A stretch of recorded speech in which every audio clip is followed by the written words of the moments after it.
This useless young man was being relentlessly hunted by members of a rival guild, but after taking a hit for a mysterious old man, he discovered the man's incredibly overpowered identity. With just a single flick of his hand, the old man created terrifying tornadoes that shot straight towards the people ahead, and before the young man's stunned eyes, the forest in front of him was completely obliterated. Along with a flurry of nines filling the sky, 999,999,999,999. Is this the maximum damage you can inflict in the game? The young man thought to himself as he looked at the godlike level 999 old man before him. But this whole story started not too long ago. A game appeared in the world called Brave New World. This game, abbreviated as BNW, is a massively multiplayer online role-playing game set in a virtual reality open world. It's the largest of its kind in history where player freedom is completely guaranteed. And that's not all. This incredible game also features a vast and diverse world map spanning over 30 million square kilometers, with every kind of environment from volcanoes to ice mountains. The content is nearly infinite with 2 billion NPCs. Even the sensory systems and graphics are flawlessly recreated. BNW isn't just a game. It's another world. But our protagonist Han Tae-sung wasn't particularly interested in any of that. The biggest reason he started playing this game was for money. A year had passed since Han Tae-sung started thinking he could make a living just by playing games. Although he was at a very ordinary level, he had obtained a class called Elemental Mage, and as a result of grinding like a beast, he became the leader of the BM Guild with 200 members.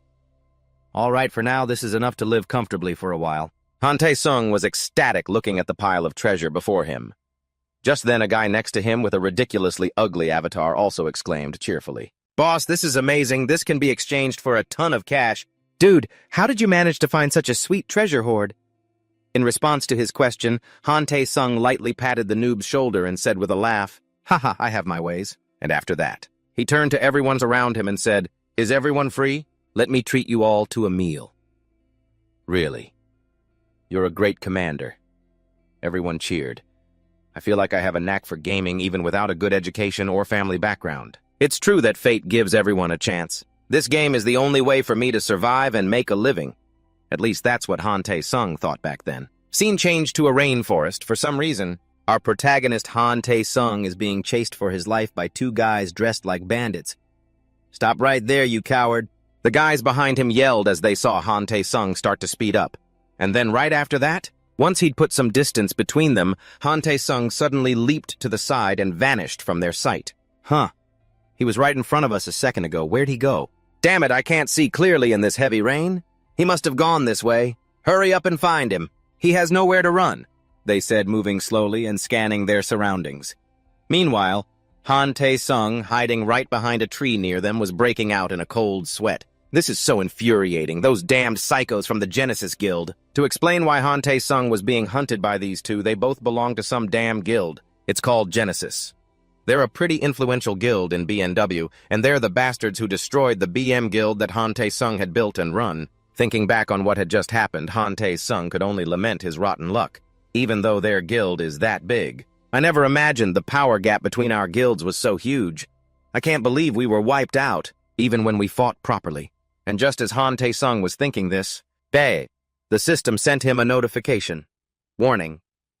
You have been playing Brave New World continuously for 47 hours. Excessive gaming may affect your normal daily life. A normal person seeing this notification would probably log out immediately. But Han Tae-sung was so dejected that he didn't even pay attention to the warning. Seriously, I have nowhere to go. So where am I supposed to go? Even if I log out right now, I'll just end up back in my moldy little room. To fight against Genesis, I took on a debt of hundreds of millions, of won and prepared expensive items, but because of the betrayal of my trusted teammates, the enemy took them all. The only things I have left are these items, Han Tae-sung thought as he checked his pathetic inventory. And looking at it, it was no different from a beginner's starting kit: 3 pieces of beef jerky, a tattered cloak, a treasure map torn in 2 halves, and some kind of crystal staff. After checking his pile of items, Han Tae-sung started laughing foolishly.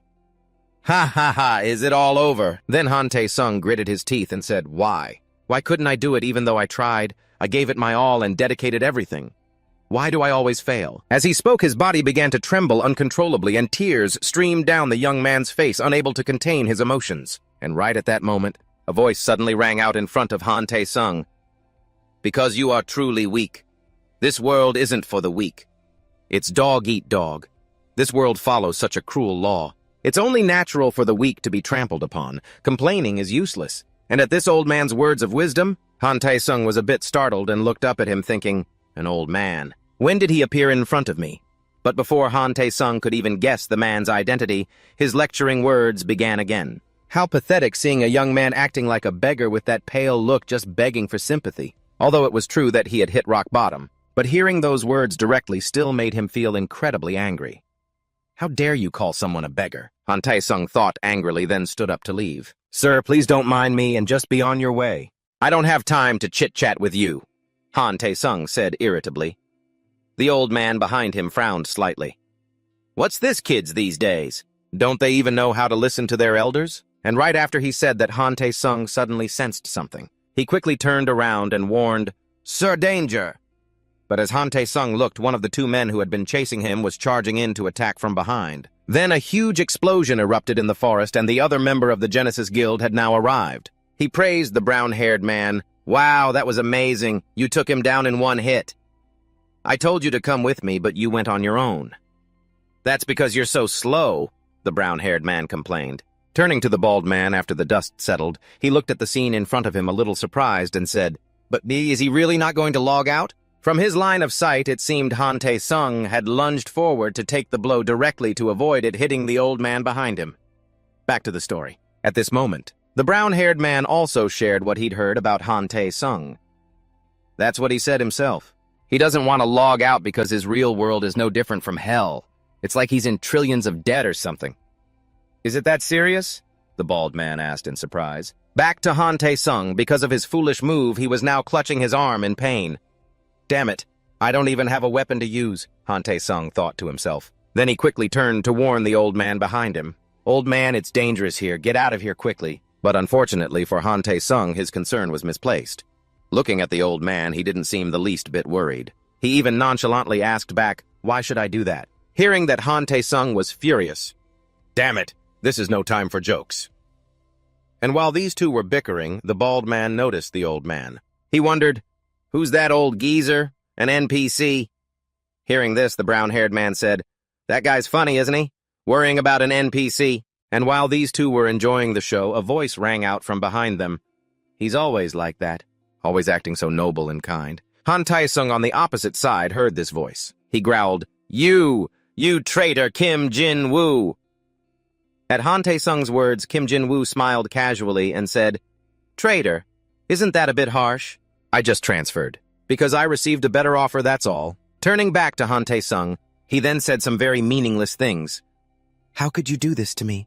I treated you like family. And this remark almost made Kim Jin-woo, who was opposite him, die of laughter. Aren't you tired of that nonsense you call family? If you really thought we were family, you shouldn't have gone up against Genesis. You just didn't want to lose your guild. So you pushed your guild members to their deaths, didn't you? No, that's not it. Han Tae-sung was stunned by his words, but on this side, Kim Jin-woo also pulled a rare scepter from his inventory and declared, Family don't make me laugh. In this world, does an organization that can be as close as family even exist? If things are going well, sure, we're a family. If not, you just walk away. Turning back to Han Tae-sung upon seeing that scumbag pull out the scepter, his face twisted in anger as he said, So it really was you. You're the one who stole my weapon. So what if it was in your hands? It's nothing more than a useless piece of iron. So why don't you let me put it to good use? This weapon of yours is pretty amazing, you know. After Kim Jin-woo said this, he activated his own magic and launched a fireball straight at Han Tae-sung. The power of a magic spell combined with a rare staff was truly on another level. As soon as it made impact, it created a massive explosion. The two Genesis Guild members behind him were stunned to see Kim Jin-woo act so ruthlessly. They couldn't help but marvel, whoa, so decisive, even though they used to be so close. How can you be so cruel? Hearing this, Kim Jin-woo glanced back at him and said, If you want to climb to the top, you have to know how to step on others. Judging by his expression, he was incredibly proud of what he had just done, but his words had infuriated someone on the other side. What a truly rotten person.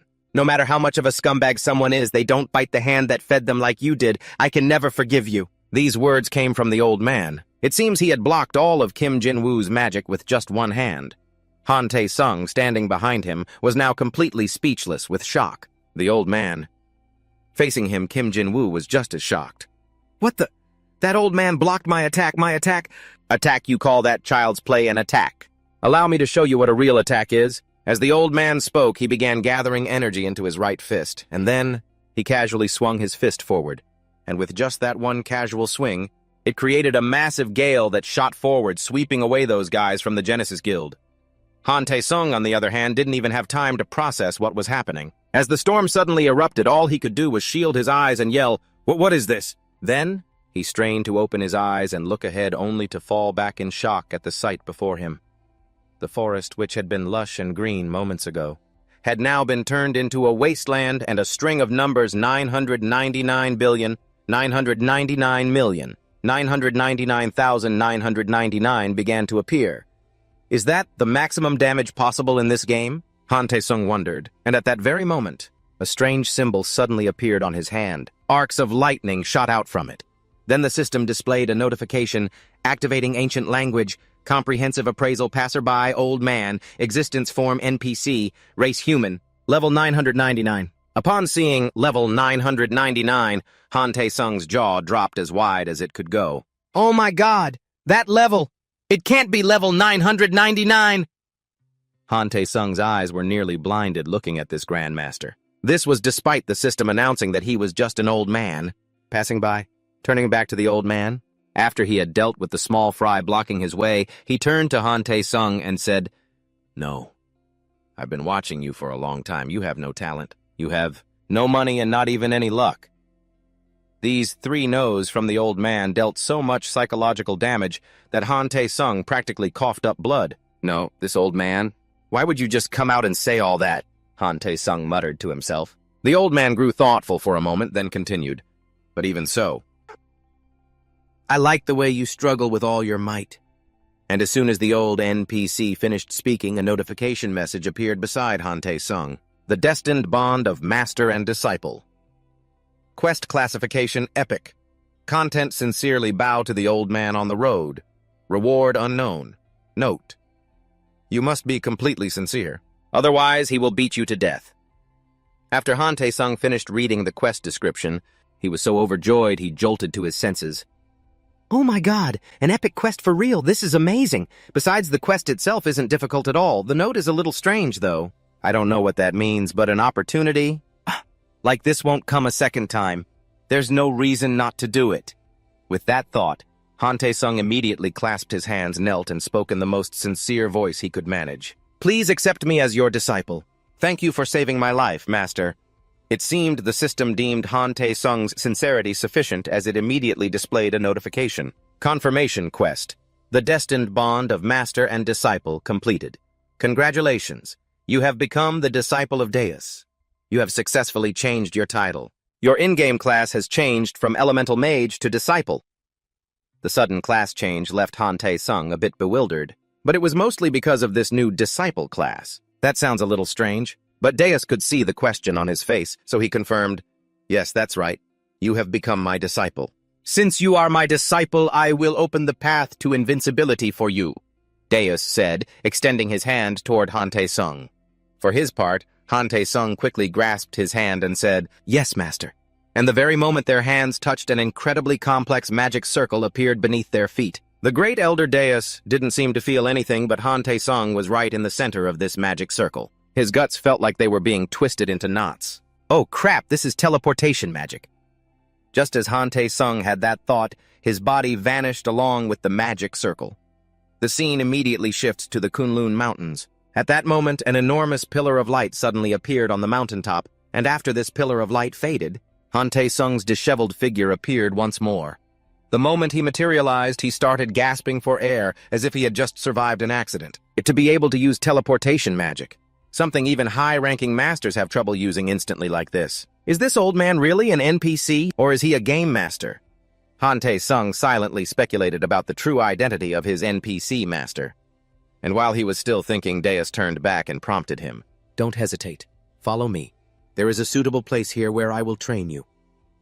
Yes, Master." Han Tae-sung hurriedly replied and quickly followed him into the cave. It wasn't long after they entered the cave that he was truly astonished by the sight before him. Whoa! Master, this lake is so clear. Following his gaze, there was a shimmering lake inside the cave. His master Deus spoke up to explain, "This is a purification lake. The lake will purge the impurities from your body." "Purge, what do you mean?" Han Tae-sung said, glancing at him waiting for an answer. And to this question, Master Deus revealed his plan. "I don't intend to train you for long. I plan to teach you in a short and bold 99-day crash course, and this purification lake will help with that." Han Tae-sung understood a little after hearing this, but he still didn't quite grasp the concept of purification, so he asked, "What does that mean exactly?" "It means purification in the literal sense. New wine must be put in new wineskins. Because your body has too many impurities right now, you need to take a bath first," Deus said as he approached Han Tae-sung. And when he wasn't looking, the old man conveniently gave him a kick, sending our protagonist flying straight toward the lake's surface. And what do you know? Our protagonist, despite his age, still didn't know how to swim, so the moment he hit the water, his face went pale. "Oh no, I'm going to drown," Han Tae-sung thought, hastily covering his mouth to keep the oxygen from escaping. But right after that, he discovered that he could breathe normally underwater. "Huh, I can breathe," Han Tae-sung thought, happily enjoying the new sensation. And right after that, the lake's effect began to show as the system displayed a notification. "Warning. The purification lake is helping you cleanse your body. Warning, intense pain will begin shortly. Prepare for agonizing pain." As for Han Tae-sung, his face went completely blank. And before he could even understand what was happening, his body was suddenly struck by an incredibly intense pain, making him cry out in agony.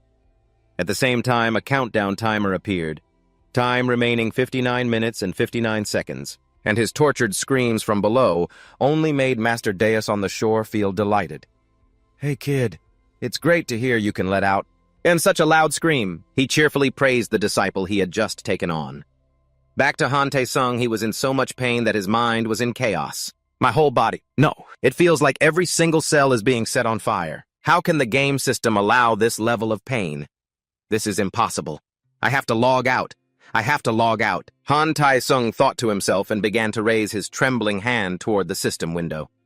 But just as he was about to press the log out button, his trembling fingers stopped. Because at that moment, amidst the pain, Han Tae-sung's terrible past memories began to flood back.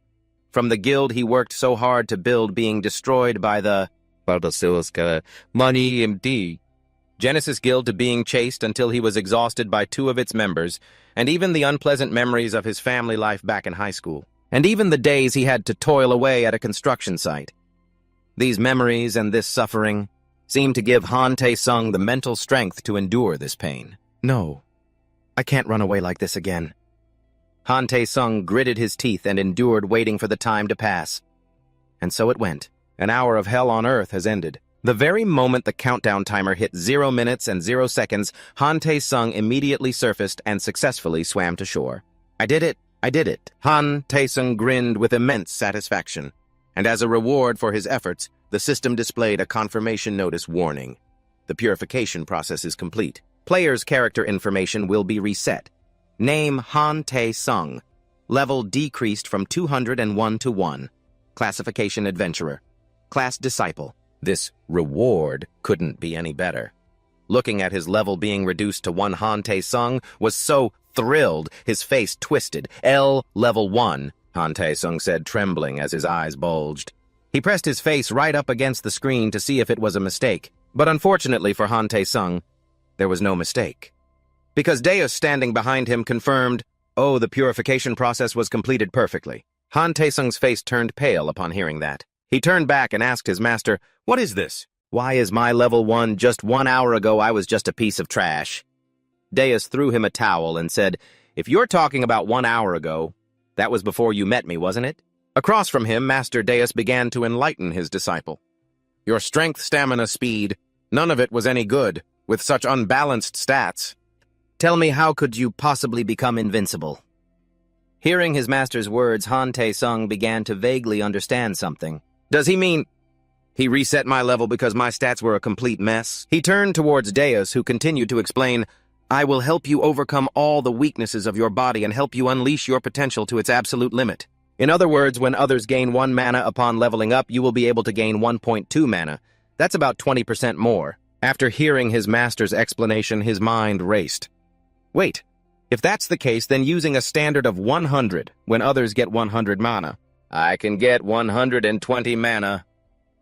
At this thought, Han Tae-sung was so overjoyed that he immediately knelt before his master. Master, thank you for this grace. Please allow me to bow my head in gratitude. Seeing this, Master Deus let out a sigh and then laughed. Haha, you've bowed far too much today. But it's still too early to be bowing to me like that. There is still a very long road ahead to become invincible. In the remaining 99 days, this process will be repeated 100 times and you will have to train even harder. But without needing any more encouragement, Han Tae-sung confidently declared, I will definitely do it. To become stronger, whether it's 100 or 1,000 times, I will never give up. Faced with Han Tae-sung's resolute attitude, Master Deus was a little surprised. But right after that, he smiled and said, I hope that will of yours doesn't waver. And just like that, Han Tae-sung's training with his level 999 master had officially begun. Quest: The Beginning of True Training. Rebirth. Content: Deus's training regimen. Current progress 1%. At the same time, at the headquarters of the company that produces BNVL2 in the United States, inside this massive building, there was a special department called Hexagon. While the employees were sitting around shooting the breeze, a system alert suddenly rang out. Epic Code 007 has been activated. And as soon as that sound was heard, the employees who had been chatting were startled. And right after that, the whole group rushed over to a man who looked like their team leader and asked, Deus took on a disciple. Who is it? Is it a professional gamer? No, it seems he's just a regular gamer, the man said calmly. Just then, a voice rang out from behind them. Just a regular gamer, you say? Enlarge the screen. The owner of this voice was the vice president, who was also the manager of the Hexagon team, Oppenheimer. The other employees saw him and hurriedly projected Han Tae-sung's information onto the screen. This piqued Oppenheimer's interest. So he's a regular player from South Korea, huh? Han Tae-sung, let's see how long you can last. I wanted to escape that hellish reality. I came to BNVL as if I were running away from reality, but this place turned out to be no different. As I was wondering if the abyss I was in wasn't reality, but perhaps something created by my own weakness. Just as that abyss of despair was about to swallow me whole, I met my master. And just like that, I found hope once again. I began training to become invincible, from soaking in the purification pool to remove my body's impurities to acupuncture to open up my meridians. I even started martial arts training and mountain climbing, and just like that, before I knew it, 3 months had flown by. Right now, inside a small house on top of Kunlun Mountain, the master and disciple were happily drinking together. But Master froze right after taking just a small sip. He laughed heartily as if saying, so the day has finally come for my disciple to offer me wine. Come on, you drink too. Thank you, Master, Han Tae-sung said calmly. Then Master Deus got straight to the point. As of today, the 99 days of our agreement have ended. You won't have any regrets leaving these Kunlun Mountains, will you? Across from him, Han Tae-sung looked a bit flustered and replied, Sigh. Well, I suppose so. To finally end these hellish training days. How could I possibly have any regrets? You've only trained for 3 months and you're this weak. I even gave you breaks during training. In my time, we weren't even allowed to sleep. Hearing him say that, he could only cry on the inside. Because during all his breaks, he had to rush to a construction site to work as a bricklayer and pay off his debts. At that thought, Han Tae-sung took a sip of wine to warm himself up and said, Now that I think about it, I've been curious for a while. Master, did you also have a time like mine? Hearing his student's question, the master, who was sitting across from him, looked a little surprised. He then slowly set down his wine cup and began to speak of the past. Of course. This master too once pursued ultimate power. Certainly not like a good-for-nothing like you. 500 years ago, there were 8 of the strongest grandmasters on the continent, and I was always ranked last. I was desperate to defeat those stronger than me, and the result of holding myself up in these Kunlun Mountains to train was that I was able to attain ultimate power. But even so, I still couldn't defeat them. Hearing this, Han Tae-sung asked, puzzled, Were they that strong? No. By the time I came down from the mountain, 500 years had passed. So all those old geezers had died of old age. Han Tae-sung's face was a mask of bewilderment, having no idea what was going on, but Master Deus ignored Han Tae-sung's reaction and continued. But because I was so engrossed in my training for so long, I lost track of the flow of time. But thanks to that, the enlightenment I achieved during my training was not in vain. Here, take this. As he spoke, he tossed Han Tae-sung a secret manual and asked, "Do you know what it means to be invincible? Doesn't it just mean being stronger than everyone else?" Han Tae-sung asked. "Wrong, wrong. What's called invincibility is the power to never be defeated. It is the power of victory, no matter who or what the enemy is," Deus declared emphatically. But this still left Han Tae-sung feeling restless. "But that victory is only possible if you're stronger than the enemy, right?" In response to Han Tae-sung's words, Deus just smiled and said, "There's no need to become stronger. You just need to make an enemy who is stronger than you weaker. The beginning and the end of a debuff master. In short, according to this old man's enlightenment, if you can't get any stronger yourself, then just find a way to make the enemy weaker, and you're set." And after Deus finished explaining his philosophy on life, the system displayed a confirmation message. Notification quest, begin true cultivation, a complete rebirth, complete. Details: you have endured 100% of Deus's training. You have successfully changed your class. Your class has been changed from disciple to debuff master. Your nickname has been changed from Tae-sung to Zax. Getting a new class was one thing, but for the system to change his name on its own left Han Tae-sung feeling a bit bewildered. But just then, Master Deus glanced at him and said, "You are my one and only disciple. Therefore you need a name befitting that title. Don't you agree? From now on you shall use that name." Back to Han Tae-sung, who was now beginning to feel stunned by this old man's power. "You can't change your nickname in this game. And yet he can change the rules of the game system itself. But this is good. Changing my name. It feels fresh, like I've been reborn. With this power, I can finally beat those guys from Genesis," Han Tae-sung thought, clenching his fists with a determined look in his eyes. Just then, Master Deus seemed to remember something. He turned to remind Han Tae-sung, "Also, now that you are my disciple, there is something you must do. Those rivals I mentioned before, they're all dead now. But each of them trained their own successor before they went to their graves. You are to defeat those descendants. Use the techniques that I have created." Following Deus's request, the system immediately displayed a quest notification. Quest: the Master's Grudge. Classification: Epic. Details: excluding your Master Deus from the 8 powerhouses who dominated the continent 500 years ago, you must defeat their 7 descendants. Progress 0 out of 7. Descendant of the Thunder God Vyra. Descendant of the Sword. Saint Murcielago. Descendant of the Great Sage. Sigat. Descendant of the Blood Demon, Berserk. Descendant of the Magic King, Mao Grease. Descendant of the Divine Archer. Winfox. Descendant of the Overlord Brahm. After seeing this quest, Han Tae-sung turned to face his master. He smiled, clasped his hands, and said, "Of course, Master, no matter who they are, this disciple will defeat every last one of them and prove your strength. You have a good eye. Your training ends here. Now descend the mountain and become the strongest to succeed me." As Deus spoke, he began to snap his fingers, and then right after, a magic circle crackling with lightning appeared beneath Han Tae-sung's feet.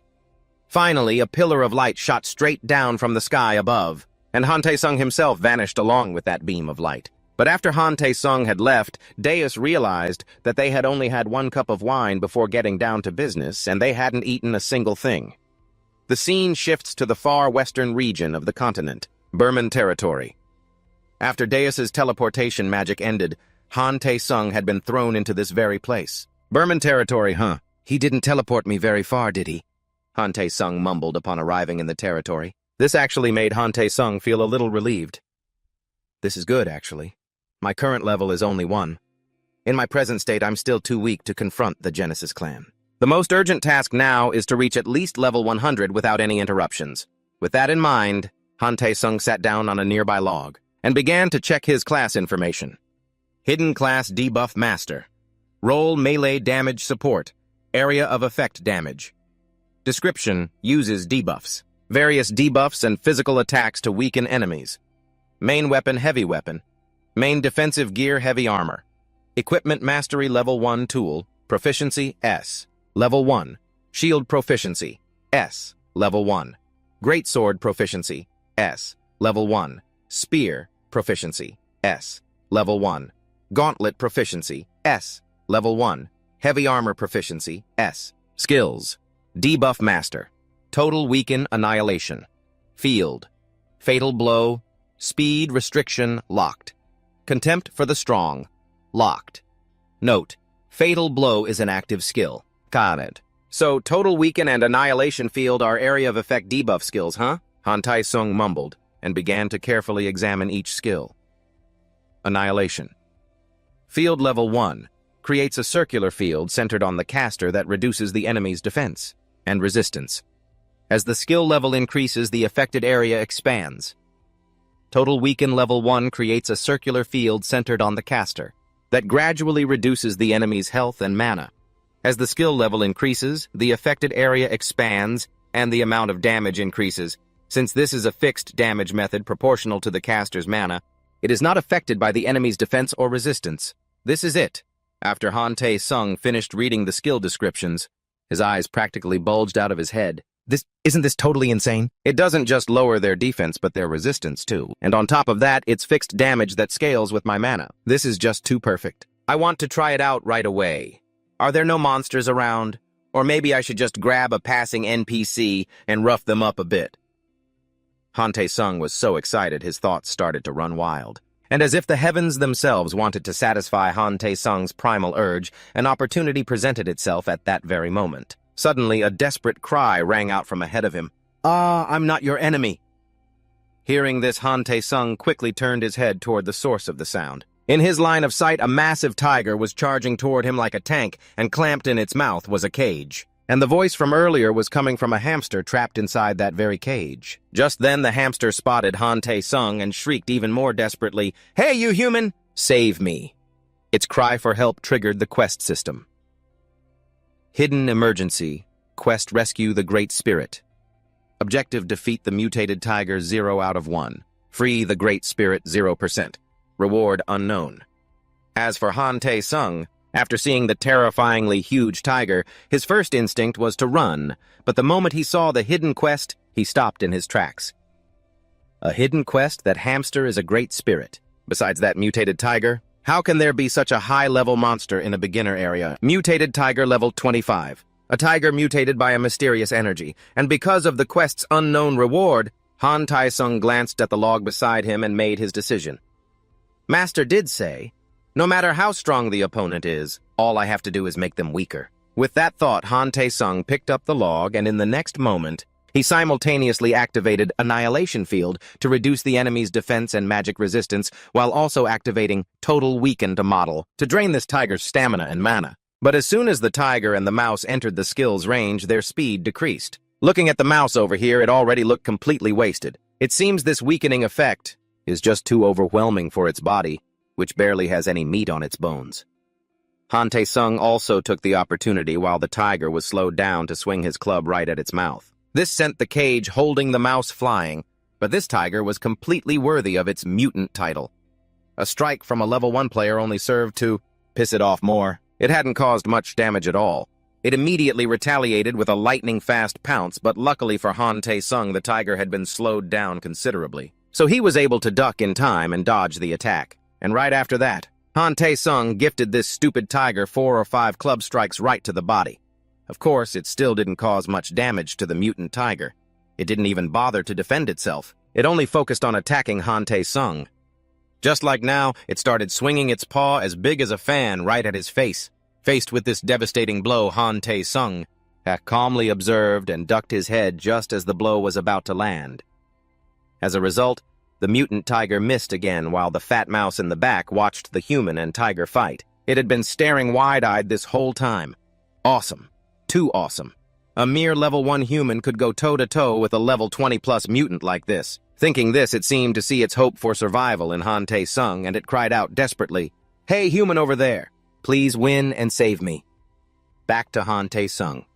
That damn mouse hadn't done anything this whole time but scream its head off, which was starting to piss him off. That hamster has been so damn noisy this whole time. Is it cheering me on or getting in my way? Han Tai-sung grumbled, but very quickly after, he regained his composure and observed his opponent. I've hit it a dozen times and it still has half its health bar. Even with the debuff, I can't underestimate the level gap. My mana and stamina are starting to drop too. The weapon is reaching its limit. If I can't finish this with the next strike, I'm a goner, Han Tai-sung thought as he gripped his wrist tightly. Then he crouched down slightly and slowly brought the club back to gather power. It seems Han Tai-sung is going to bet everything on this next attack as he activates his critical hit skill. This skill will land a powerful blow on the enemy.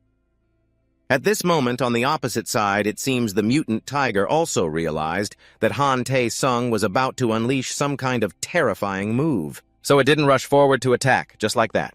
The two began to stare each other down, having a staring contest to see who would blink first.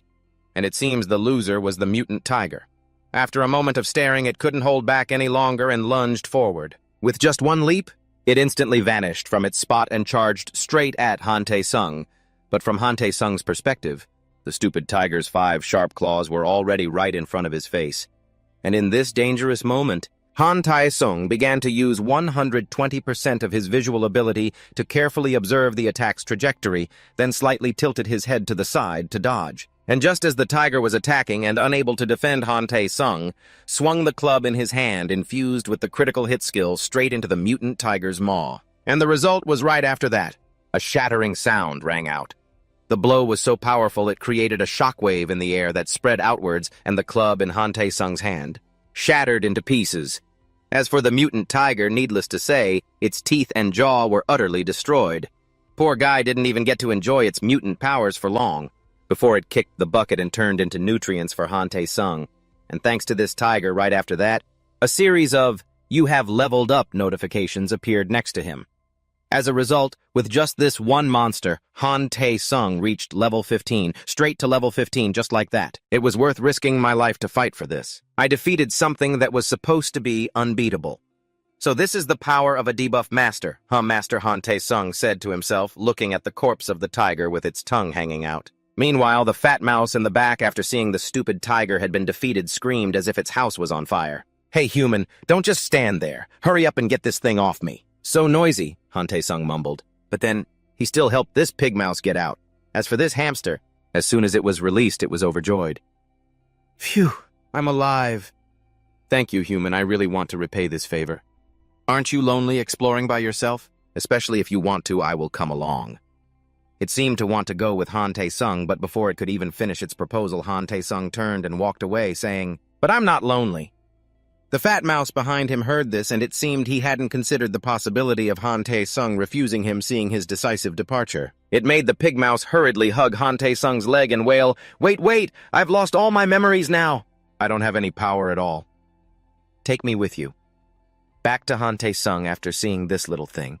A claim it had no power or abilities whatsoever, he showed his disdain. "Why is this thing so messy and pathetic? I'm not into keeping pets," Han Tae-sung grumbled, but at that very moment, the system announced the completion of the Rescue the Great Spirit quest. Objective: kill the mutant tiger 1 out of 1. Rescue the Great Spirit 100%. Reward: contract with the Great Spirit of the Forest 2. After Han Tae-sung saw the reward for this quest, he was disappointed to death. The quest reward is "This kid, what rotten luck." And then he glanced at the description and thought it over. Wait a minute. On second thought, this kid is called a Great Spirit, right? I heard that, even if it's a hamster. If it's a Great Spirit, its level is equivalent to a Spirit King. It might not be anything special right now, but when it regains its power, then... Thinking this, Han Tae-sung looked down at the fat mouse wailing pitifully while hugging his leg and said, "Fine, let's make a contract. Its mouth is foul, but its face is kinda cute." The fat mouse heard this and looked at him with sparkling eyes, then asked, "Really?" Back to Han Tae-sung not wanting to waste any more time, he began, "All right, I'll start now." With that, Han Tae-sung began the process of signing the contract with the fat mouse. Just after he accepted the reward, strange runes appeared on the back of his hand. Then golden chains appeared one by one and shot towards the hamster, and just like that, the contract process was complete. That was too easy. The system immediately displayed a confirmation message. "You have successfully signed a contract with the Great Spirit. Great Spirit of the Forest level, 15 levels up with the contractor. Race Divine Beast. Class Trickster. Titles: Tyrant of the Forest, Guardian of the Forest, Demon of the Forest, Lout of the Forest, Playboy of the Forest. Owned skills: none. High-level skills are not yet usable." Back to Han Tae-sung after looking at this fat mouse's information. He was a bit lost in thought. If it levels up with the contractor, then as I get stronger, this little guy will get stronger too, huh? What the hell is Playboy of the Forest? And while Han Tae-sung was still thinking, the fat mouse below coughed a few times to get his attention and said, "Ahem, now that the contract is signed, allow me to formally introduce myself. My name is Prometheus Cactus Hydra Levi blah blah." In short, It was a super long name, and before he could finish, Han Tae-sung cut him off. "Your name's too long. From now on, your name is Hamchi." Han Tae-sung said this with a very mischievous smile, and as for Hamchi, when he heard his new name, his eyes went as wide as goose eggs, and it seemed this name could not be changed. The name change was permitted by the system, and once changed, it couldn't be reverted. And of course, this name lacked the majesty that our fat mouse was certainly not happy about. At this, it began to puff out its cheeks and glare at Han Tae-sung. Our protagonist probably felt a little guilty for giving it this name, so he had to say, "Sorry, but can you drop that stupid look on your face?" "How could you give me a name like that?" Hamchi said angrily, which only made Han Tae-sung even more amused. "What's wrong with it? Hamchi is cute," Han Tae-sung said as he glanced at it with a slightly smug look. "How can the name of a great spirit be Hamchi anyway?" "All my dignity is gone." "Well, you can't change it now. Just accept being Hamchi," Han Tae-sung advised, and then he voiced his question. "But you're a great spirit. So why were you locked in a cage like that?" Hearing his question, Hamji closed his eyes to recall and said, "I don't know either. When I came to, I was already locked in the cage. I can't remember any of my previous memories at all. The only things I remember are my name and that I'm the spirit of some forest." "So, all in all, a pretty frustrating situation, huh?" Han Tae-sung said in a rather nonchalant tone, and his words made Hamchi so angry he started to cry. "That's why, since you're my master, you have to help me get my memories back. Now, don't be so hasty. The first thing we need to do is for both of us to get stronger," Han Tae-sung said calmly, and as he spoke these words. Before the two of them was the sight of some town, and the first thing Han Tae-sung did after entering this town, he immediately rushed straight to the mercenary guild. "Welcome, adventurer. What brings you to our mercenary guild?" The owner of this voice was named Jericho. He was an NPC staff member of the mercenary guild. Han Tae-sung, who was standing opposite him, stated his request, "I want to get a mercenary license." As he said this, he already had a plan. Because if he wanted to level up quickly again, he would need this kind of license. Returning to the present moment, Jericho explained, "To get a license, we need to verify your qualifications a bit. Even if you're an immortal being, we still need to at least confirm you have some abilities. First, you'll need to eliminate the mutated rabbits that roam the villages in the Burman territory." But before the old man could finish, Han Tae-sung placed a claw on the table and said, "Can this be used for verification?" This is, after seeing the claw, Jericho was genuinely astonished. Isn't this the claw of a mutated tiger? The claw of a mutated tiger. Due to its high hardness and durability, it's used as a low-grade weapon. Turning back to Han Tae-sung, he proudly showed off his trophy to the man before him. "I caught it on my way to the village. Doesn't this prove my skills far better than catching some mutated rabbits or mice?" "That's true. But I can't believe you caught that mutant all by yourself." "No, that can't be right, can it?" he muttered, looking at Han Tae-sung's foolish expression. Perhaps his scruffy appearance had caused his confidence in Han Tae-sung to plummet. But it didn't matter. At the very least, this is enough to prove Han Tae-sung is qualified to be a mercenary. The verification is sufficient. "I'll issue you a license, so follow me," Jericho said casually, slipping the claw into his jacket pocket. It was unclear if he was confiscating it, but Han Tae-sung didn't pay much attention to that. The only thing he cared about was whether or not he could get his mercenary license. "I was a bit worried, but it looks like everything went smoothly," Han Tae-sung thought to himself. Not long after, Jericho handed Han Tae-sung a mercenary's emblem. "Here, this is your mercenary guild license." "Thanks."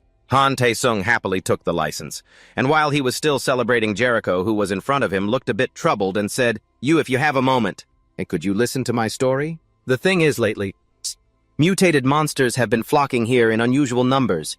Even a nearby farm was attacked by monsters a few days ago. It's making the villagers extremely scared." Hearing this, Han Tae-sung became a little curious and asked, "Are monster appearances a frequent thing in the villages here?" "Yes, and what's more, just a short while ago, that mutated tiger you caught is a type of monster that shouldn't even be seen in this Burman territory. But recently, it's not just mutated tigers. Vicious monsters like mutated wolves and mutated oxen have also appeared and are threatening the Burman territory." After hearing this, Han Tae-sung understood everything. So that's it. No wonder it felt so laggy. For a small area like this to have level 20 monsters, something was definitely wrong. Meanwhile, Jericho began to state his request. "Han Tae-sung, I hope you'll help us." And after he said that, the system displayed a quest notification. Protect the Burman territory. Quest type normal. Content. Help the Burman territory with all your might until this situation is resolved. Progression rules none. Completion reward 100 gold.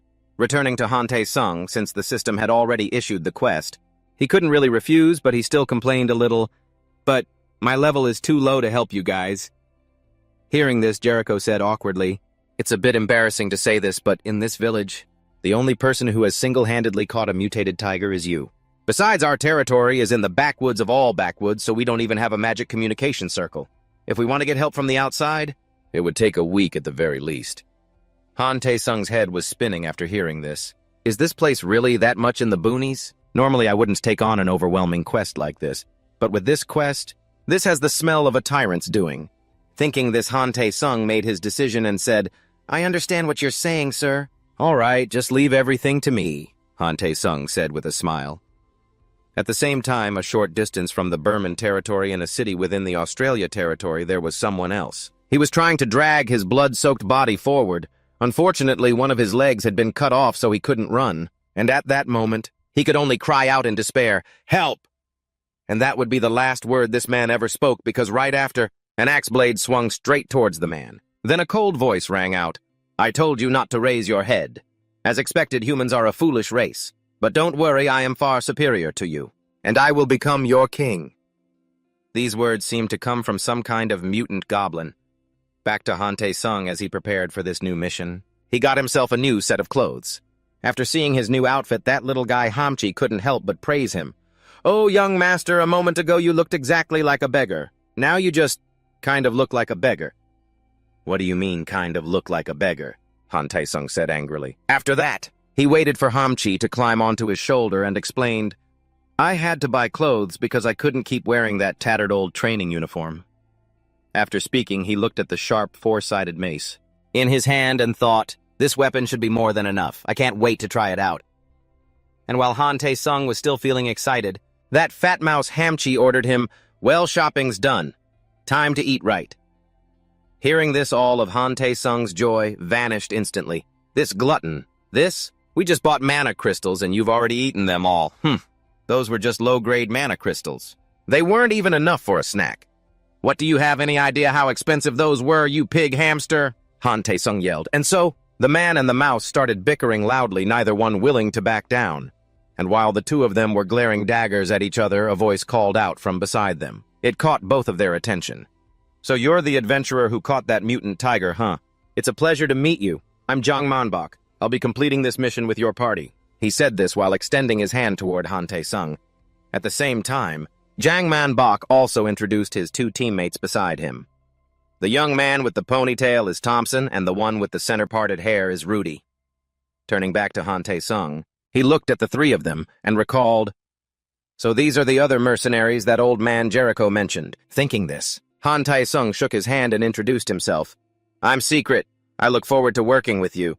No, we're the ones who should be looking forward to your help," Attack Captain Jang Manbok said, shaking Han Tae-sung's hand vigorously. Han Tae-sung, on the other hand, was confused when he heard himself suddenly being made the attack captain. "Attack Captain me? Ho, well, you're the strongest one here. So naturally, you have to be the captain.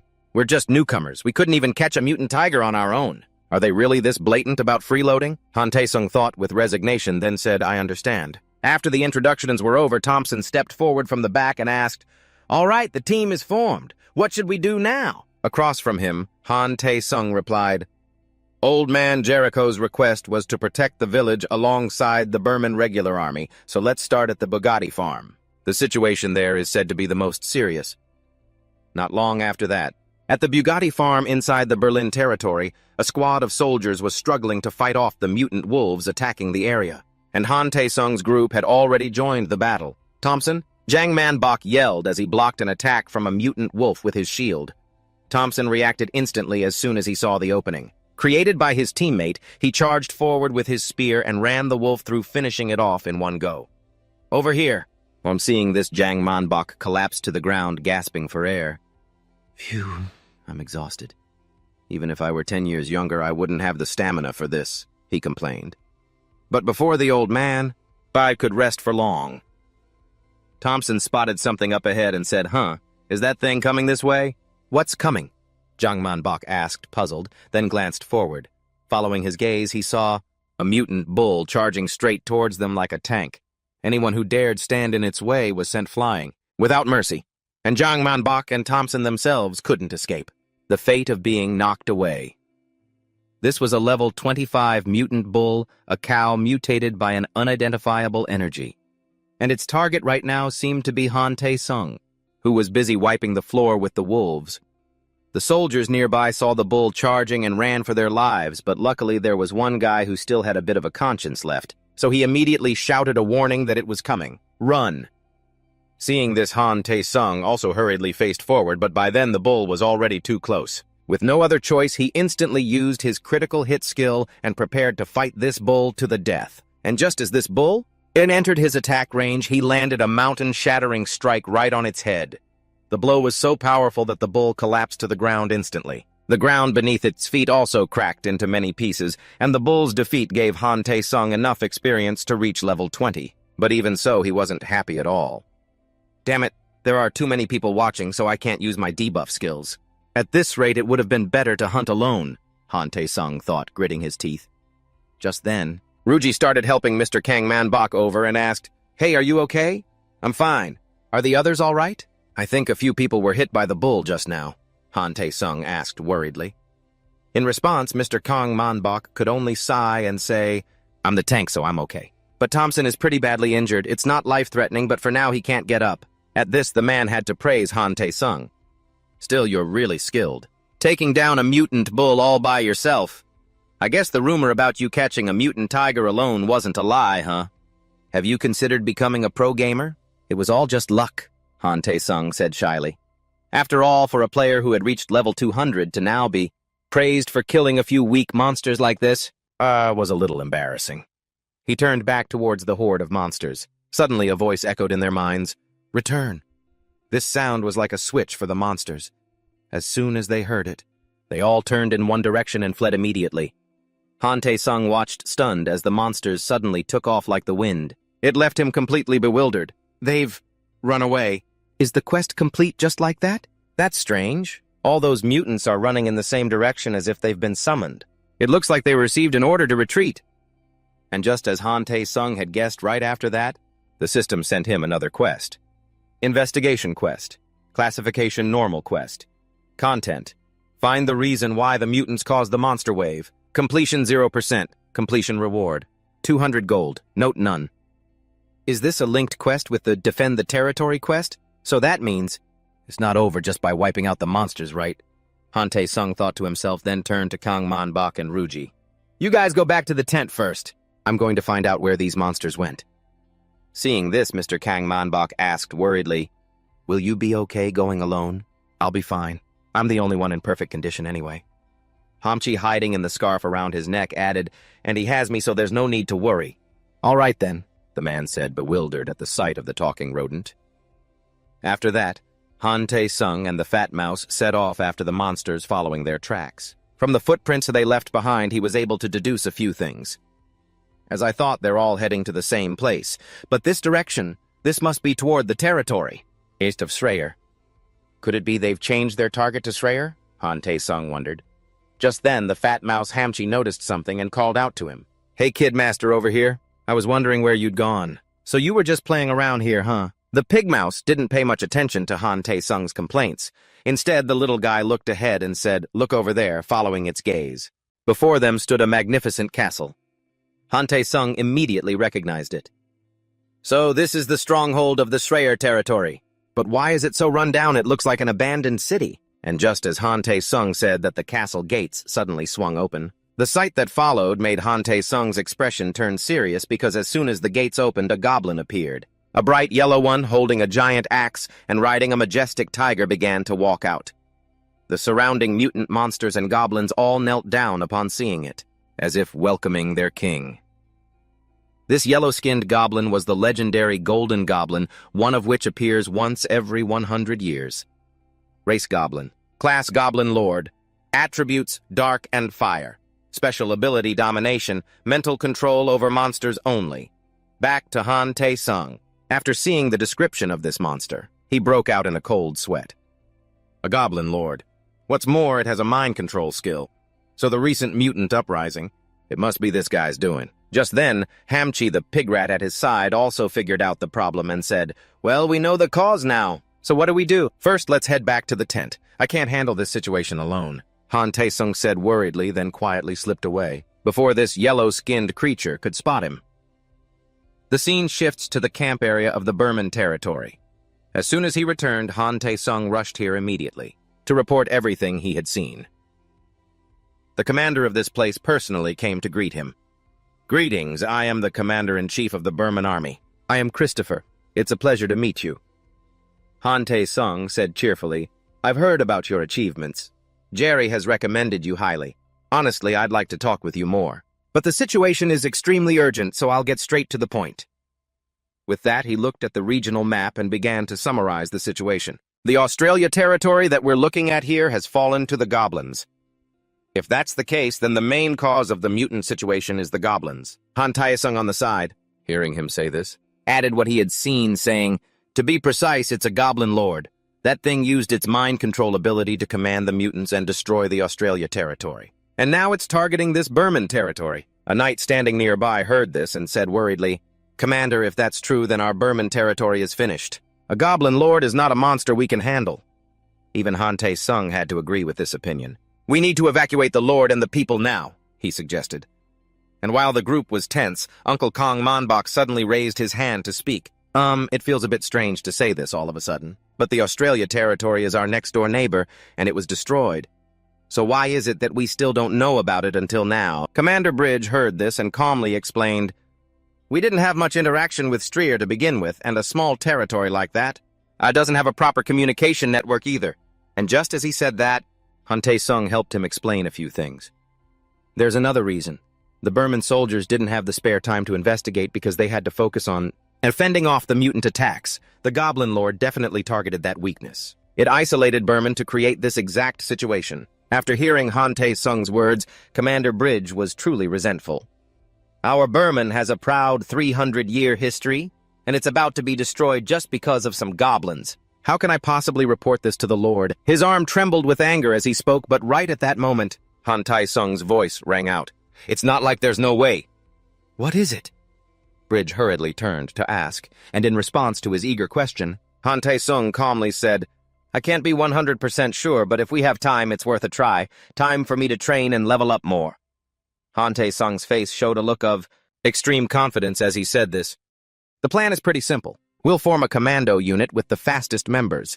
Using guerrilla tactics, we'll thin out the variants' numbers, scatter their formation as much as possible, and then lure them away. Once they're drawn toward me, I'll know how to handle the rest. After I hit level 30, I'll join forces with everyone to face the horde. The goblins on the other side." Commander Bleach listened and thought it over. "Leveling up, huh? People from another world like you, thanks to that unique player trait, are bound to grow incredibly fast. But the Goblin Lord is level 50. Even if you reach level 30, isn't there still a 20-level difference?" I wasn't too surprised to hear him say that. "That's right. It sounds like I'm at a disadvantage, doesn't it? But just like how I caught a level 20 variant tiger when I was only level 1, it's not impossible. And even if I fail in the end, it will still buy us time for reinforcements to arrive," Han Taesung said calmly, and faced with this plan, Commander Bleach had no choice but to agree. "I understand. I'll take a chance and trust you." Besides, after talking with the bald commander, the system gave him a quest. Deal with the yellow-skinned goblin, Lord Gopton. Quest classification normal. Objective annihilate Goblin Lord Gopton. Progress 0%. Completion reward unknown. Note none. Turning to the fat mouse Hamchi, who now looked curious and asked, "Hey, little master, I have a question. Sorry, but I'm all out of money for food." Han Taesung immediately shut him down the moment the mouse opened its mouth. This made Hamchi furious. It seemed that in Han Taesung's eyes, he had already become nothing more than a bottomless pit for food. "Hey, it's not about food. You think all I care about is eating? Well, you are a glutton." "So what are you curious about?" Han Taesung said wearily. Beside him, the pig mouse, having calmed down, asked, "Earlier when you were talking to that shiny bald guy, you were hiding something, weren't you? How did you know a great spirit of my caliber can notice that much you know?" "Don't you underestimate me," Hamchi said proudly. At that moment, Han Taesung began to reveal his intentions. "The truth is, if I reach level 30, I can get a new skill. With that skill, it will be very useful. When I face Gopton, although I can't guarantee a 100% chance of winning, Then why did you hide the skill? Because I don't want to reveal it yet. These are all normal players. If they saw a cheat-like skill like that, it would cause a total uproar, and rumors would spread like wildfire, Han Tae-sung explained calmly. Hearing this, the pig mouse could only sigh, "Humans really have it rough, huh? It's better to have it rough than to live waiting to be stabbed in the back." Han Tae-sung started lecturing the mouse. The sound of their conversation accidentally caught the attention of Uncle Jong Man-bok, who asked, "Oh, Secret, are you done talking with the commander?" "Yes, but what should I do? I feel like my plan is too focused on myself," Han Tae-sung said sheepishly. And it was true. His plan was basically to have the entire camp act as his mob pullers to help him level up as fast as possible. But luckily, Uncle Jong Man-bok didn't seem to mind that much after listening to Han Tae-sung. Hearing that, he just chuckled and said, "Ha, don't worry about it, we're just mooching after all. So just letting us be part of the plan is more than enough for us to be grateful." At this point, the uncle seemed to get a little sleepy and suggested, "Hey, why don't we get a little shut-eye? Aren't you logging out? We've already been playing for 4 hours straight." Hearing this, Han Tae-sung, who was opposite him, glanced at the clock and said, "Ah, yes, the operation is in 2 hours, so I was planning to rest a bit too." "Good. See you later, then." After saying this, Jong Man-bok and Ruji logged out of the game. Hamchi, seeing that Han Tae-sung was also about to leave, got a little sad. Is Master going back to the other world, too? How boring. I'll be right back. So use this to go buy some snacks, Han Tae-sung said as he flicked a gold coin to the pig mouse. The moment it saw the money, its attitude changed instantly. "Oh, my stingy little master. What's all this thank you?" And at that very moment, it all clicked in Hamchi's head. His face darkened as he asked, "Wait a minute. Didn't you just say you have no money?" "Of course I was lying. Well, I'm off, hey," Han Tae-sung said before immediately logging out before that guinea pig could nag him any further. Back in reality, after taking off his headset and sitting up from the capsule, Han Tae-sung's entire body felt sore and numb. "I have to go eat," Han Tae-sung mumbled, but he didn't understand why either. Right after that, this guy just flopped down onto the blanket below and gave up on getting food. Forget it. There's no time to call anyone, I'll just get some sleep first. Thinking back, a lot has really happened. My guild was destroyed, and I became a fugitive. Then I met Master and got the debuff Master class, and now I'm fighting to save the Burman territory. I used to be a player driven by revenge and money, but now I'm just purely enjoying the game. Is it because I'm still immature? I want to play again soon. I want to get stronger and enjoy the game freely. As he said this, it seemed the gamer blood in him was stirring again. It made it impossible for him to lie still. Man, I can't stand it. Before the operation begins, I have to level up. I miss that guinea pig Hamchi too. And just as Han Tae-sung said that, a voice from outside the door called out, catching his attention. "Is Mr. Han Tae-sung home?" Hearing this, Han Tae-sung cautiously crept over, opened the door slowly, and looked out warily, asking, "Who is it?" From what he could see, they looked like employees of some company. And these gentlemen, after seeing Han Tae-sung open the door, said, "Are you Mr. Han Tae-sung? We're here to install a capsule." "A capsule? I never ordered one," Han Tae-sung said in confusion, looking at the boxes behind them. His words also seemed to confuse the employees. "But the address is correct. Is your name Han Tae-sung?" "Yes, it is, but I never ordered this. We don't know the details either, but it has been delivered to you. First, please just accept the delivery." "The sender had a special request," the employee said as he handed Han Tae-sung a piece of paper. The moment Han Tae-sung saw that paper, he understood everything. "Congratulations, Epic Code 00766. Epic Code 007. That's my class. I heard that hidden classes come with incredible perks, so this was sent from B2. The thought made Han Tae-sung unable to hold back a smile. And then, he hurriedly threw the door open to welcome the employees. "You all must have had a tough time getting here. What would you like to drink? It's a bit of a mess, but please feel free to come in. We'll just take coffee," the men said amidst the chaos. At the same time, in a corner of the hallway, a handsome, well-dressed young man was on the phone reporting to someone. "Yes, Director. The item has been delivered to Mr. Han Tae-sung's house. They are proceeding with the installation now." The person on the other end of the line listened and said, "Good work. Manager Lee?" Hearing this, the young man Lee seemed a bit curious and asked, "But Mr. Han Tae-sung has no connection to you, Director. Why would you gift him a capsule?" Let's see. Perhaps it's because of the hidden class hump. Just consider us colleagues." Back to Han Tae-sung, who now held the remote control in his hand. He still felt like he was dreaming. I've seen this in commercials before. It's a gaming pod modeled after that dog from Genesis. No Chairman Jae-hyung. This is something for the ultimate players. the Capsule 5R2 for GE. This player pod is something a normal player could never afford even if they worked themselves to death. I can't believe something I could never afford is installed in my house now, Han Ta-sung thought as he used the remote to open the pod's door. Just from the air that wafted out, he could already smell money. Giving me an Orgy buy-hip for free?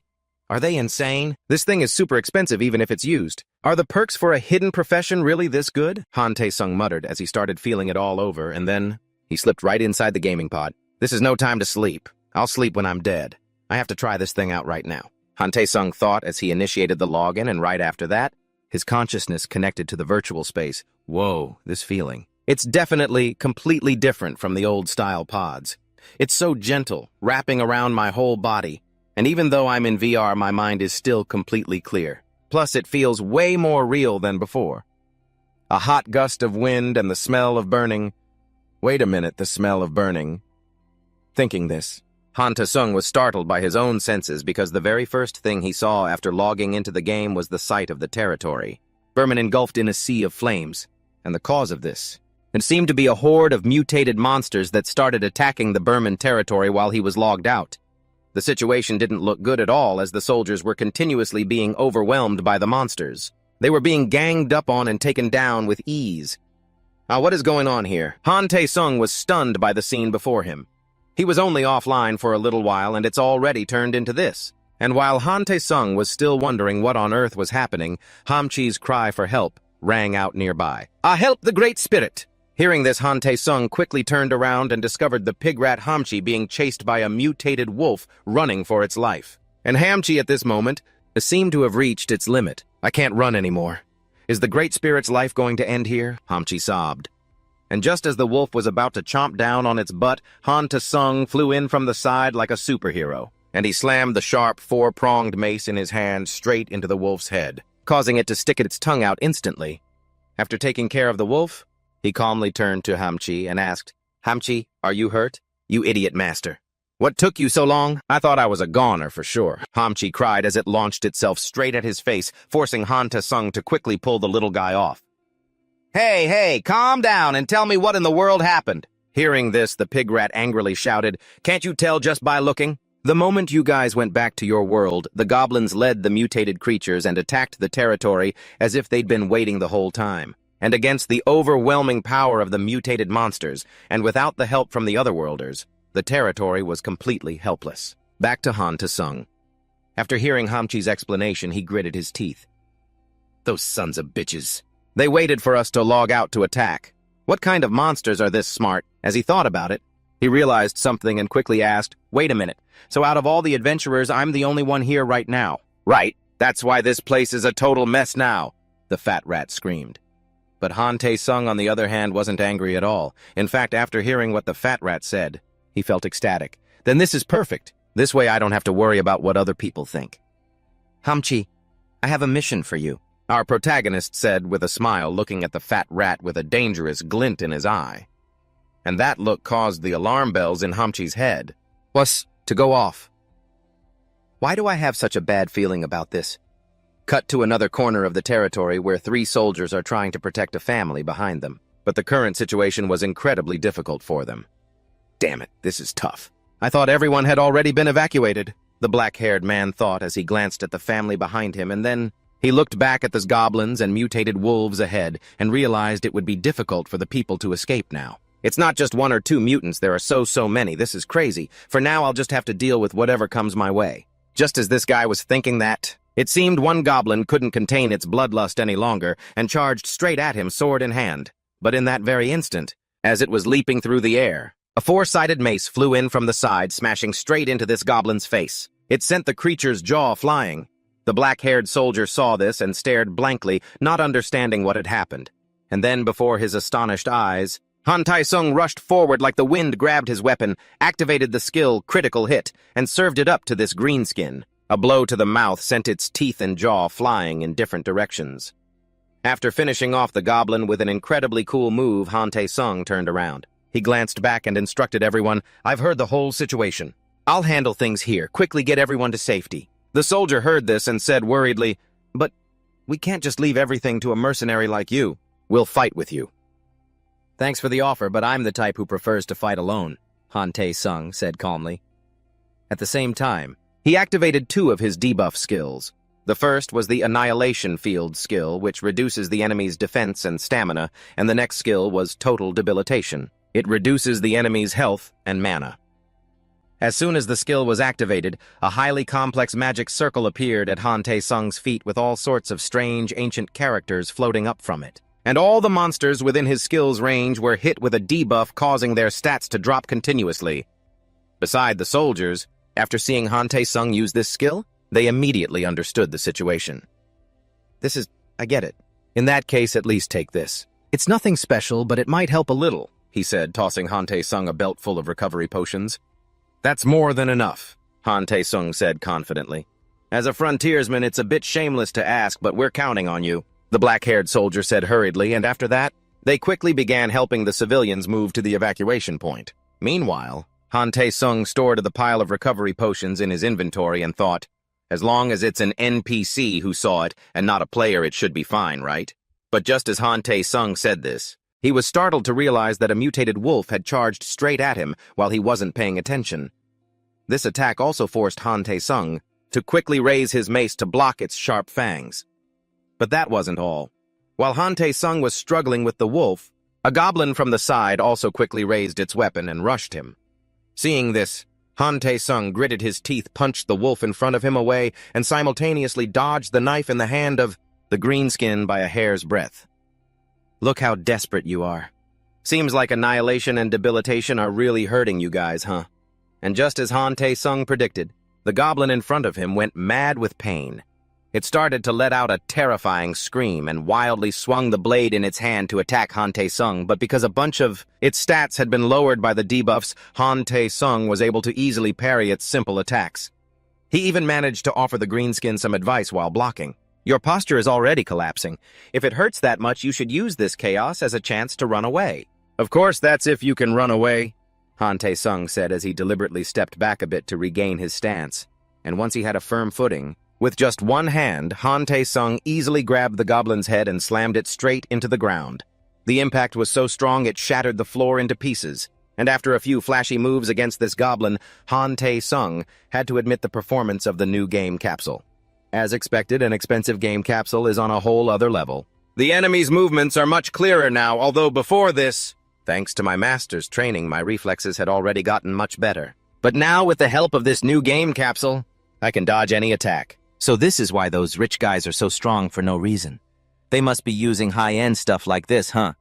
Han Tae-sung thought, as he started to slaughter the remaining monsters. And with just 3 strikes, he sent 2 wolves and 1 goblin to their graves instantly. This was the triple critical hit. And thanks to the contributions from these monsters, Tae-sung had reached level 22, but Han Tae-sung still wasn't very satisfied with his current speed. I've killed quite a few up to this point. But I'm only level 22, I guess leveling gets a lot harder after level 20. I don't have time for this, Han Tae-sung thought while looking at the system window, and at that exact moment, Hamchi the fat mouse he had sent on some mission, back to his damn master.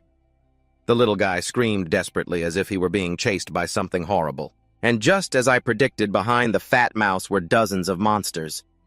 The little guy was crying while running straight towards Han Tae-sung. Is this enough for you yet? After seeing Hamchi pull so many monsters? He smiled brightly. So what if it's hard to level up? If you want to solve it, you just have to gather a ton of monsters. As Han Tae-sung spoke, he began to use his debuff skill to pull the whole horde of monsters into a weakened zone. And while Han Tae-sung was excitedly fighting and leveling up, the Goblin Lord Gordon also sensed his presence. Ho ho ho, so a cowardly outlander has returned, and he's even hopping around all excited. Just as I thought, that one is indeed a threat. If he gets any stronger than he is now, he'll become a considerable danger. He's truly different from these worthless ones. Gordon said this as he stepped on some old man. Across from him, this yellow skin was Commander Bleach, but looking at his current state, it seemed he wasn't doing too well. His whole body began to tremble from his wounds. But the Goblin Lord's mumbled words also helped Commander Bleach figure a few things out. An outlander coward. Could it be that Sir Siegfried has returned? In that case, I have to buy him time to get stronger. I absolutely cannot let this guy leave here. With this thought, Bleach tightened his grip on his sword and shouted, "Where do you think you're going? "Your opponent is me, you cowardly fiend. I will defeat you and rescue the Lord." Across from him, after hearing the bald commander's words, Gordon began to laugh with interest.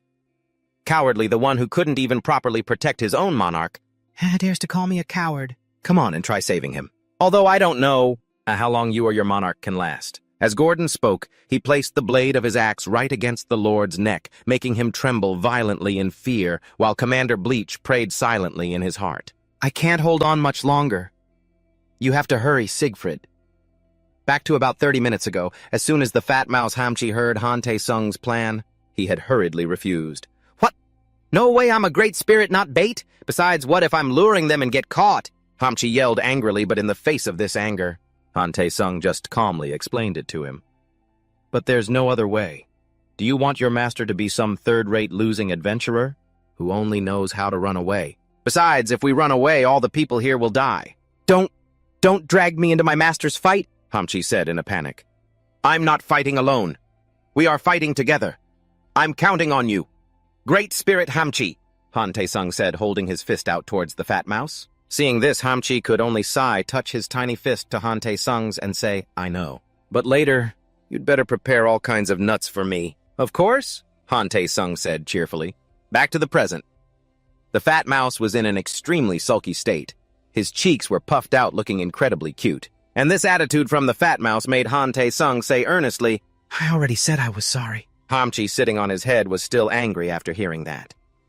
I'm the one who got chased half to death. I'm never going to be gaslighted by you, master, ever again. All right, the fat mouse pouted. I know my Hamchi has been through a lot. But you know we didn't have enough time. The danger's over now. Just drop it. Do you have any idea it was thanks to me that we even caught those things? Hamchi yelled. Back to Han Tae-sung. He calmly took out a recovery potion and asked, how is that thing I asked you about earlier going? You mean the Goblin Lord? I didn't see him directly, but I found a suspicious place. While I was running my butt off gathering those mutants and goblins, I saw Berman Castle. And then I sensed a horrifyingly evil energy coming from inside the castle, even though I couldn't see inside that oppressive energy. Must belong to that Goblin Lord. Hearing the fat mouse's words, Han Tae-sung thought for a moment. As the king of goblins, he took the castle first. Normally, if they were attacked, someone in a high position like a lord would evacuate first. But what is this uneasy feeling? It's weird. I don't see Commander Bridge anywhere. Thinking this, Han Tae-sung felt a sense of urgency and said, First things first, we need to get a move on. We're leaving right now, Hamchi asked quickly. Yeah, it's going to be dangerous, so you should stay here, Hamchi. I'll go get it done and be right back.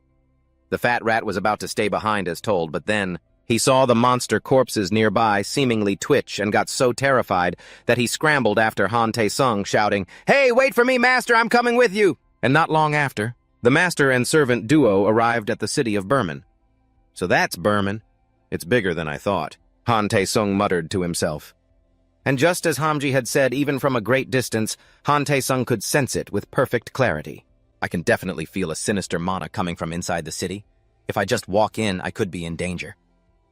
At this thought, Han Tae-sung glanced back at the fat rat trotting along behind him. Why are you still following me? He asked. I told you it's dangerous, so you shouldn't have come. Hearing this from the great Han Tae-sung, Hamchi put on a very sincere expression and said, Scared? No, that's not it. It's just that I'm worried. And about letting you go to such a dangerous place all by yourself, master. Oh, I'm so touched I could cry, Han Tae-sung said sarcastically, turning to Hamji, who was struggling to haul his chubby body onto his shoulder. So do you have a battle plan or what? Battle plan? Han Tae-sung asked. Hamji sighed and replied, Even if you're strong, master, we're up against the Goblin Lord. Shouldn't we have a plan for when we're attacked? You have a point, but we don't have time. Besides, sometimes charging in without a plan is the best plan. As he said this, Han Tae-sung crouched into a jumping stance, and then he shot toward the city gate like an arrow, terrifying the fat rat clinging to this madman. And with that incredible speed, Han Tae-sung used his own body to smash right through the gate, landing in a super cool pose. The only one suffering was our poor Hamji, who was sore all over from that crazy ride. You insane master, do you even plan on getting out of here alive? Hamji yelled, but before he could get another word out, Han Tae-sung, who was ahead, gestured for silence and said, Quiet, that's Sir Bridge. Following his gaze, Bridge was leaning against a pillar by the wall. Seeing Han Tae-sung, the commander seemed a bit relieved. Then he spoke, the one who made such a ruckus charging in. Of course it was you. When Han Tae-sung saw the commander, he rushed over and noticed one of the man's arms was gone. He immediately asked, "Sir Bridge, your arm. And why are you still here? Why didn't you evacuate?" In response to his question, Bridge answered calmly, "I may be weak, but I am still a knight. And as a knight, it is my duty to protect my lord." Hearing him say that, Han Tae-sung gritted his teeth. Damn it, he thought. That means the lord isn't safe either. And as this thought crossed his mind, a voice echoed from behind him, grabbing his attention. "So it's you, the human who wiped out my army. You're certainly stronger than the other humans I've faced so far. I suppose I understand now why that other human managed to hold out for so long." Godden spoke as he advanced on Han Tae-sung, holding Commander Bridge's severed arm in his hand. Across from him, Han Tae-sung heard that Commander Bridge had put up a desperate fight, which made him wonder. "Held out?" The Goblin King pointed his axe right at Han Tae-sung's face and sneered, "Ha, don't play dumb, human. You think I don't know to prepare to fight me? You had the people of Burman sacrifice themselves to buy you time to get stronger, didn't you?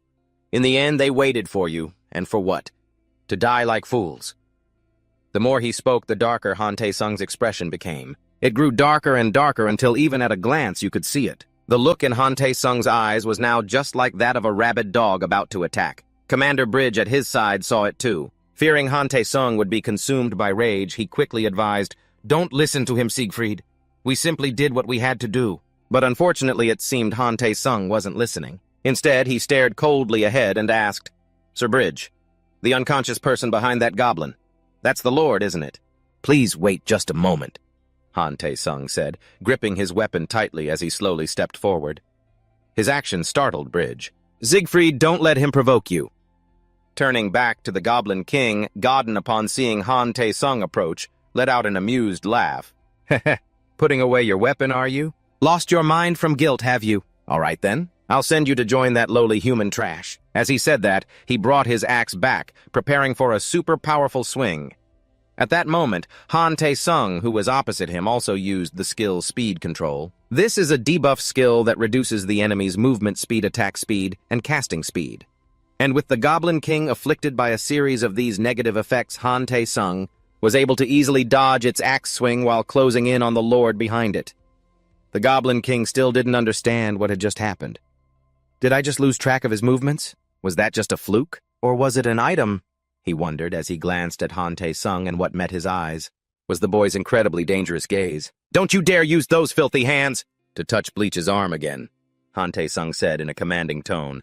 This infuriated the Goblin King. "Don't you dare give me orders." He roared in fury and charged straight at Han Tae-sung. Faced with an attack like this, Han Tae-sung calmly swung his leg and kicked the yellow-skinned creature right in the chin. It sent him flying. But thanks to that kick from Han Tae-sung, the Goblin King finally realized the problem.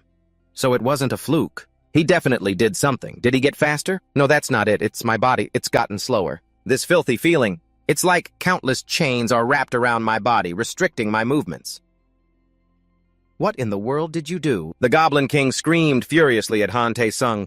He didn't pay much attention to the yellow-skinned goblin's words, but this speed control skill really made Han Tae-sung quite satisfied. "Speed control is better than I thought, huh? Judging by his reaction, it's definitely effective." With that in mind, Han Tae-sung returned the arm to Bleach and said, "This arm belongs to you, Sir Bleach, correct? Even if it can't be reattached, we can't let it fall into enemy hands. It's thanks to you, Sir Bleach, and everyone else holding out that I was able to get stronger. For now, just leave everything to me. Hamchi, stop hiding, get out here and lead these two away from here." I get it," the fat rat said hurriedly. After that, he tried to use his small body to drag the Lord away. But his actions were a bit rough, which made Bleach, who was beside him, say worriedly, "Thank you for your help. But could you please be a little more gentle with the Lord? Stop talking nonsense and hurry up," Hamchi yelled. Turning back to Han Tae-sung after taking care of Bleach's group, he let out a soft sigh. The urgent matter is dealt with for now. All that's left is the Goblin Lord, Han Tae-sung said, glancing at the goblin. And as for the goblin, after seeing his prey escape, he was absolutely furious. "Wasn't it enough to look down on me with some weird item? Now you dare to steal my spoils of war, too. I'll rip you limb from limb before I kill you. You damn human," Godden said, his voice filled with killing intent. But his appearance still wasn't enough to frighten Han Tae-sung. "All right, now that there are no more distractions, let the real game begin," Han Tae-sung mumbled. And after that, The battle between the two officially began. The one who attacked first was still the Goblin King. He began to swing the giant axe in his hand straight towards Han Tae-sung. His swing was so powerful it created a streak of pale orange light, but unfortunately for him, Han Tae-sung seemed to have read his movements. The moment he swung the axe, Han Tae-sung automatically leaned to one side to dodge, and right after that, he used the pipe in his hand to give him 3 hits to the body. Each blow made Godin's jaw drop from the pain, but apparently feeling humiliated by being hit repeatedly, he gritted his teeth and endured the pain. Then he swung the axe in his hand with all his might, sending Han Tae-sung flying towards the stairs on the opposite side. Because he had managed to raise his arm in time to block the blow, he hadn't taken much damage. However, the fact that this goblin had started to hit him made him realize this was getting a bit difficult. Damn it! Is he keeping up with the speed of my speed control skill? It's true a boss is always hard to fight no matter how high your base stats are, Han Tae-sung thought to himself. Meanwhile, the Goblin King Godin, after landing a hit on Han Tae-sung, laughed smugly. "Ha ha, look how miserable you are. Hey, human, where'd that arrogant attitude of yours from before go? You think you can beat me with those pathetic little tricks? You really underestimate me. I won't grant you an easy death. I'll cut off all your limbs, drag you to the altar as a sacrifice for the war god, and then I'll chop your head into 1,000 pieces, blah blah blah." And while this goblin was still rambling on about his post-victory plans, Han Tae-sung, on the other hand, had begun to silently formulate a plan of his own. This is starting to get on my nerves, but he's right. The speed control skill has its limits. It's a support skill, not an offensive one. And on top of that, I don't have enough mana to use anything else. He must know that otherwise I would have used that skill already. Should I use it now? No, I'll wait for the right moment. After deciding, Han Tae-sung charged forward to attack once again, and the Goblin King laughed in amusement. "Ha, so you've finally given up resisting, have you? Or is this just another one of your tricks?" he said, swinging his giant axe towards Han Tae-sung. Simultaneously, Han Tae-sung swung his mace to meet the blow, and the result was... The moment the two weapons clashed, they created a horrific sound. Shockwaves blasted outwards, causing the ground and rocks to explode. The recoil from the blow sent a violent tremor through Han Tae-sung's arm, but the Goblin King opposite him seemed completely unaffected. In fact, at that moment, he was still smiling as he praised Han Tae-sung. "Haha, impressive. Go on, see if you can figure out a way to fight back. You can't win. Give up this pointless struggle." He taunted as he relentlessly brought his axe down on Han Tae-sung, forcing our protagonist to struggle just to parry the blows. But despite the difficulty, Han Tae-sung was holding his ground. This began to infuriate Gopton. "You ignorant bastard!" the Goblin King roared. And then, he used his free left arm to grab Han Tae-sung by the neck and threw him with immense force, sending him flying backward like a cannonball with a cry of pain. Before Han Tae-sung could even get back on his feet, Gopdon closed the distance, planted a foot squarely on his stomach, and said, "You know something. Since ancient times, humans have looked down on goblins as an inferior race. And I'll admit goblins are not a superior species. But I will change that someday. We will rule this world and stand above all other living beings. That is the burden that weighs upon the shoulders of the Goblin Kings generation after generation. That is my ideal." Gopdon declared his dream with a smile, only to be met with a scornful laugh from Han Tae-sung. "What a load of crap. You know why. After all these generations of kings, your kind are still nothing more than lapdogs for humans. It's because you're nothing but a pathetic, filthy, disgusting race." As for the Goblin King, Han Tae-sung's words made his eyes turn bloodshot with fury. He clenched his jaw, his face contorted with murderous intent. And while the king was still seething with rage, Han Tae-sung, pinned beneath him, had covertly activated some kind of skill. He continued to taunt him, buying time for the skill to take effect. "You should go home and take a bath. You stink," Han Tae-sung advised with mock sincerity. At this point, Gopton was so enraged that he gripped his weapon tightly. "Are those your last words? Die, you bastard!" Gopdon roared, raising his axe to deliver the final blow. Just then, Han Tae-sung thought, "Now deactivate speed control."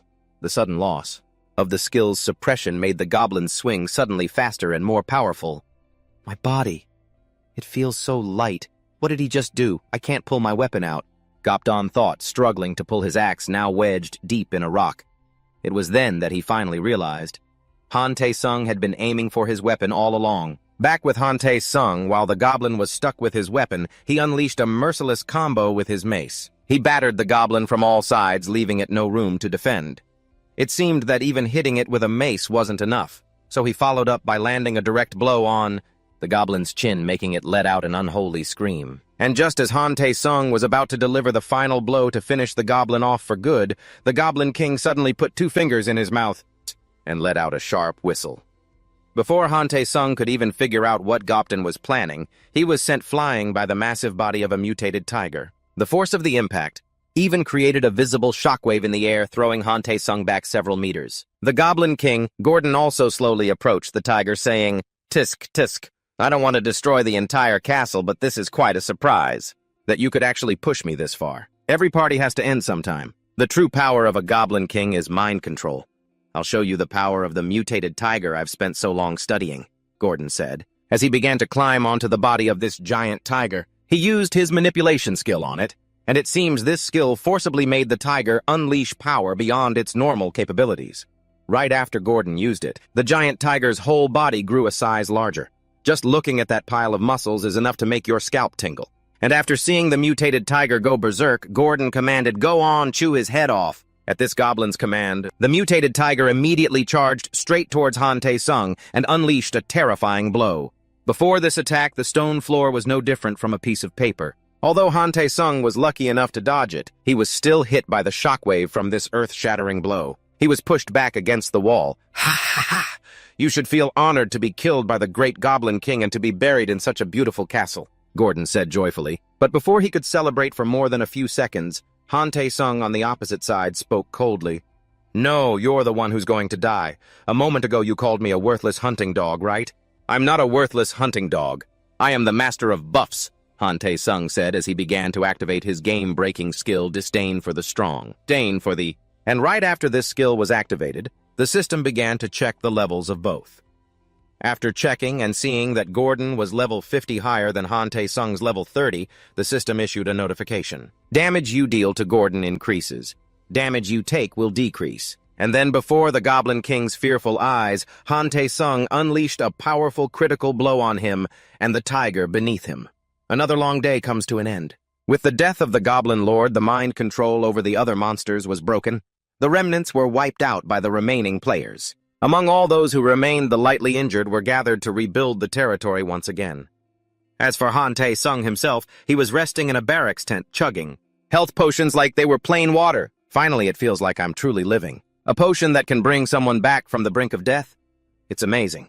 You can't experience things like this in the real world, Han Tae-sung said nonchalantly, not noticing the judging glances from a few people nearby.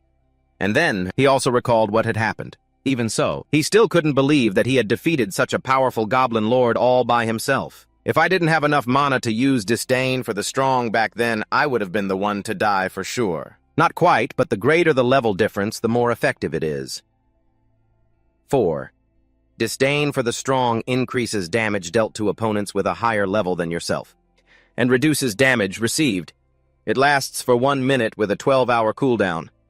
Among all the buff skills I've learned so far, this one is truly brokenly overpowered. However, the cooldown is very long, so I have to use it carefully. Plus, I can't hide the skill while I'm fighting, Han Tae-sung thought to himself. And just at that moment, Commander Bleach's voice rang out beside him.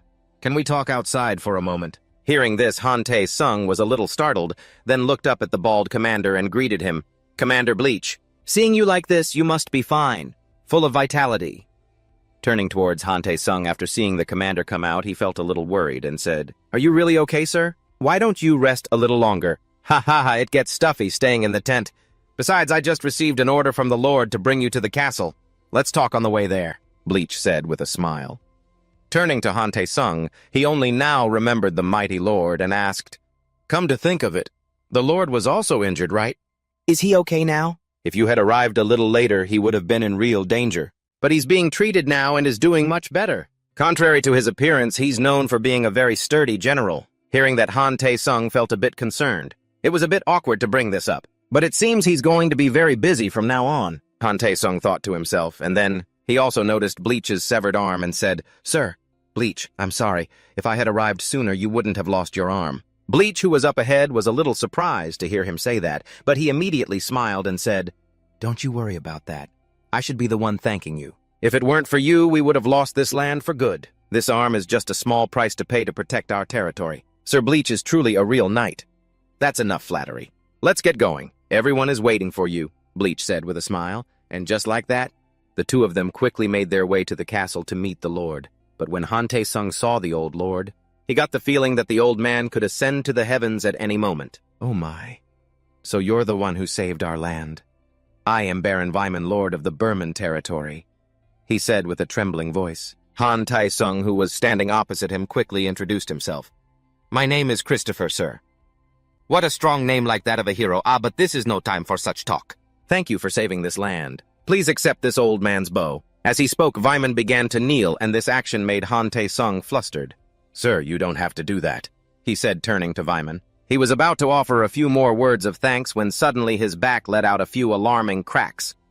The next moment, the old man was flat on the ground, crying out, "Ah!" This made the nearby soldiers rush over, asking, Baron, are you all right? Oh, geez, I knew this would happen. Oh, heavens, I'm dying, Wyman cried out pitifully. At that moment, Han Tae-sung, who had witnessed everything, glanced at the bald-headed commander and asked, he used to be a great general, right? Hearing this, Bleach could only remain silent. Back to the story once his back had stabilized a bit, Wyman coughed a few times and spoke. To think I'd let you see me in such a pathetic state. My sincerest apologies, my body hasn't fully recovered yet. In any case, thank you once again. You don't have to do that, sir. I was hired as a mercenary after all. I was just here to help. You're giving me too much credit, Han Tae-sung said hastily. It doesn't matter in what capacity you helped us.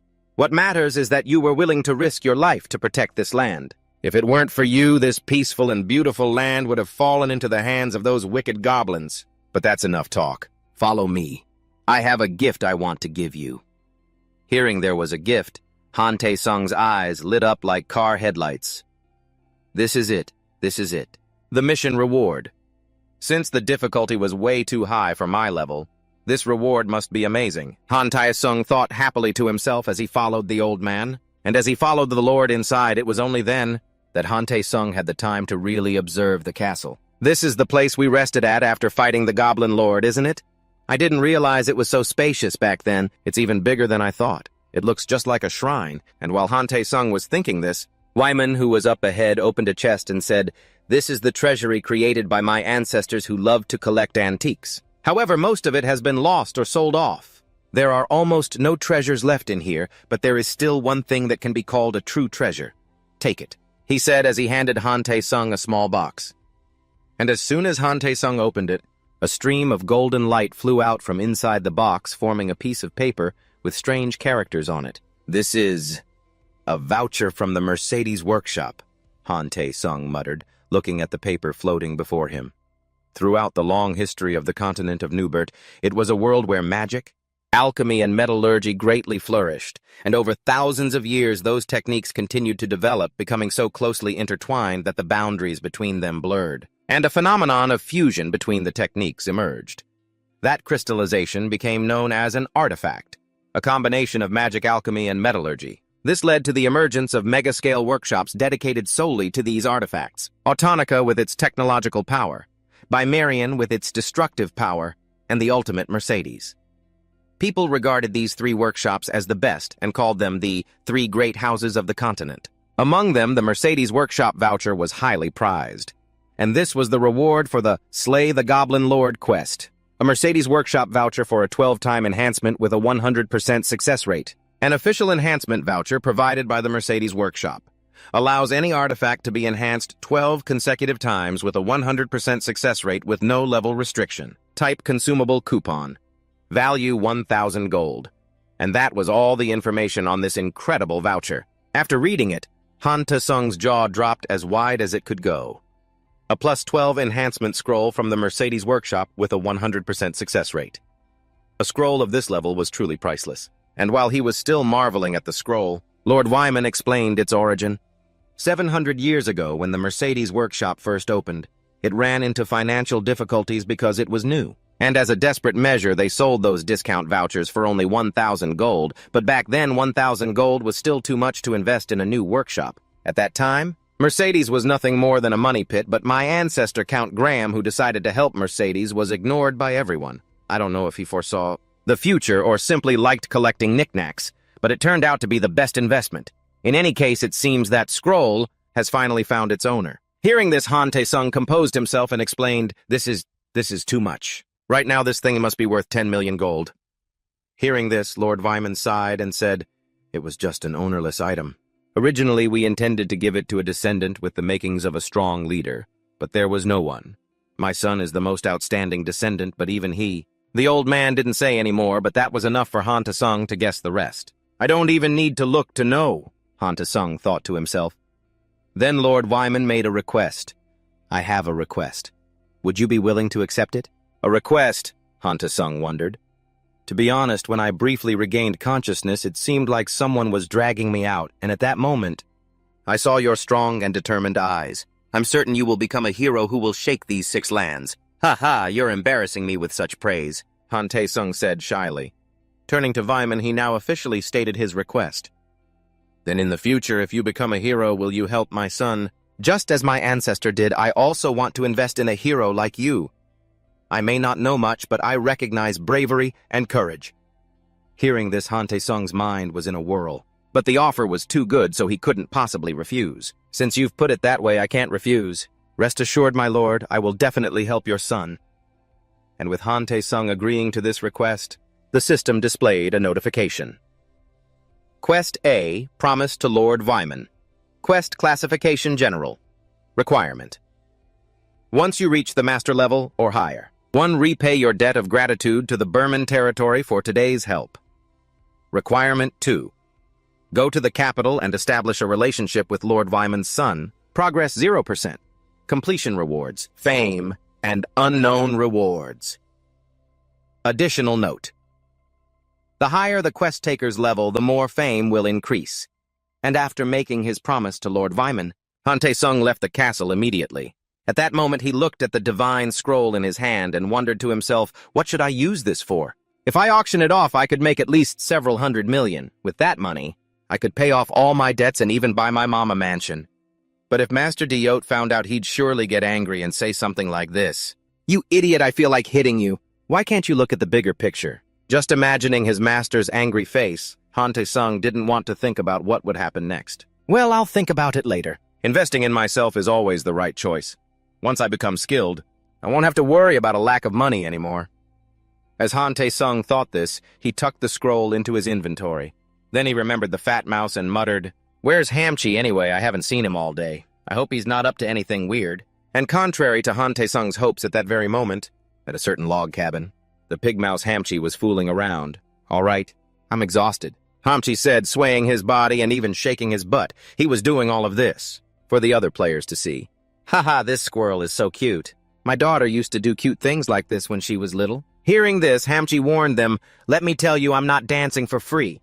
I know. You'll get a reward, okay? Here, have some food, the tough-looking man said as he casually tossed him some kind of nut. Seeing this, the fat mouse happily said, Thanks. I know a few other tricks, too. Want to see me impersonate my idiot owner? In short, just for a bit of food, Hamji sold its dignity and even sold out its owner, Han Tae-sung. But it had no idea. Every word it had just said had been overheard by Han Tae-sung.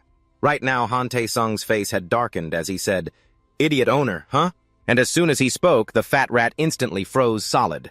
Then Han Tae-sung grabbed this pig rat and started nagging. So you're the one pulling these silly stunts around here. Are you a streamer? You'd better watch your words next time, Han Tae-sung said angrily. But at his words, Hamchi was still unrepentant. It even shrieked angrily at Han Tae-sung, You don't understand how your master feels. When they won't give you snacks. If you're not going to give me food, then don't bother me. Hearing this, Han Tae-sung asked quizzically, I thought you only ate rocks. I only need those when I run out of energy, Hamchi said. And while this master and pet were arguing, old man Gangman Bok next door spoke up, Who's this? Isn't it Six Freeze? Where have you been? We've been looking all over for you. I had some business at the castle, Han Tae-sung said calmly, turning towards Gangman Bok. The old man then quickly said, Sit down. You seem to be a busy man, huh?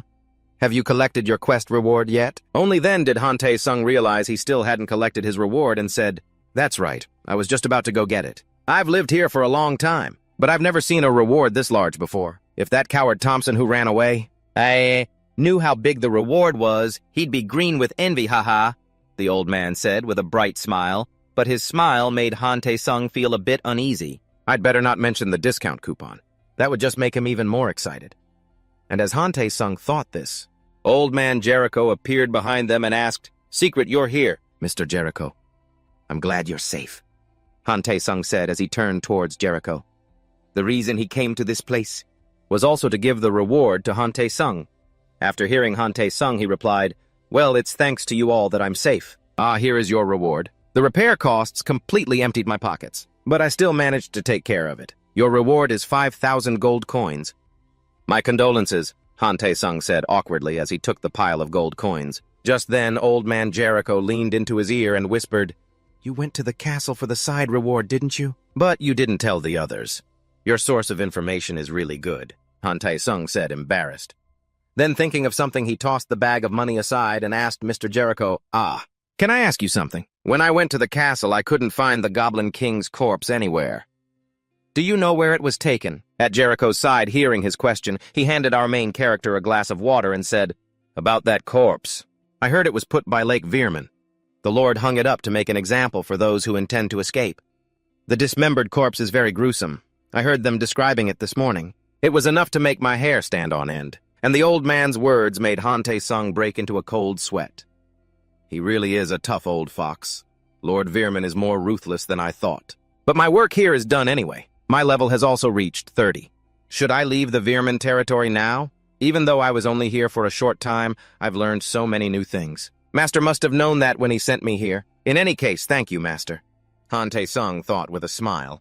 But suddenly, at that moment, a loud shout echoed from outside. "Disciple, I did it!" The voice seemed to belong to some swordsman, and it was so loud it felt like it made Han Tae-sung's ears go deaf. And after hearing some madman yelling outside, Old Man Jericho's face soured and he said, "What the hell was that?" It nearly burst my eardrums. What drunk bastard dares to shout nonsense at this hour? It's probably just some nobody, Han Tae-sung said, annoyed. But right after that, Han Tae-sung thought about the voice he had just heard. Wait a minute, that hoarse and carefree tone, that voice, calling someone disciple. Could it be Master? The scene changes to outside the tavern. Because of the recent shout, everyone started to gather outside to see what kind of lunatic was daring to yell so loudly. And the appearance of the voice's owner truly got everyone talking. "Wow, that man is huge. I've never seen anyone with such a high level." Seeing them gossiping like that, Han Tae-sung on the other side hurriedly squeezed his way outside to see. "Hey, let me through," he said, trying his best to push to the front. And then he finally saw the owner of that booming voice, and he was a bit surprised. "What? That's not Master." From his point of view, the owner of the voice was an old man, an incredibly large swordsman with a scar over his left eye. At that moment, he looked straight at Han Tae-sung and said with a wide smile, "At last we meet my disciple." The entire crowd immediately turned to look at Han Tae-sung. He himself was stunned, pointing at himself and asking, "Me? That's right. Who else would it be but you? Back to Hamchi now." He glanced worriedly towards his master and asked, "Hey, is that old man the master you're always talking about? He looks really intimidating." "I don't know. I don't know him," Han Tae-sung said as he activated the Ancient Runes vision skill, and right after, information about the large old man appeared in his eyes. "BTG type, NPC. Race human, level 361. Title Sword King of the 5 Celestial Stars." Back to Peterger, it seems that now. He noticed Han Tae-sung reading his status and said with a grin, "Heh. Do you know who I am now, son?" "Allow me to introduce myself. I am one of the 5 Celestial Stars, a single man with a single sword who can cleave the world in two. I am Peterger," he said, lightly swinging the sword in his hand. And with just that one swing, it created a terrifying blast of wind pressure, causing the nearby rookies to run for their lives, afraid of getting caught in the crossfire. Han Tae-sung, too, had heard of this old man's title before. I've heard of his reputation. The 5 Celestial Stars is a name representing 5 stars. In the skies of the New York continent, it's used as a title for masters who have reached the absolute pinnacle in their field. Who would have thought I'd meet such an esteemed person in a remote and desolate place like this? But wait a minute. I remember now. I also met my master in a forest that no one ever visits. I can't believe sparsely populated areas are the perfect places to run into these ridiculously powerful people, Han Tae-sung thought to himself. And at that very moment, the old man Peterger appeared before Han Tae-sung as if he'd teleported and asked, "Hey, son, do you want to become my disciple and learn from me?" The old man's sudden appearance startled Han Tae-sung, making him step back. "Wait a minute. This is all too sudden. Why are you suddenly calling me your disciple?" Ha ha, isn't it obvious? I call you my disciple, so you are my disciple. Then he looked at the shabby outfit Han Tae-sung was wearing and said with a laugh, Ah, I see. You're just a rookie, so you don't understand much about this world. You don't understand what the title 5 Celestial Stars and Master Swordsman means, do you? Ha, let me explain it to you, Peter said with a wide smile. But before he could explain, Han Tae-sung spoke up. I understand completely. I know about the 5 celestial stars, the 5 great stars of the continent, the 5 masters. I know exactly how strong they are. You know that much, do you? Then why are you reacting like this? Peter said, annoyed. Han Tae-sung's calm demeanor was completely outside of his expectations. Normally, Han Tae-sung should have been so overjoyed he'd go crazy, immediately kneeling down to accept him as his master.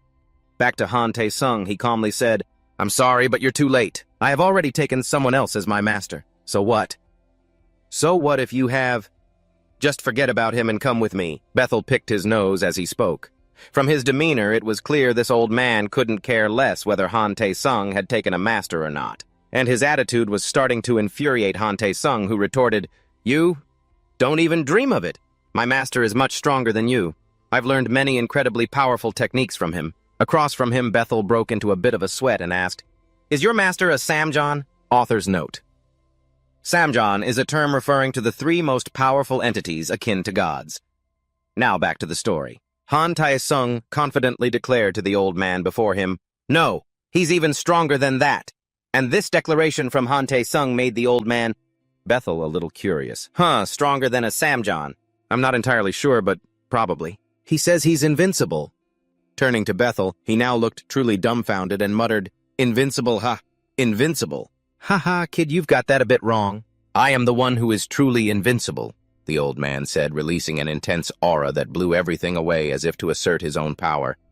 And, before this overwhelming presence, Han Tae-sung was thrown to the ground, while the fat mouse Hamchi had fainted ages ago. Just then, after calming down a bit, Bethel seemed to have a change of heart, saying, You seem a bit arrogant, but I can see you greatly respect your master, so I won't force you to be my disciple anymore.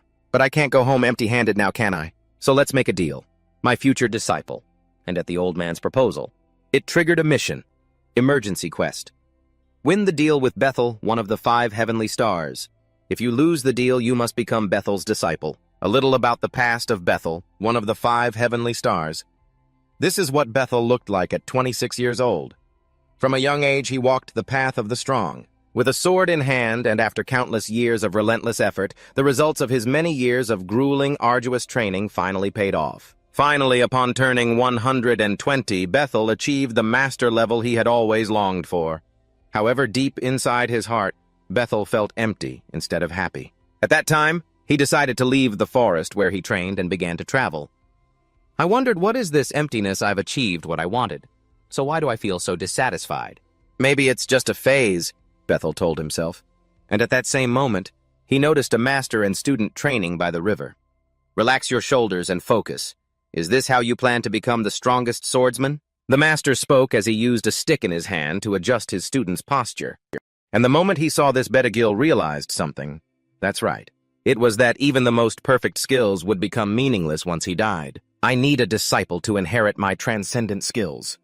And so Betagil began his journey across the continent to find a successor, but things didn't go very smoothly. Every young person he encountered didn't meet the standards he had set, like this blonde-haired young man, for example. He was a good mana user but lacked combat skills.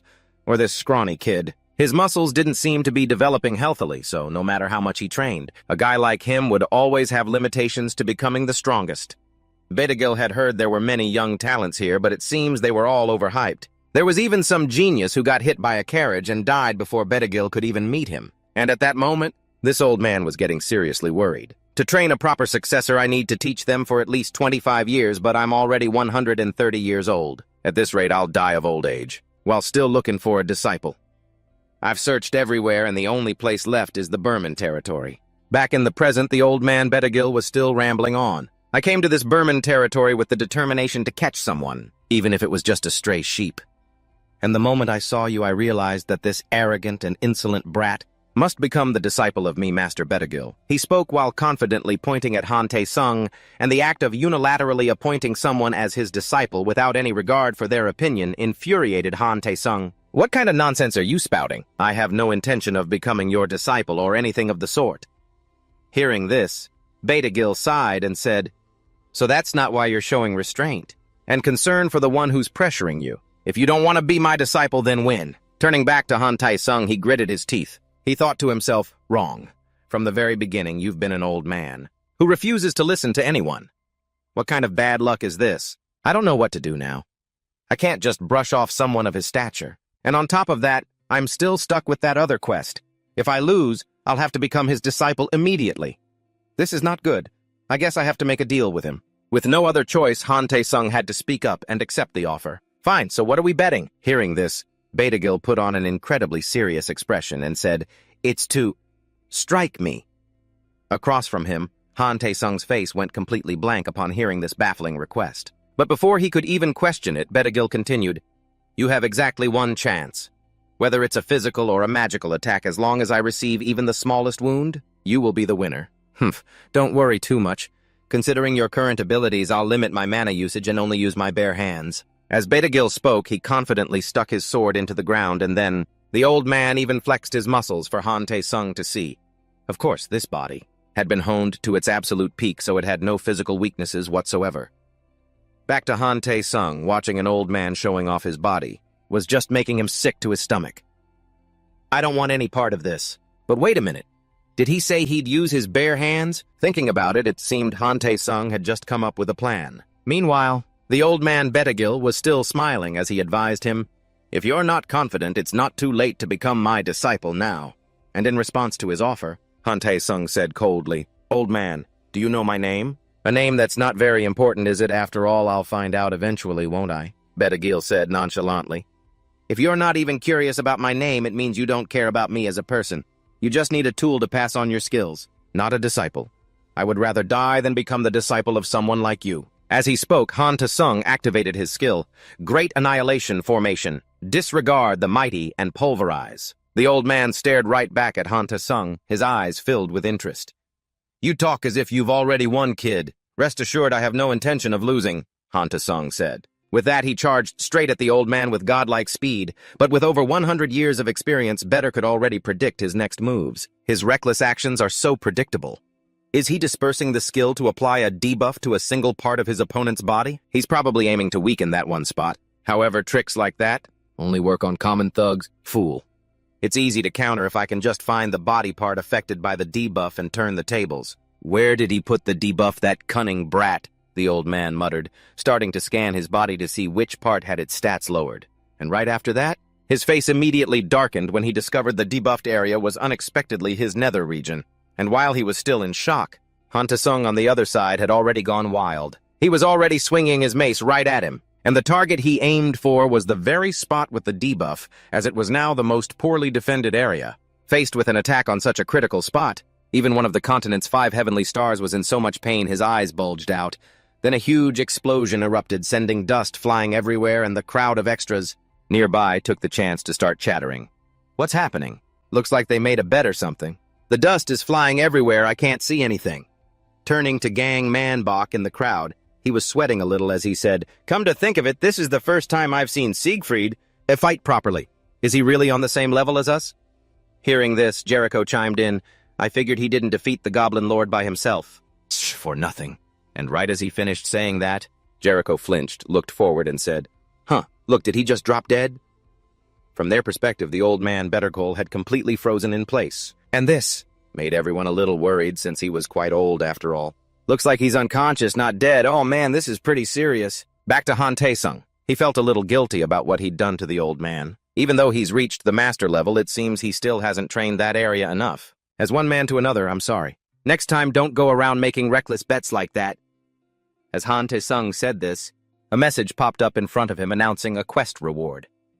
Oh well, since I won the quest must be complete, right? 4th quest complete. You have won a bet against Bettercole of the 5 heavenly stars. Would you like to receive the highest reward? And of course our protagonist didn't hesitate to press yes. Just then the fat mouse Hamchi woke up from his daze. What happened, master? He asked, feeling like his head was still in the clouds. Seeing this, Han Tae-sung asked worriedly, Hamchi, are you okay? Ugh, you damn master. You sent me spinning. Meanwhile, Han Tae-sung, seeing that he would still talk, I was relieved. Don't worry, everything's taken care of. Let's get out of here quickly, before that old man wakes up and starts bothering us. Now, what was I about to do again? Hearing this, the fat mouse next to him reminded him, "Didn't you say you were going to wear the Goblin Lord's corpses?" "That's right. I want to draw some of its blood before the body starts to decompose. That stuff can sell for a good price, you know." "Master, you're a real cheapskate." "Wrong! It's called being frugal," Han Tae-sung retorted. The scene changes to a desolate area. This is the site of the Shohoka ruins in the Kingdom of Macallan, where a giant level 500 monster named Piton appeared 35 years ago. It's a popular hunting ground for adventurers between levels 40 and 60. The mercenary guild near the Shohoka ruins. Currently, this area is packed with countless adventurers. Shouts of recruitment can be heard everywhere. We're looking for members. We need 2 DPS and 1 healer. We pay 10 gold per hour. We have room for members, blah, blah, blah. Countless voices like these rang out. And among them a girl was also struggling to make herself heard, looking for members. Hearing her voice, a buck-toothed young man nominated himself. "Hey, you looking for people for your party, right? Any spots left for a DPS? I've even upgraded my weapon for a special occasion like this," he said, showing off his new sword. But unfortunately for him, he wouldn't get a chance to use it because the girl immediately rejected him. "Sorry, our main damage dealer positions are already filled. That's why we're looking for someone for a support role." "I'm really, truly sorry," she said, bowing hastily. Hearing this, the buck-toothed young man got a little annoyed and turned to leave. "Damn it! Everyone's looking for a support," he grumbled. To clarify, supports are those who possess buff skills to strengthen allies or debuff skills to weaken them. Back to the girl. Her name is Gosrin. Entity Classification Adventurer Player. Level 48. Class Elemental Mage. Right now, she was also looking out at the sea of people in front of her. Sigh. There are so many people here, but not a single priest or support. It seems like the people looking for party members here are all people I've seen before. Almost all of them are in the same boat as me. They're all just sitting here hoping a support cleric or priest shows up. Looks like today's hunt is a failure. Just as Gosrin said that, her eyes glazing over like a dead fish, something suddenly happened. She seemed to notice something. Her eyes widened. "That person. I think they just got here. A newbie," she thought, staring at someone's back. With a mouse on his shoulder. All right, let's see. Thinking this, Gosrin activated her ancient insight skill to check the information of the guy in front of her. And I don't know what she saw. But immediately after, she rushed to grab the young man's hand and said, "Excuse me, would you be interested in joining our party?" Let's go back a bit in time. After the incident in the Burman territory, I still had a ton of stuff to deal with in the real world.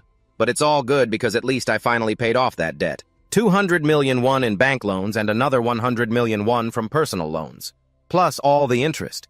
Now that I think about it, why haven't those loan sharks been coming around to collect recently? They even caused a scene at my house demanding money once. Well, no news is good news, I guess. I wish they'd just stop asking, then I wouldn't have to pay. As Han Tae-sung was thinking this, the sound of a car horn caught his attention and he turned to look. The owner of this luxury car seems to be some rich playboy, taking his girlfriend to a restaurant.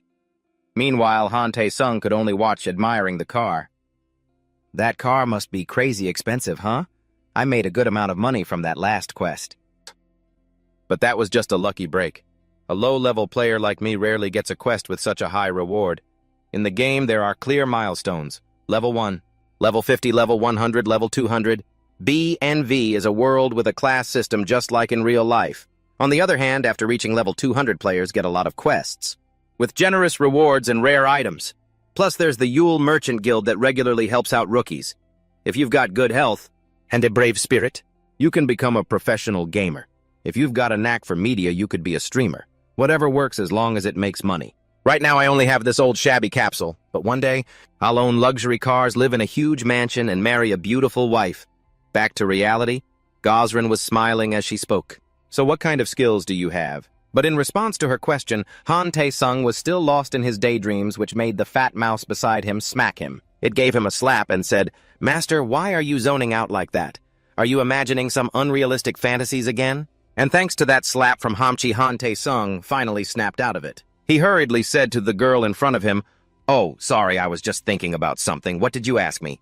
"Oh, right. The thing is, my party is looking for a support.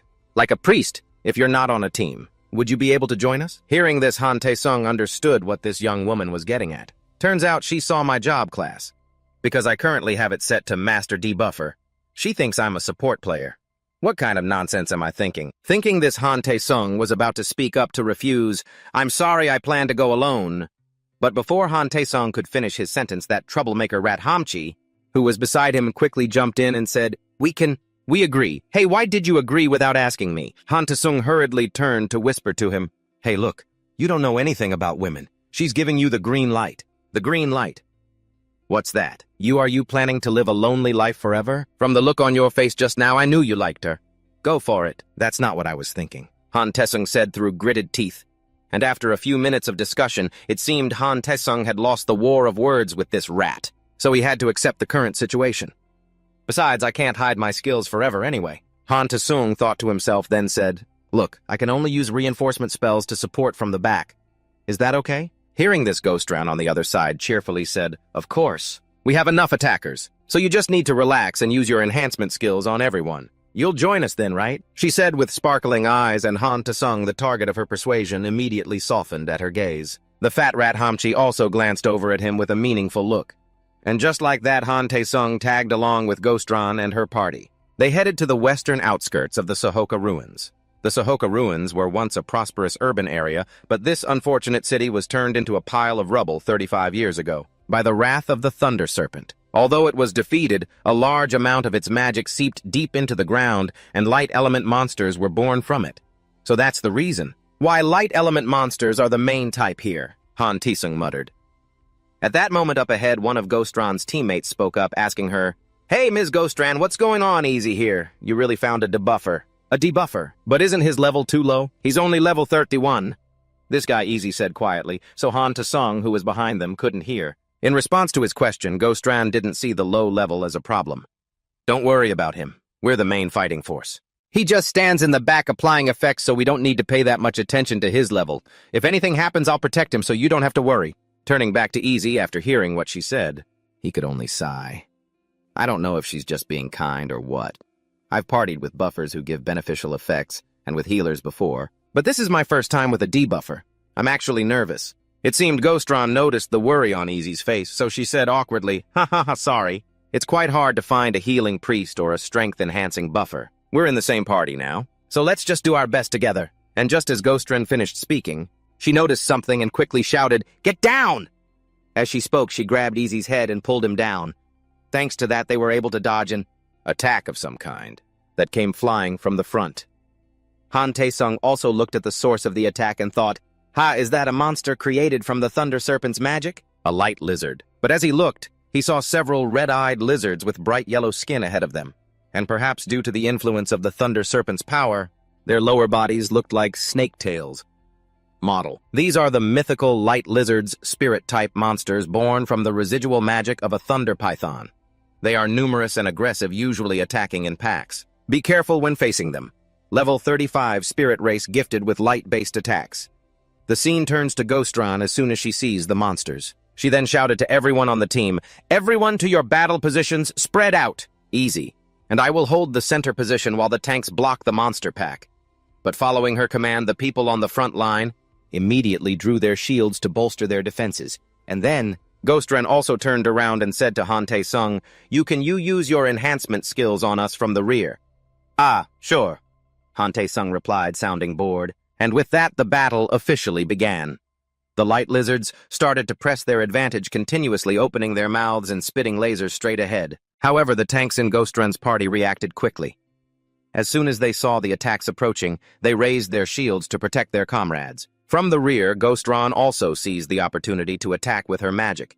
And just when the formation was working perfectly, for some reason this tank wielding the sword suddenly broke formation and charged forward to attack the light lizards head-on. But this guy seemed to be quite strong.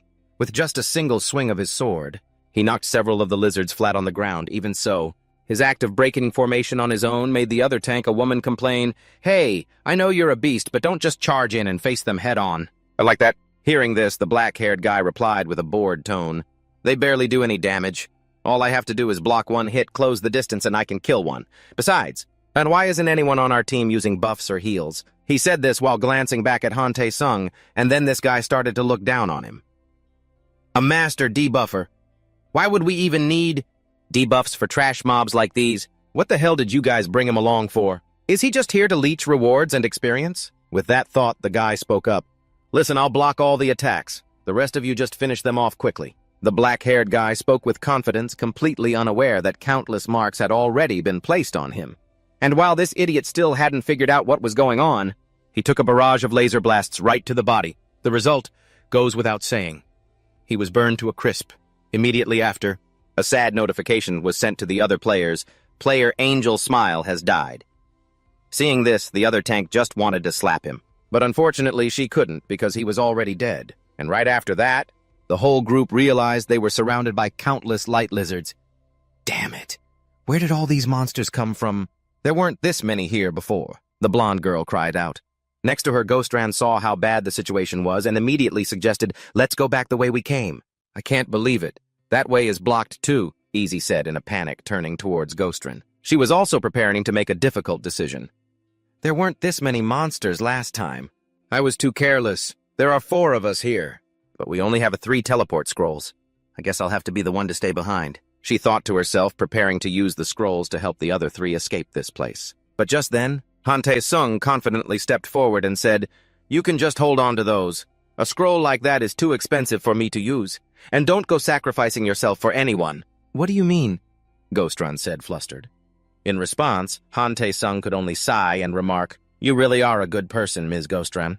I know you're a kind and considerate person, but being too nice will only get you into trouble. You should save that teleport scroll for yourself. I can get away on my own. Why do you need to run?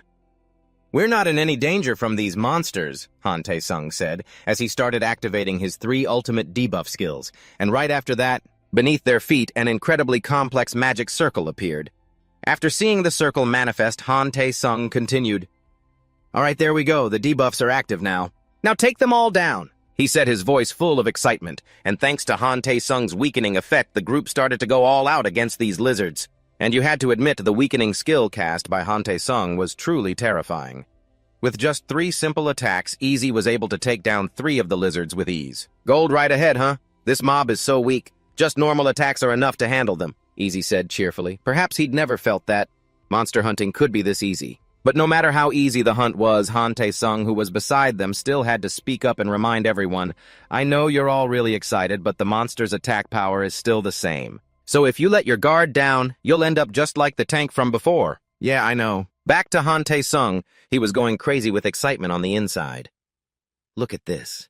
Isn't this way too easy? Even though all I'm doing is standing in the back throwing debuffs, I'm still raking in tons of experience. Should I just tag along with parties like this and leech experience from the back?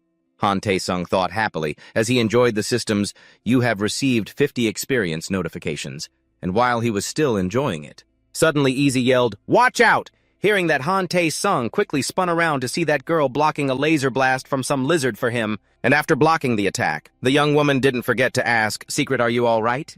Ah, I'm fine, thank you, Han Tae-sung said, and then began to think to himself, this Ghostran girl? Her agility is no joke. If she had chosen the assassin or archer class, her level would probably be even higher. But it's a pity she chose the mage class. Not long after, the level up notification rang out. The whole party was overjoyed. We leveled up. We all went up at least 1 level. Anyone watching would think we were cheating. And at that moment, Han Tae-sung, standing nearby, tactfully said to them, Looks like everyone's happy with this hunt, huh? You didn't seem to trust me much at first, but I'm glad you're all pleased now. Hearing that, Easy said bashfully, Oh, come on, don't say that I've always believed in you. Meanwhile, the blonde girl felt like she'd had an epiphany after the battle with Han Tae-sung, as if she'd discovered a new truth. Buffers and healers can't even compare. Hey, how dare you compare him to those scrubs? Easy shouted angrily, and his reaction made Han Tae-sung, who was right beside him, think, This guy, he's getting way too intense. This is exactly why buffers are abused. Turning back to face him, the blonde girl asked innocently, This is the first time I've seen a class that specializes in debuffs. Are you sure it isn't a hidden class? Her question really startled Han Tae-sung, and he quickly blurted out, No way, if it were I would have joined a major guild by now. Then what is your class? It's a unique class, but all I can do is use debuffs. I can't do anything other than apply debuff effects. Oh ho, so it is a unique class. Is it a new class in this virtual reality game? There are 4 class tiers: common, unique, legendary, and mythical. I couldn't even tell the tiers apart until the 2nd class advancement. Have I been using my skills too freely because I didn't realize how important my class was? I'll have to be more careful from now on. And while Han Tae-sung was thinking about this, the Ghost Ren girl ran up to him and said, "Secret, we collected this stuff while we were hunting to give to you," she said, holding out a pile of yellow ore in front of Han Tae-sung. Lowest grade light crystal. Contains weak light attribute energy. Material type. Back to Han Tae-sung, he was a bit surprised. Isn't this way too much? Hearing that Ghost Ran explained, "We usually give all this to our buffer after a hunt. We're giving it to you because we had such an easy time hunting today. And it was all thanks to you. In that case, I'll gladly accept," Han Tae-sung said as he reached out and touched the pile of crystals. But at that very moment, the Ghost Ran girl seized the chance to grab his hand, her eyes sparkling as she said, "So, will you keep hunting with us? You will, won't you?" Right, model. Just calm down, we can talk later," Han Tae-sung thought to himself. And since he'd already fallen for her honey trap, he didn't want to disappoint this girl, so he had no choice but to speak. "Finding a party is pretty tough, but..." Before he could even finish, Ghost Ran cut him off and said, "Everyone, did you hear that? Secret said he'll keep hunting with us." Just like that, they started cheering and jumping for joy. Seeing this, Han Tae-sung could only remain silent for a moment. "Oh well, whatever. It's been a while since I've gotten to enjoy a normal life like this." Hamji on his shoulder heard this and said with a laugh, "Don't let one woman ruin your day. You shut it." Time flew by. A week had passed since I joined this party. At the Adventurers Rest Stop Cantor Hotel, Soha Branch. The group was saying their goodbyes after a long day of hunting. "All right, let's call it a day here. Good work, everyone. We'll continue tomorrow." For Han Tae-sung, this past week had no special events or major hauls, unlike the quest he received in the Berlin territory. However, at least Han Tae-sung leveled up safely and also unlocked a new support skill. He had made a small achievement.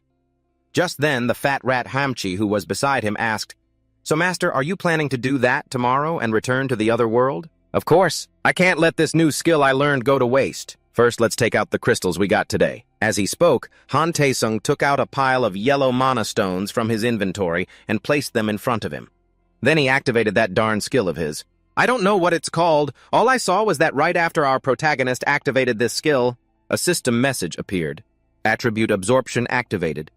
Absorbed 0.36 light attribute energy from a lowest grade light crystal. Light attribute magic resistance increased by 0.36. After reaching level 35, I got a new skill called Attribute Absorption. It's a skill that allows you to absorb attribute energy. Absorbing attribute energy increases your resistance to that attribute, and if you absorb a certain amount, you can enhance that skill. Current absorption rate. Light 1.14, Dark 1, Water 1, Fire 1. For a skill like this, on the surface, it seems like a skill that simply increases attribute resistance. But if you absorb more than a certain amount, it can enhance other skills. The problem is, I don't know what that certain amount is. If it keeps increasing this slowly, when will I ever be able to strengthen my skills? Han Tae-sung said as he leaned back. Then, he began to think about his future plans. In any case, it's about time I stop hunting in a party. I just need to level up one more time to learn a new skill. Maybe I'll learn it tomorrow. And according to Han Tae-sung's plan, he could reach level 45 tomorrow, at which point he could learn a new skill. The Flying Dagger skill. But that was just what Han Tae-sung had planned. Will you continue hunting with me? Every time Ghost Ren said those words, it was as if our protagonist was hypnotized. He would say, all right, fine. And just like that, Han Tae-sung's resolve to leave the party slowly crumbled. Oh, for goodness sake. I don't know anymore. I'll think about it after I level up tomorrow, he said, leaning back in his chair. As he did, he accidentally squashed the fat rat underneath him. Master, you're crushing me! Hamchi yelled. Time flew by until the next morning. Han Tae-sung opened the door, yawning widely. He mumbled, are they all gathered already? As he spoke, he looked ahead and was a bit surprised. Huh. Why are there so many people all of a sudden? Hamchi, what's going on? I don't know either, the fat rat replied, just as puzzled as he was. Just then, someone in the crowd noticed Han Tae-sung and shouted, Hey, it's the debuff master! You're the debuff master, right? Party with me? What are you talking about? We got here first, get lost. I was the one who got here first. The frantic crowd started to pull and tear at Han Tae-sung, making him cry out in alarm. Are these people crazy? What are you all doing all of a sudden? And in the middle of the chaos, Ghost Ren showed up just in time and grabbed his hand tightly. Right after that, she used some kind of skill and pulled Han Tae-sung away quickly, ensuring their safe escape before the crowd grew even larger. Ghost Ren even used 2 teleport scrolls to warp to a specific location, and as soon as she activated them, A pillar of light immediately shone down on them, and they both vanished within it. Before the bewildered eyes of the other players, the scene shifts to a location within the ruins. A pillar of light shot down from the sky, revealing the figures of the two. Han Taesung and Ghost Run appeared once more. Ugh, I still can't get used to this teleportation feeling. This is the first place we ever hunted together as a team? Right, Han Taesung said, looking around. I never thought we'd be back here, but I'm really glad I could come back here with you. Turning towards Han Taesung, he got straight to the point. Ghost Ran, what the hell is going on? To answer his question, she projected a screen and said, I think you need to see this first. Han Taesung's eyes followed. It appeared to be a trending post on the New World player forums regarding the Suhoka Ruins debuff masterclass. Upvotes 1,211. Comments 1,191. Explosive. Hey everyone, you have to see this video of the debuff master. Looks like buffers are about to lose their jobs, haha. When he applies, his debuffs the surrounding monsters just melt away. It seems like bringing one to... Buffer is twice as fast as having two buffers, right? By the way, who's the pretty girl in the front? Haha, is she a hidden class? Anyway, there were countless comments about this one. Buffer. At that moment, Ghost Run explained, a video of our party during a hunt has spread throughout the community. The person who filmed it was probably... But she didn't even need to say it. Han Taesung could already guess who it was. Itzy, the only one who doesn't appear in this video. That's right, he's already left the party. And I think he secretly recorded it when he moved to another area and uploaded it to the community page. But I don't understand why he would do that. Hearing this, Han Taesung's face filled with contempt. Acting like brothers to my face, then stabbing me in the back. How pathetic. This is bringing back some bad memories. Looking back at Ghost Run, she spoke awkwardly. I'm sorry. I shouldn't have pressured you into joining the party. He's the one at fault, Ghost Run. You didn't do anything wrong. Anyway, thanks for getting me out of that situation. So what will you do now? Ghost Run asked. I'll just keep leveling up and then move somewhere else. After all this, I don't think I can stay here anymore. The rumors are already everywhere. Hearing this, Ghost Run bit her lip, and then she seemed to make up her mind and then called out, Sick freak, do you want to form a party with me? Just the two of us. And of course, for a guy like Han Taesung, there was no way he could refuse an offer like that. After that, the two ventured deeper into the ruins. As they walked, Ghost Run spoke up. There were so many monsters here the first time I came. But now, it's completely quiet. There's nothing around here. Is it because of that skill you used back then? Did it wipe them all out? Ha ha. Well, Han Taesung said, flustered. This is so awkward. I never thought being in a party with just two people would be like this. It's even more awkward than when I was in a bigger party. I wonder if it would be better to just go solo from now on. But how could I possibly say no when she asked me with that look on her face? Han Taesung thought, glancing over at Ghost Run. Just then, the fat rat beside him let out a sly chuckle and said, Hey, master, wouldn't you agree with me? It's the atmosphere, that special connection. He said this in a deliberately annoying tone, which made our protagonist angry. Hamchi is teasing me again. You've been way too quiet lately. I was actually starting to worry something bad had happened to you. As he spoke, Han Taesung quickly reached for the fat rat on his shoulder, but unfortunately the little guy was too fast. It instantly leaped away and said, Hey, you're always so quick on the uptake.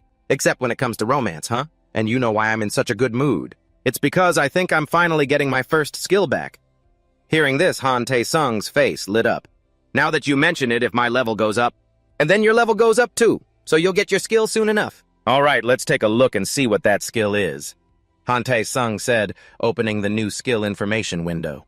Meanwhile, their entire conversation had been overheard by Ghost Run, so she quickly ran over to take a peek. Oh, is that a skill for a divine beast? They say skills don't appear easily unless it's a high-level one. That's amazing. And hearing these words from Gosran Hamchi complained a little before immediately correcting her. Hey, don't annoy me with that kind of talk. I am the great spirit of the forest, you know. I formed a contract with my master to be his companion. I'm not just some pet, okay? Hearing this, Gosran scratched her head and apologized. I understand, I'm sorry. I just thought you were a pet, because you call him master. Well, I consider it a title I am forced to use in this employment relationship, Hamchi stammered. Can I just call you Hamchi then? And while she was smiling at the fat rat, Han Taesung stared at her and asked, I'm a bit curious about something, but why are you being so nice to me? Gosran, is it because I'm a good buffer? Well, that's not entirely wrong, but first and foremost, you're easy on the eyes. Han Taesung had been acting normal until then, but after hearing her words, he was startled and said, What did you just say? Ha ha, I'm just kidding. Anyway, Siegfried, you're not very good at reacting when you're teased, are you? She's more cunning than I thought, Han Tae-sung grumbled. How interesting, the fat rat Hamchi thought, stroking his chin. Watching the pair talk, Gosran then said, to be honest, my initial reason for approaching you was indeed your buff skills. But now there's another reason. Another reason? Han Tae-sung asked. It's simple. I'm interested in you, Siegfried. Not as a master buffer, but as the gamer Siegfried. Hearing her say this, Han Tae-sung was a bit flustered and said, I'm not that great of a person. And although Han Tae-sung said that, Gosran still had her own opinion. Even if you're not great, you're still a good person. I could tell from watching how I've fought over the past week. At that time, it wasn't just about the buff skills, but also each person's positioning in the group, the condition of our items, and even the healing potions. Everything was taken care of so meticulously, wasn't it? I've never seen a buffer take such careful care of their party members. It's just a habit from when I was a guild master, Han Tae-sung thought, feeling guilty. Turning back to Gosran, she concluded, anyway, that's why I'm curious. I wonder what the real-life Siegfried is like. I understand what you mean. But there's no need to be curious about me and just as Han Tae-sung said that, a tremor suddenly shook their surroundings, and while the group was still trying to figure out what was happening, the floor beneath their feet suddenly cracked open. This caused the entire group to fall down below. What's happening? Han Tae-sung screamed, while on the other side, Gosran tried to grab hold of him, to prevent the two of them from getting separated. Not long after that, the system displayed a notification, abnormal status, you are currently in a stunned state. Recovery in 5 seconds. 5, 4, 3, 2, 1. And as soon as the countdown finished, Han Tae-sung's eyes shot open. I was stunned. The ground suddenly collapsed. That kind of lightning. What the hell was that? Han Tae-sung thought as he started to sit up, and right after that, Gosran's voice rang out from behind him. Are you awake? Hearing this, our protagonist Han Tae-sung quickly turned around and shouted, Gosran Hamchi! You're finally awake, you weak master, Hamchi grumbled. Ignoring the fat rat's words for the moment, Han Tae-sung noticed Gosran's bleeding shoulder and asked worriedly, Gosran, your shoulder? It's nothing. The fat rat explained sheepishly earlier when we were falling. She shielded me and got hurt. I'm sorry for being a burden to you. Hearing this, Gosran waved her hand and said, It's all right. It's not a big deal. I just used a healing potion. So I'll be fine in no time. But more importantly, Siegfried, do you see that? Gosran said, glancing in a certain direction. And Han Tae-sung was stunned by the sight before him. It looked like a hallway in an incredibly modern facility. The system then issued a notification to remind them Suhoka Underground Ruins Laboratory of the Odric cult. Upon hearing the system's announcement, Han Tae-sung found it strange. The Odric cult, huh? I've never heard of that religion before. I haven't either. But there are a lot of suspicious things here. The countless corpses of the reptile warriors. The earlier situation when those lizard men appeared in swarms is probably connected to this place. But I've never heard of a dungeon like this in the Suhoka ruins. So this place might be a hidden dungeon, right? Han Tae-sung said with a wide grin. It was easy to see why he was so happy. A hidden dungeon. Just as the name implies, it's a secret dungeon. It's like a special dungeon where you find unique monsters and quests like the Goblin Lord, which means the rewards will also be incredibly special, Han Tae-sung said, grinning from ear to ear as his eyes lit up like car headlights. His eyes were shining so brightly that Gosran, who was beside him, felt a little scared. His eyes suddenly lit up. Returning to the matter at hand, she voiced her concern. But will we be okay with just the two of us? Hidden dungeons are really hard to clear. But before she could finish, Han Tae-sung noticed something and said, Wait a minute. Someone's coming. Following his gaze at the bend in the corridor, a figure was moving, and right after that, the person collapsed to the ground, seemingly from exhaustion. Han Tae-sung and Gosran saw this, glanced at each other, and without another word, they knew what the other was thinking. The two of them quickly ran over to the stranger and gave him a recovery potion. Ha! Thank you. Thanks to you two, I'm still alive, the black-haired man said sincerely, while Han Tae-sung opposite him asked, What happened here? Hearing this, the black-haired man took out a crest and began to explain. I am a member of a secret order called the Protectors. I was dispatched with my fellow members after we learned of the Odric cult, a wicked group residing in the Suhoka ruins. But the members of this Odric cult were much stronger than we anticipated. I had no other choice but to flee. But there's still a chance. I am truly ashamed to have to ask this of you. But you're the only one who can help us. Please, can you stop the Odric cult? Han Tae-sung, for his part, was practically ecstatic. This is definitely a quest. Thinking this, he immediately said, We can do it, but how? You must destroy the 5 orbs inside their laboratory. If you don't, a catastrophe will be unleashed once more, the black-haired man explained. But just then, his pursuers caught up. There they are! Get them! It's members of the Odric cult, Gosran said worriedly. As for Han Tae-sung, seeing the enemies charge forward, he wasn't the least bit afraid. In fact, he seemed a little excited. He took the mace from his inventory and said, I'll handle them. Gosran, you protect that man. But Gosran immediately tried to talk him out of it. But how can you possibly do anything with only your debuff skills? No, Gosran. You got hurt because of my mistake, so I will take responsibility for this. But can you promise me one thing? A promise. That's right, from now on, you are not to film or take pictures of me. Promise me you won't share anything that happens here, okay? Han Tae-sung said in a dead serious voice. And just as he finished speaking, the members of the Odric cult closed in on him. But facing these small fry, Han Tae-sung only needed one swing of his mace to send all 3 of them to the floor. This dungeon, I will conquer it, Han Tae-sung said with confidence. At that moment, Han Tae-sung also received a quest from the system. Quest Stop the Odric cult's plot. Quest type, destroy the energy orbs in the Odric cult's laboratory. Objective, to stop their plot. Progress, 0%. Energy orbs destroyed 0 out of 5. Warning, if the energy orbs are not destroyed in time, the calamity will be unleashed once more. And after getting beaten up, the blonde-haired man realized the difference in Han Tae-sung's strength and said, You bastards. You're not protectors. You're adventurers. Han Tae-sung heard this and said coldly, You don't need to know that. Where is the laboratory? Tell me and I'll let you live. But despite Han Tae-sung's tempting offer, the blonde-haired man decided to refuse. Ha ha! Don't make me laugh. We of the Odric cult would never beg for something like that, you foolish heretic. It seems you're aiming for our laboratory. You'll regret ever setting foot in there. This guy spoke with an utterly crazed expression, while Han Tae-sung, on the other hand, was being so resolute. Well, I have to commend you for your loyalty. No matter what I ask, you just spout nonsense. Even if you torture me, I won't talk, the blondie stammered.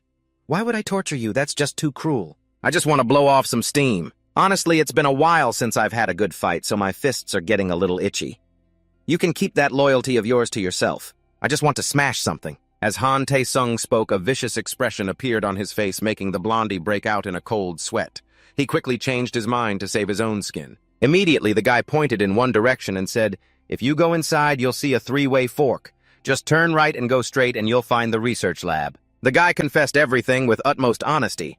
But unfortunately for him, he had put his trust in the wrong person, because right after he finished talking, Han Tae-sung didn't hesitate to give him a hammer to the head, knocking him out instantly. It would have been better for you if you'd just talked from the start, you little brat, he grumbled. Then Han Tae-sung turned to Sieg and said, We know the way now, let's go. Meanwhile, back with Gostrin, she was a bit stunned by Han Tae-sung's power and asked Siegfried, Why? Why do I have to hide my power? When the mission is over, I'll tell you. Just wait, Han Tae-sung said calmly. All right, but you promise you'll tell me. Gostran sighed and agreed. After that, the two of them quickly moved towards the end of the hallway, but what they didn't know was that the black-haired man from the Guardian Society was watching them with a rather strange look in his eyes. Cut to a laboratory somewhere. The room was filled with containment pods. This was the Suhoka underground ruin, the main base of the Odric cult's laboratory. Right now, a man dressed, like a commander, looked at the report in his hand and grumbled, I can't use this. Always interfering with our research. Are you Guardians all that useless? This man was the high priest of the Odric cult, Romulus. In his line of sight, there was another man, a member of the Guardians, who declared loudly, We must protect this world. We Guardians will not follow your evil schemes, we will. But unfortunately, before he could finish, Romulus swung his sword and dealt with him instantly. When main characters run into a villain who doesn't like to talk much like this, they're in for a world of hurt. Anyway, back to the story. After dealing with the Guardian, he coldly ordered his lackeys, Clean this up. Yes, sir, they replied hastily. And then he turned to a bald man and asked, What about the Guardian who just escaped? The other missionaries are chasing him now, sir. He was injured, so he couldn't have gotten far, the man said hurriedly. Back to Romulus, it's unclear what was wrong with this psycho, but he was now pitying the Guardians that he had just disposed of. Poor Guardians. They caused a ruckus to stop us, but in the end they only met with failure. From the great beyond, you all better keep your eyes open and watch. The reborn demigod shall ring the sacred bell of the temple, Romulus said while looking at a giant egg placed inside a large glass tank. But at that very moment, While he was lost in his delusions, a fire magic spell was suddenly activated not far away, and right after that, the spell was complete, and it fired a powerful attack straight at the glass tank in front of Romulus, shattering it into pieces. Witnessing this from below, Romulus's eyes filled with despair. "No!" He let out a desperate scream, but right after that, a voice rang out from behind Romulus, catching his attention. "Nice shot, Ms. Ghostran."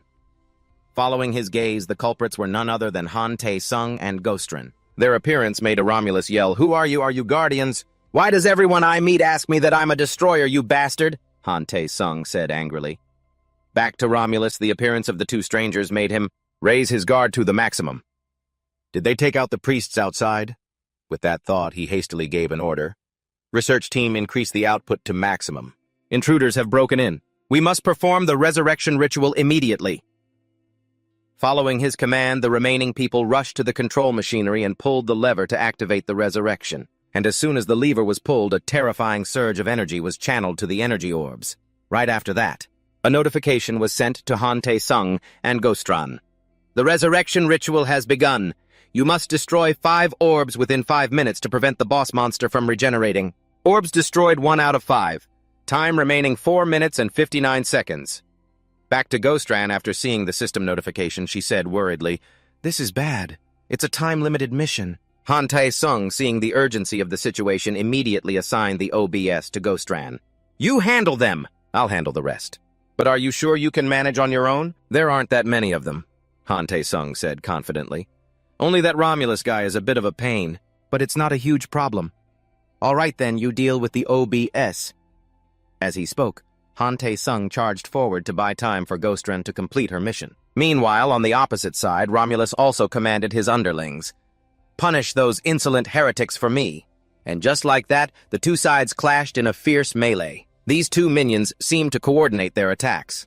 Just as one attacked Han Tae-sung from behind with an axe, the other charged forward while Han's weapon was busy blocking his comrade's axe. Without a hint of hesitation, he swung his sword straight for his neck, but Han Tae-sung reacted instantly. He immediately dropped his body low to dodge the attack. He then brought his elbow up and smashed it right into the axe wielder's face, making the man's eyes roll back in pain. And as the bald one tried to rush in for a cheap shot, Han Tae-sung sent him flying over a meter away with a flick to the face. But the axe wielder used this opening to launch a sneak attack. Fortunately, our protagonist reacted quickly, raising his mace just in time to block the blow.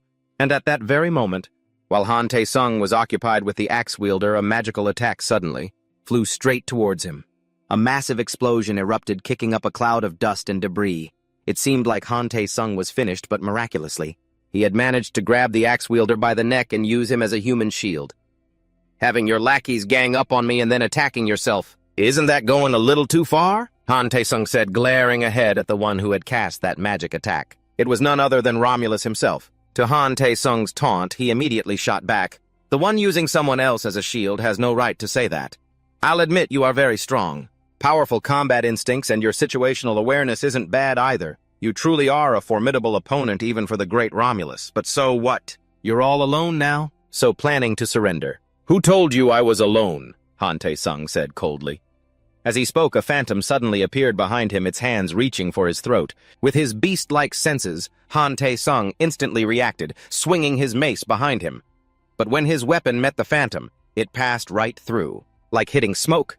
This is a spirit, not a demon, Han Tae-sung thought, staring at the translucent skull floating before him.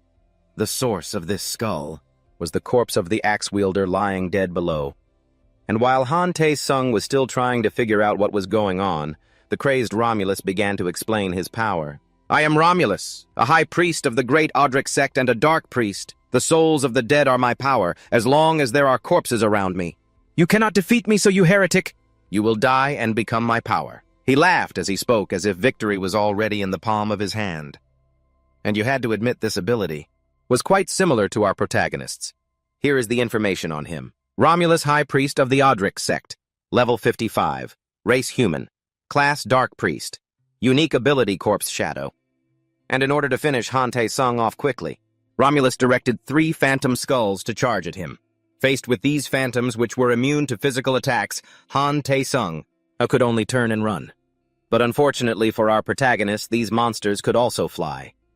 Han Tae-sung knew he couldn't escape, so as soon as he'd created some distance, he spun around and swung his mace at the skulls. But the result wasn't surprising. All of his attacks passed right through the phantoms' bodies. One of the phantoms even began to cackle as if mocking Han Tae-sung's pointless actions. Then all three of them passed through Han Tae-sung like smoke. He felt no pain, but there was still a problem. Every time they passed through him, his life points decreased. A debuff from a summoned creature and physical attacks are useless. If this drags on, I'll definitely lose. I have to end this and fast. Han Tae-sung thought, his eyes darting to the timer. Only 3 minutes remained before the boss monster would respawn. Looking at it, Han Tae-sung, I suddenly had a realization.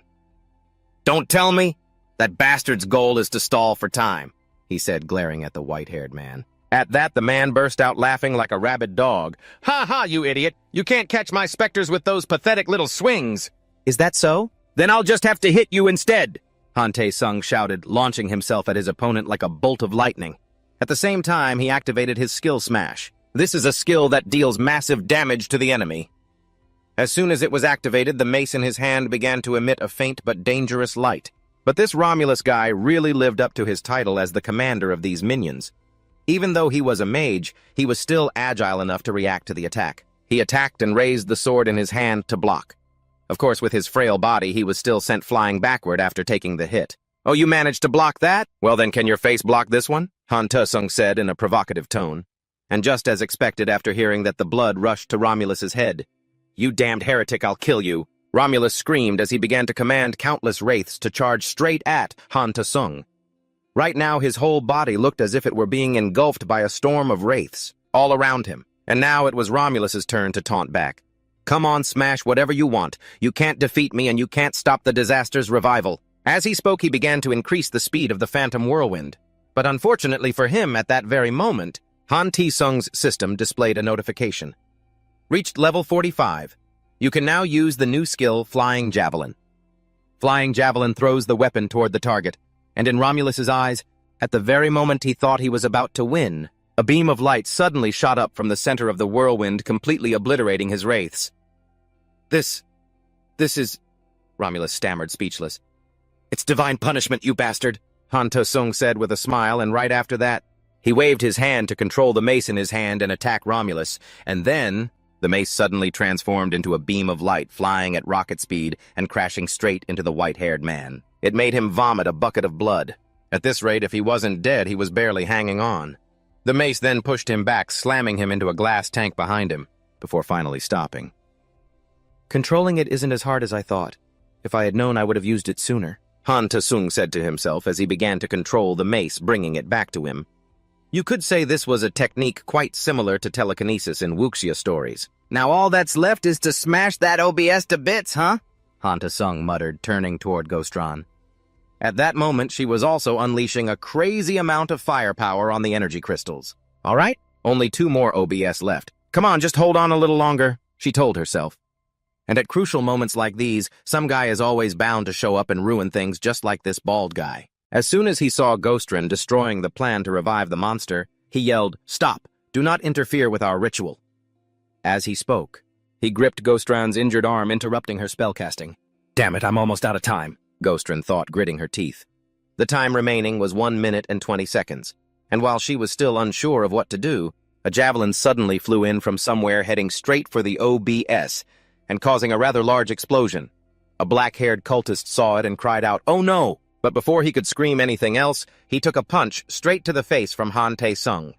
Then Han Tae-sung also conveniently knocked away the bald guy who was restraining Ghostran. Siegfried, Ghostran said joyfully. Han Tae-sung looked over at her and asked, "Does it hurt a lot?"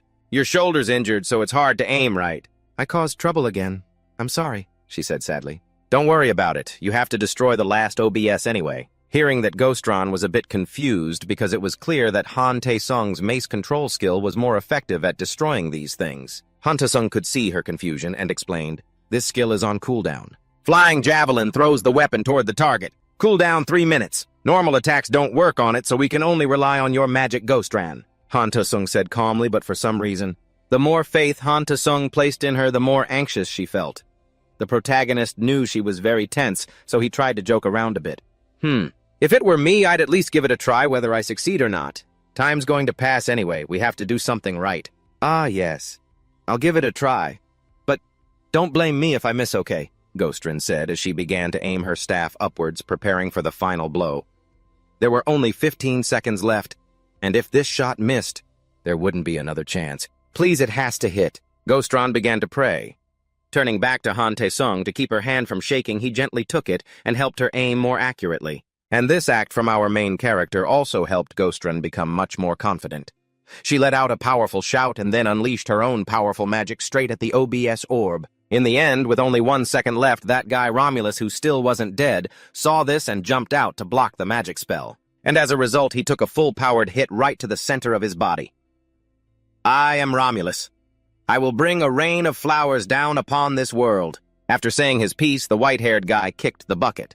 But his act of martyrdom made both Han Tae-sung and Gostron's faces go pale. And then, the inevitable happened.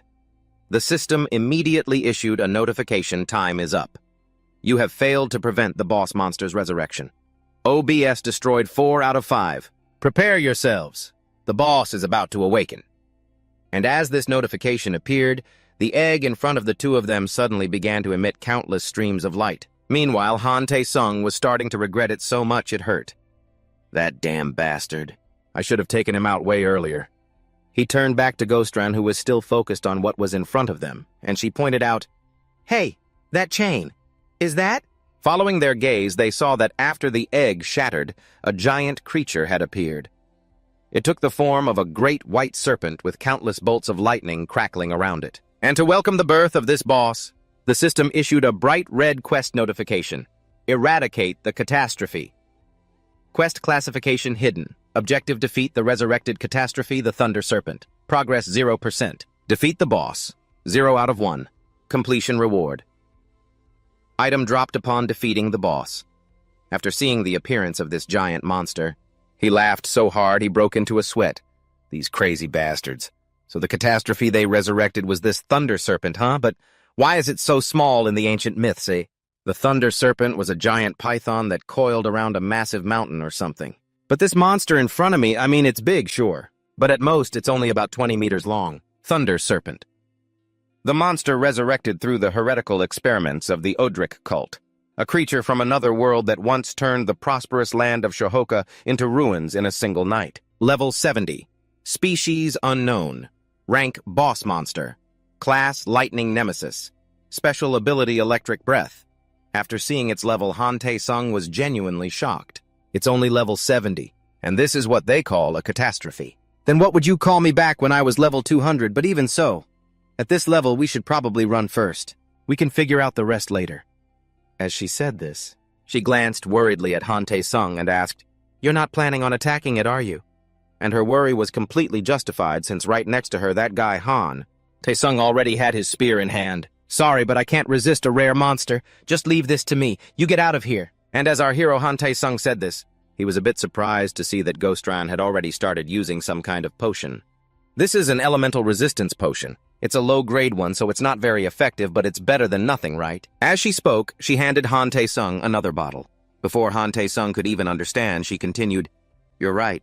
Now that we're here, we can't miss this opportunity. I'll protect him. We'll fight side by side until the very end." Hearing this, Han Tae-sung smiled and said, "All right then.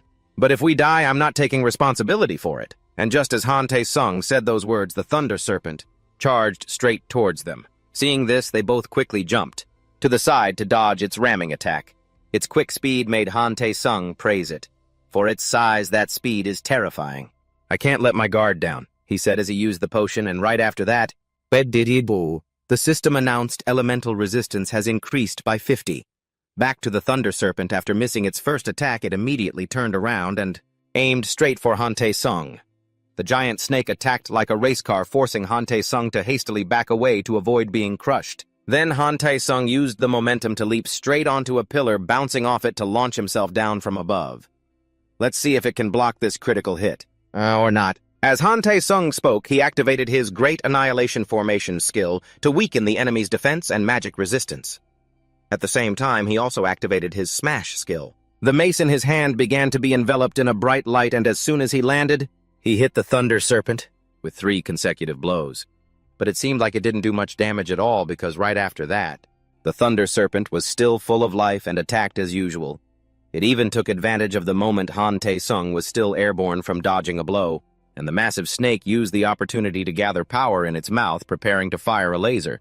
This was its electric breath skill, and because Han Tae-sung was in mid-air dodging, was nearly impossible. Back to Gosuran, she realized the situation was extremely critical, so she immediately used her fire magic. At the exact moment the monster spat out the laser, she launched her own attack straight into its mouth, causing the blast to go off course. Thanks to that, Han Tae-sung narrowly escaped death. Seeing this, Gosuran quickly ran over. "Seek, are you okay?" "Ugh, that was too close. I almost lost my head," he said, scratching his head. Then he looked down at the floor, which had turned to lava from the Thunder Serpent's powerful attack. And he thought, even though it's weakened, a hidden boss is still a hidden boss. Its attack range must be absolutely insane. Gosuran, who was beside him, also realized the problem and said, "Just one more attack like that, and this whole lab will collapse. We have to finish it quickly before it gets stronger." "I think so too, but it's not going to wait for us," Han Tae-sung said, looking at the Thunder Serpent, which was now enveloped in an electric shield. "Whether it was a passive skill or something else," the system announced, "Thunder Serpent is protecting its body with an electric shield. Magic resistance has increased by 200. Touching the electric shield will cause electric shock and paralysis." Back with Han Tae-sung, after seeing the large snake's skill, he was fed up. It's channeling mana into its electric breath while simultaneously reinforcing its shield to recover. What kind of monster has 0 openings? Han Tae-sung sighed to himself. Gosuran also felt the difficulty of the situation and turned to ask, "What should we do now? Magic can't even touch it. And if we use close-range attacks, we'll just get paralyzed by its shield." "Over here." Han Tae-sung had already figured out a countermeasure and said, "There's still hope? It's time we used a debuff." As Han Tae-sung spoke, he began to activate his Annihilating Weaken skill to reduce the enemy's stamina and mana. And right after this skill was used, a green light began to envelop the monster's massive body. Then right after that, its whole body began to writhe in pain, so much so that it couldn't even maintain its electric shield anymore. The Thunder Serpent has gone berserk from the pain. The electric shield has disappeared. "The shield is broken?" Gosuran said in surprise, but Han Tae-sung wasn't surprised at all. "No matter how high its magic resistance is, it still has to take the damage as usual, right? Because it was forced to use the electric shield, it couldn't gather mana, and it must have lost a lot of health too," Han Tae-sung thought to himself as he looked at the monster's remaining health and mana. From the looks of it, it only had about 30% left. "This is enough," he muttered, and began to charge forward to the surprise of Gosuran behind him. The Thunder Serpent in front of them had also become enraged to the point of madness without a shred of hesitation. It immediately used its electric breath skill and aimed straight for Han Tae-sung. But the monster had gotten a bit smarter. Instead of releasing all its energy in one blast, it switched to a single-shot mode and fired countless lightning bolts at him. But shooting like this also reduced its attack speed, allowing Han Tae-sung to easily dodge them. And as soon as he got close to the monster, our main character gathered all his strength and slammed his staff right into it, but he had only just landed one blow. Then the Thunder Serpent swung its tail, attacking Han Tae-sung. Seeing this, he used his speed control skill to reduce the enemy's damage and attack speed. As this skill was activated from the palm of Han Tae-sung's hand, countless chains shot out tightly, wrapping around the Thunder Serpent's massive body. This severely restricted its movements. "You think I'd fall for that again?" the stubborn Han Tae-sung said as he leaped straight towards the monster's head. To deliver the finishing blow, and just to be sure, he also activated the skill Disdain for the Strong, which increases damage dealt to higher-level opponents and reduces damage received in return.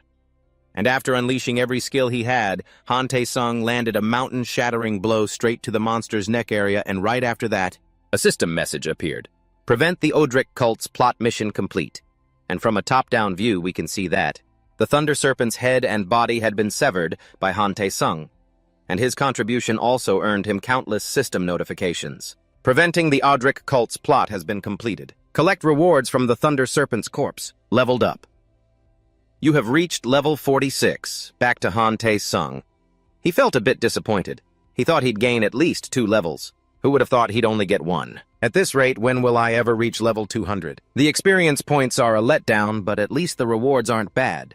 And while Han Tae-sung was feeling down about the small amount of experience the Thunder Serpent provided Miss Gostran, who was nearby, hurriedly ran over and said, "I can't believe it. You actually defeated it." "You worked hard too, Miss Gostran.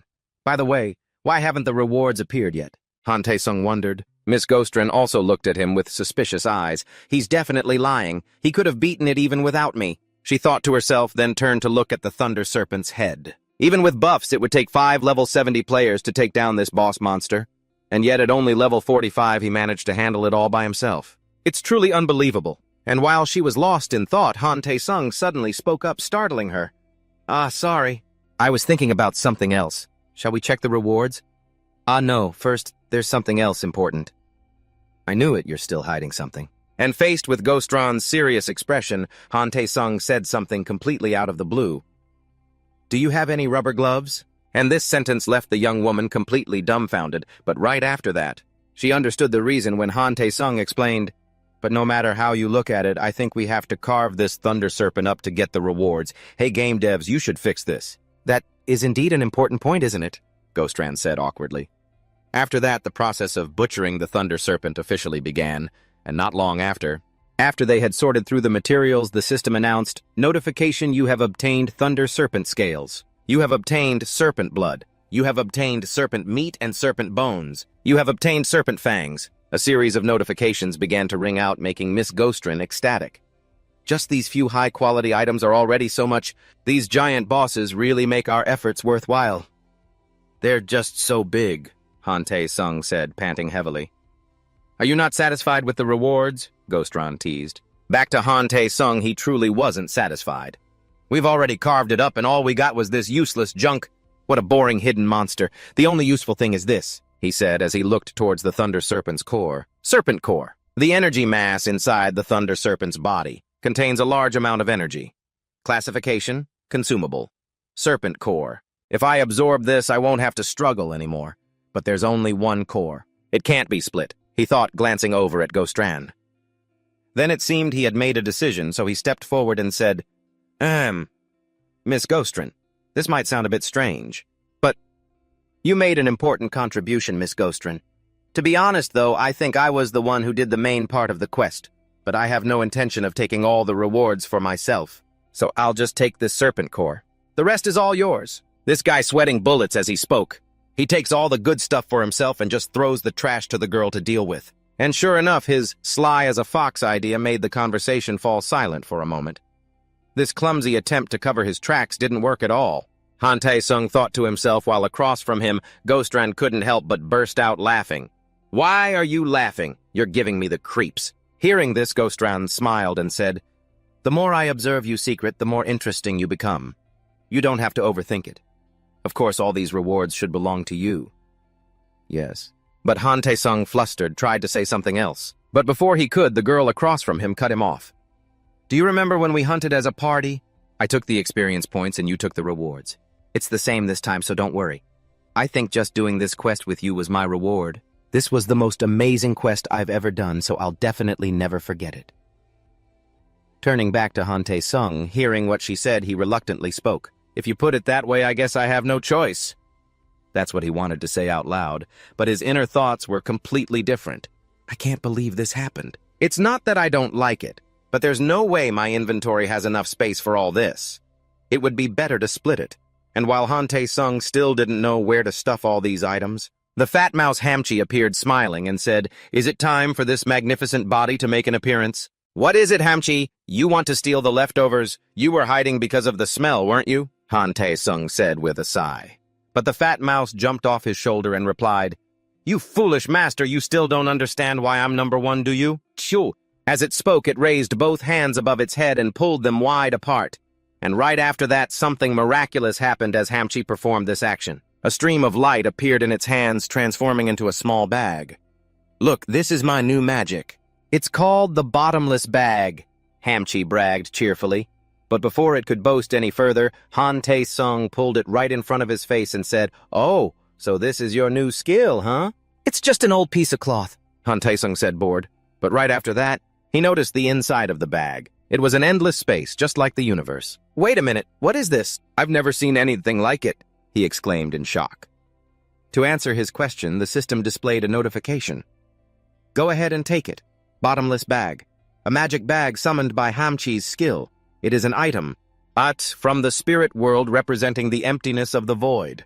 As an item representing the void, its capacity is infinite. Hamchi can wear the void bag, no, on its back and store items inside.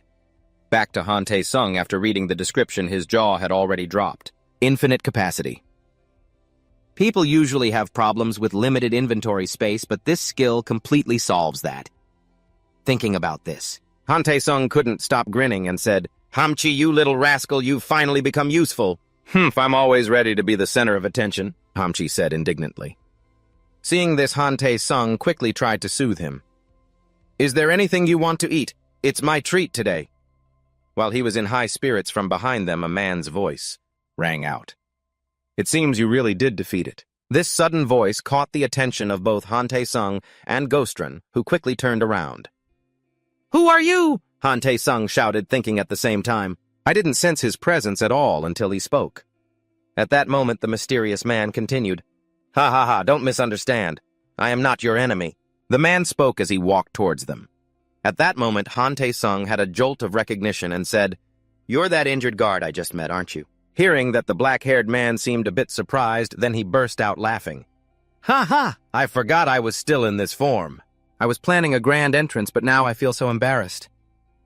After he had his fill of laughter, the man looked at Han Tae-sung with ice-cold eyes and said, "Anyway, it's a pleasure to meet you. Oh no, I should call you Han Tae-sung, shouldn't I?" As the man spoke, his face slowly transformed, becoming a completely different person. And as soon as he finished his sentence, Han Tae-sung was already in front of him, growling, "Who the hell are you, bastard?" As he spoke, he pointed his mace straight at the man's face, his crush skill already activated. Turning to the mysterious man, even though Han Tae-sung was threatening him from the front, he remained perfectly calm and said, "You'll know if you use ancient language clairvoyance. I am John Ujin. Reveal identity." "How do you know my name?" Han Tae-sung yelled. Hearing this, John Ujin just smiled and slowly grabbed Han Tae-sung's mace, saying, You're the type to act before you think, aren't you? Even with clairvoyance, you won't find a single clue about me. You know that, right?" As he spoke, he began to emit a terrifying aura that sent Han Tae-sung staggering backward. Thanks to that, Han Tae-sung was able to clear his head. I almost forgot.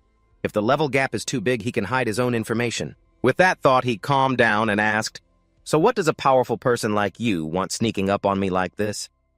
Your purpose isn't just to show off your strength. And to a level 46 like me, is it?" Across from him, John Ujin heard this and looked a bit embarrassed, then said, "Haha, my apologies. It seems I'm the one whose hands are faster than their brain. To be honest, there's no big reason. I'm just interested in you." "You're interested in a low-level player like me?" Han Tae-sung asked, confused. In response, the handsome man across from him laid his cards on the table. "Let's be real. You might be a low-level player, but you're no ordinary one, are you? The one and only student of D-Oth." Han Tae-sung's face darkened upon hearing this. "How did you know?" Han Tae-sung asked coldly. Heh, don't worry. I'm the only one who knows about DOTH. If you want to hear more, come to Sinsadong. I'll be in touch soon," John Ujin said as he started to walk away. But then, he seemed to remember something and turned to Gosaran beside him. "Sorry for ruining the atmosphere. You two can continue your date." After saying that, the handsome man left for good. Meanwhile, Han Tae-sung's face was as black as thunder. "My identity has been exposed, and by a really powerful guy, no less. Do the other players know?" He said he was the only one who knew about Master D-Oth, but can I really trust him? Could Genesis already know who I am? Damn it, I've only just gotten started. Does it really have to end like this? The more Han Tae-sung thought about it, the more stressed he became until sweat was pouring down his face. Luckily for him, Gosaran noticed his unstable state and slapped both of his cheeks hard to help him snap out of it. Then she said, "I don't know anything. Even if I heard something, I'm not interested. I didn't record a video or take any screenshots, so don't worry." "Sick freak, you have nothing to worry about." Even the fat rat Hamchi encouraged him at that moment. "Master, don't be scared." And faced with their words of encouragement, Han Tae-sung was a bit stunned. He then let out a sigh and said, "Thank you, both of you." After we left the hidden dungeon, the three of us went our separate ways. Gosoran said she was returning to the ruins for a while to level up, and since then, I still haven't logged back into BNW even though Gosaran and Hamchi reassured me. Is it because I'm worried about being exposed? I don't even know anymore. I should just sleep on it. It's been 3 days since I last logged into the game, and right around that time, I got an email from that John Ujin guy. The message read, "Tonight at Club Heaven in Sinsadong, find John Ujin." And so that evening, In the Sinsadong area of Gangnam, Han Tae-sung arrived at the appointed place. This John Ujin guy, he's definitely not a normal person. Why would he want to meet at a nightclub? By the way, it's been a while since I've had a chance to walk around the city at night like this.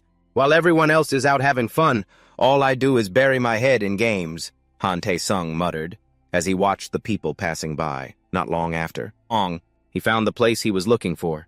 Club Heaven. Is he in there? This is my first time at a place like this. I probably won't get turned away at the door, right? Han Tae-sung felt a bit overwhelmed by the massive building in front of him, and just as he'd feared, this country boy was immediately rejected. Just as he was about to step inside, he was stopped by a huge security guard. "You're violating the dress code." Oh man, I really got rejected. At least it's because of my clothes and not my looks, Han Tae-sung thought to himself before stammering, I'm not here to party. I just need to meet someone. Please just let me in for a minute. At Han Tae-sung's request, the guard's face soured completely. He looked like he really wanted to punch him, but it didn't work. So that approach isn't working either, huh? He thought. While Han Tae-sung was still racking his brain for a way inside, he heard a few mocking voices from behind him. "Oh my God, who wears a tracksuit to a club? Stop mumbling, he can hear you," the girl next to him whispered urgently. But her boyfriend paid her no mind. In fact, at that moment, he even flipped Han Tae-sung the middle finger and taunted, "So what if you can hear me? Take a good look. Hey, you little punk, stop causing trouble and get lost." Heh. Han Tae-sung's eyes widened. This bastard. But before he could fly into a rage, someone put an arm around his shoulder and said, "Our Tae-sung is here. You really should have dressed up a bit." Han Tae-sung turned, and upon seeing the familiar face, he asked John Ujin, and at that very moment, the huge security guard quickly bowed his head and said, "I'm sorry, I didn't realize you were a friend of John Ujin's." "It's all right, it's his first time here." But treating him like that was a bit rude. "If I were the bouncer, I'd want to kick his ass out too," John Ujin said, smiling at Han Tae-sung. "I thought he told me to come," Han Tae-sung complained. After that, they both headed into the bar. And before leaving, the grudge-holding Han Tae-sung didn't forget to give the guy in the hat a middle finger in return. And he wasn't the only one. Just then, that John Ujin guy glanced over at them as if trying to memorize their builds. "We're screwed, my love. We can never come to Shinsadong again." Hearing this, the girl said, "No way. How could that loser know John Ujin?" The scene changes to inside the bar while a crowd of people are dancing to the pounding music. In a certain VIP room, John Ujin's voice rang out, "What would you like to drink, Dom Perignon or Armagnac? If you don't like champagne, I can get you something else," Ujin said casually, picking up a bottle of liquor. As for Han Tae-sung, he didn't really care about the drinks. The moment he sat down, he got straight to the point. "I don't know who you are, and I didn't come here to drink. If you want to dance, go out there and have fun." Hearing this, Han Tae-sung started to get pissed off. "Damn it, are you deliberately trying to provoke me? You're the one who told me to come here, aren't you?" After hearing that, John Ujin poured himself a drink and said with a laugh, "Haha, you look so funny when you're mad, that's why I like messing with you." "Stop messing with me. Tell me, who are you?" Han Tae-sung said seriously, turning to John Ujin. At this, he stopped joking around and got down to business. "All right, I should apologize. For crashing your date last time, I'll tell you a few things. Do you remember who I was disguised as?" "The truth is, that guy was a member who escaped from the Audric lab and died. I'm a member of the same guard unit as he was." "You mean you disguised yourself as a comrade?" "Who died, just to fool me," Han Tae-sung said, intrigued. Hearing this, John Ujin took a sip of his drink and said, "I won't deny that using a fallen comrade is a betrayal of the guard unit. But for you, it was worth it. I feel bad about it, but I don't regret it. It was worth it because I'm a disciple. No, the one and only disciple of Deus, right? That's right. But mainly it's because I wanted to test the strength of someone with a hidden class just like me." "I see." Han Tae-sung remained calm, but just a moment later, his brain caught up and he spat out all the liquor he was drinking. "What did you just say?" Han Tae-sung screamed. And to confirm it one more time, John Ujin repeated, "That's right. I also have a hidden class just like you." I knew this guy wasn't normal, but this is so unexpected. There's someone else like me. Han Tae-sung thought to himself, then asked worriedly, "So you know about me because you have a hidden class too?" "I found that out like this," John Ujin said, making a hand gesture. "One look, and you can tell this guy used money to buy the information. Is that right? Well, you've successfully pissed me off." Turning back to John Ujin, he decided to give Han Tae-sung a dose of reassurance. "You don't need to worry about your information. Like I said, I'm special in real life, too. Besides me, no one else knows. Not even the Genesis Guild you're so cautious about knows you're a disciple of Deus. Hearing that, Han Tae-sung growled. Damn it. Who said I'm afraid of them? So what's your hidden class? It's not fair that you're the only one who knows everything about me. After hearing this, John Ujin gently refused. I can't tell you, you're still too green. Are you just going to keep messing with me? Then get stronger, so that I can feel safe telling you everything. You have to live up to the title of Deus's disciple, John Ujin said seriously. Not long after the meeting with John Ujin ended, Han Tae-sung decided to log back into the game. The fat mouse Hamchi also greeted him cheerfully. Long time no see, my master. Han Tae-sung started asking about how things were. While I wasn't here? You didn't get into any trouble, did you, Hamchi? Heh, I'm not a troublemaker like you, master. Did you finish your business in the other world? I don't even know anymore, Han Tae-sung said with a sigh. At that moment, countless thoughts were running through his mind. In the end, the conversation with that John Ujin guy concluded without any real discussion.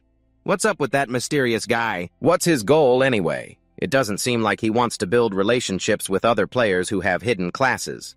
And while lost in his rambling thoughts, Han Tae-sung arrived at a certain place. This prompted the fat mouse Hamchi to ask, Master, why have you come here? This gloomy, creepy place isn't suitable for someone like you. Are you upset about something? Hamchi said, giving him a suggestive look. That look gave Han Tae-sung a headache, and he said, What are you getting at, Hamchi? It's not the kind of place you're thinking of. The place before them was the city of pleasure, Donggiji. This place was famous as an adult playground with nightclubs, casinos, and other entertainment venues not meant for children. In the VR world here, players could experience all sorts of real-world pleasures. Of course, Han Tae-sung only came here for the black market. Thinking this, Han Tae-sung stated his plan. I don't plan on staying here long. After I sell my items at the black market and upgrade my gear, I'm heading to another region. Oh, how boring, Hamchi complained, and at that very moment, Han Tae-sung suddenly spotted something up ahead and was a bit surprised. That uniform. They're from the Genesis Guild. Following his gaze up ahead of the two were two guys in black with incredibly arrogant looks on their faces. What are you looking at? Hey, don't you know who we are? Seeing this from behind, Han Tae-sung wasn't too surprised. That damn guild, daring to cause trouble here again. Still pulling the same trashy stunts as always. I really want to deal with them right now, but I'll let it go. Han Tae-sung muttered and walked away. Seeing this, the fat rat Hamchi took the opportunity to tease his master. What's wrong? Are you scared? Scared? Who's scared? Do you avoid a pile of crap on the road because you're scared of it? You avoid stepping in it because it's filthy. I'll crush them later, but now's not the time. I have to hurry and sell my items. Back to the two members of the Genesis Guild, it seemed they were trying to shake down a man wearing a hat. Hey you, have you heard the rumors? People say you've got a lot of good stuff. I just want to take a little look. But you're not listening at all. Hey, answer me. Are you deaf? And while the black-haired guy was busy making threats, the blonde one next to him, who had a bit more sense, tried to stop him. Looking at him, he seems really suspicious. My ancient eye skill doesn't even work on him. Just how strong is he? But unfortunately for this guy, his partner wasn't listening to a word he said. In fact, he was even a bit contemptuous. You coward! Are you scared this is why Lord Cheonji is always beating you? So what if his level is high? We're members of Genesis. If he dares to touch us, it means he's declaring war on Genesis. As he said this, he turned to look at the other players around them with disdain. See, no matter what I say, not a single person dares to step in and stop us. Who'd be stupid enough to get in our way? After lecturing his partner, the black-haired guy pointed at the man in the hat again and said, Hey, old man, are you so scared you've gone mute, huh? But just as he said that, a fist suddenly smashed right into his face, sending his entire body flying into a pile of crates behind him, which exploded on impact. And the one who threw the punch was none other than Han Tae-sung. I'm so sick of that speech of yours. You said you weren't scared, right? Han Tae-sung roared furiously. Seeing his partner get hit, the blonde guy hastily pulled a sword from his inventory. He then yelled, You, do you see the uniforms we're wearing? We're from the Genesis Guild, you bastard. That's exactly why you're such an eyesore, Han Tae-sung said as he gave the guy a jaw-breaking punch. The end result was that these two pampered punks were each knocked out cold by a single punch from Han Tae-sung. He also conveniently tossed both of them into a corner to keep them from blocking the path. Without their guild's reputation, those guys are nothing at all, and yet they still dare to cause trouble. Hearing this, the fat rat laughed. Hey, you couldn't hold back in the end, could you? If someone wasn't whispering in my ear, I might have been able to ignore them. Your ear was itching, so I just scratched it for you, Hamchi said awkwardly. Turning back, Han Tae-sung looked at the man in the hat and said, Don't worry, sir. They're always like that. But the man showed no reaction to his words. This made him wonder a little. Is he really unable to speak? With that thought, Han Tae-sung started heading toward the black market. Just then, the fat rat asked worriedly, Hey, master, their guild is huge, you know. How are you going to deal with the consequences? About that. It's not a big deal. After that beating, I doubt they'll dare to open their mouths. Let's go sell our items and get some maintenance done, Han Tae-sung said with a carefree smile. The man in the hat also watched them with a thoughtful gaze. The scene changes to the Intervention Hotel, East Gogi branch. At this time, Han Tae-sung was also at the hotel's training area. Notification: you have entered the exclusive training area of the Intervention Hotel. And upon entering, Han Tae-sung was overwhelmed by the vastness of the place. Whoa, it's huge. From the outside, it looked so tiny, didn't it? Hamchi exclaimed. Han Tae-sung smiled and said, This is the maintenance and training service exclusively for adventurers. The fee might be a bit steep, but you really get what you pay for. Hearing this, Hamchi the fat rat understood and immediately jumped down. You don't have to tell me, I know what to do, watch this. As Han Tae-sung spoke, he began to open his bottomless bag and pull out a huge pile of equipment. Do you have to be so noisy just taking things out? Good grief. Don't underestimate this body's moment to shine, Hamchi said, but then grew a little curious and asked, Hey, I thought your main weapon was a one-handed mace, right? Did you buy other weapons too? Hearing this, Han Tae-sung picked up his one-handed mace and explained, That's because this was the cheapest and easiest to use, but it's not my main weapon. Now, though, it's time to choose my main weapon. As he spoke, Han Tae-sung looked at the system notification. Notification. You are approaching level 50. Please select your main weapon. There are 5 weapon types for a debuff master. Mace Mastery, Heavy Armor, Mastery, Greatsword, Mastery, Gauntlet, Mastery, Spear Mastery. I'd rather use a mace like before, but I should probably try out other weapons just to see. With that in mind, Han Tae-sung muttered, Summon Sandbag. And right after he spoke, a sandbag appeared in front of him. Sandbag, a special type of sandbag with fixed defense and infinite health. Turning back to Han Tae-sung after the training target appeared, he picked up a shield and said, Should I start by trying the shield first? After saying that, he raised the shield and charged straight ahead, slamming right into the sandbag. Next, he treated the shield as a weapon, continuously thrusting it at the sandbag. Its power seemed to be quite impressive, as each of Han Tae-sung's blows created incredibly loud booms. The destructive power isn't bad, but the DPS is too low, Han Tae-sung muttered. Just then, the system also provided an evaluation. Combat time 5 seconds. Damage 5,400. Well then, let's try this greatsword, Han Tae-sung said casually, picking up a sword that was lying on the ground, and then he began to test out this weapon. And after a long while, it seemed Han Tae-sung had tested countless weapons to the point where the fat rat had gotten completely bored. Hey, how much longer are you going to keep testing? It's been 2 hours already, you idiot. Turning back to Han Tae-sung, he was now exhausted and out of breath. But even so, our protagonist still wasn't satisfied. This is driving me crazy. Nothing is clear. Every weapon has its pros and cons, but I don't see any that are clearly superior. I guess I'll just have to stick with that one-handed mace after all, Han Tae-sung thought to himself, but just then, a voice rang out from behind him. How futile! Hearing this, Han Tae-sung turned around and said in surprise, You're that old man from before. As he said this, Han Tae-sung was a bit stunned. More importantly, how did he get into this private training area? Could it be that John Yuzen guy is at him again? With this in mind, Han Tae-sung spoke up and asked, Who are you? Are you on the guard team, or did that annoying guy send you? But to his question, the man in the hat didn't answer. Instead, he asked a question of his own. Why did you help me? You didn't even ask for anything in return. If you need something, just say it, he shouted. Turning back to Han Tae-sung upon hearing the old man's words, he fell silent for a moment, then said, It's not because I thought you were pitiful, but seeing an old man being oppressed by those stronger than him, it reminded me of my old self. I just don't want to run away from my past anymore, Han Tae-sung said calmly, and his words made the man in the hat smile. Ha ha, well said. My name is Sakiro. From now on, I will make you stronger. As he spoke, the man took off his hat, revealing the face of a Ronin. Sakiro. Identity NPC. Race human. Level 354. title weapon master of the 5 heavenly stars. Sekiro is a member of the 5 heavenly stars, just like Betelgeuse, a martial arts master, who has reached an expert level with the ability to freely use 18 types of weapons. That's why he's known as the weapon master.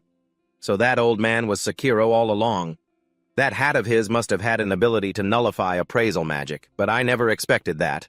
Both Betelgeuse and Sekiro would be interested in me. Do I have some kind of rare talent? But I have to refuse. With that thought, Taesung scratched his head and thanked him for the offer. But before Taesung could finish, Sekiro stopped him. I'm sure you already have a master. It would be strange if someone as talented as you didn't. But your learning can't be limited just by a master-disciple relationship, right? It seems you're having trouble using weapons. I can help you with that. I'm not asking you to become my disciple, I just want to help out a junior, he said with a smile, making Taesung think to himself, good thing this guy isn't a pyramid scheme salesman. His persuasion skills are top-notch. But he's right. If I asked Master Diot's opinion on weapons, he would definitely say something like this. Weapons. This body itself is the ultimate weapon. Why use other things? That stuff is only for the weak. What do you think? Taesung tried to push the image of his master out of his head and stated his problem. So to solve the issue with my main weapon, you're going to recommend a weapon that's most suitable for me. In response to this question, Sekiro slowly reached into his pocket and pulled out an item, a single weapon that suits you. Do you think someone like me would be satisfied with just one weapon? From now on, you'll be able to upgrade all the weapons you can use to a higher grade. After saying that, he let Taesung's puppy dog eyes get a look at his incredibly rare item. This belt is called Megingjord. It's an item crafted based on the belt of Thor, the god of thunder from Norse mythology. Type belt. Rank mythic. Special skills quick draw, permanent binding, skill sharing. Speaking of ranks, there are a total of 8 item ranks in BNW. The lowest is common, then magic. Rare, unique legendary, epic mythic, and finally world. However, the existence of the highest rank world has not yet been confirmed. Perhaps it's because no big shot has managed to obtain an item of that level yet. So among the highest ranking items that can actually be obtained, mythic is the top. Thinking this, Taesung's eyes started shining like car headlights. You're giving me a mythic grade item. Not lending it, but giving it to me. Seeing him start to drool, Sekiro smiled and confirmed, ha ha, no need to worry. Once equipped, it becomes a permanently bound item. In response to his generosity, Taesung calmly said, as I said earlier, I already have a master. So I can't have another teacher. I bow to you, respected senior. As he spoke, Taesung began to use his groveling skill as if he'd been practicing for who knows how many years, to the point that even Sekiro was a bit surprised. Although I've had many disciples kneel before me, this is the first time a junior has done so. Well then, thank you, Taesung said as he hurriedly reached for the belt. However, before his hand could snatch it, old Sekiro started moving it away, making Taesung look like a chicken chasing after feed. Ha ha ha, this suddenly reminds me of when I used to raise a puppy, he said with a grin, making Taesung so angry he started trembling all over.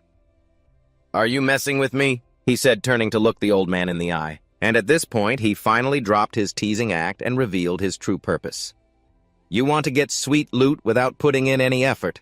There's a big difference between using an item and depending on it, so you're not giving it to me for free. What do you want me to do? Taesung said, as if on his last breath. The old man just quietly told him to follow.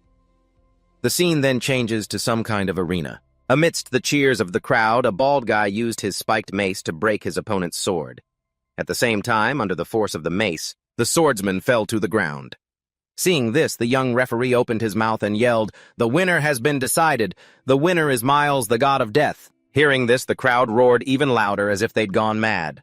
Miles also waved his mace around to celebrate his victory. This was the Dongiri Arena. Old man Sekiro had brought Taesung to this insane place. This made him guess the old man's intention. You're telling me I have to participate in this? Hearing the question, he nodded in confirmation and explained, although the Dongiri Arena has a level limit for participants, there are many kinds of challenges here. Therefore, this is a very good environment for experienced warriors. I have to fight against warriors. Taesung let out a long sigh, but for the sake of that mythic item. So he had to grit his teeth and follow the old man. Isn't it more effective to train with other people rather than monsters to broaden your knowledge of weapons?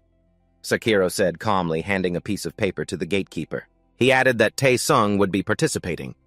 Inside, a large TV screen was displaying the champion's portrait, while Taesung himself was pondering what Sekiro had just said. Effective, huh? It's true that real combat experience will make me sharper, but Does this really have any meaning? Even if the strongest person in this arena is stronger than me, they're all just high-level NPCs. Beating them would take 5 minutes at most. Tae-sung thought his mindset clearly a bit contemptuous of the NPCs here. Beside him, Sakiro also rummaged through his item bag for a moment and threw something to Tae-sung. It looked like a rice pestle, which made him a little curious. It's not the Meganjord. What is this? Tae-sung wondered, but before Sakiro could answer, the pestle in his hand suddenly popped open like an umbrella. Then the sharp spikes on this strange thing immediately latched onto Tae-sung. It felt as if he was about to be devoured by a space monster, but that was all. After latching onto him, the thing didn't make any other moves. Yes. Next, Tae-sung tapped the piece of equipment lightly and said in surprise, "Oh, is this armor? But it's a bit flimsy," he said with a concerned look. "Haha, they always say the more revealing the armor, the better," the old man said with a laugh, leaving Tae-sung wondering where on earth he'd heard that.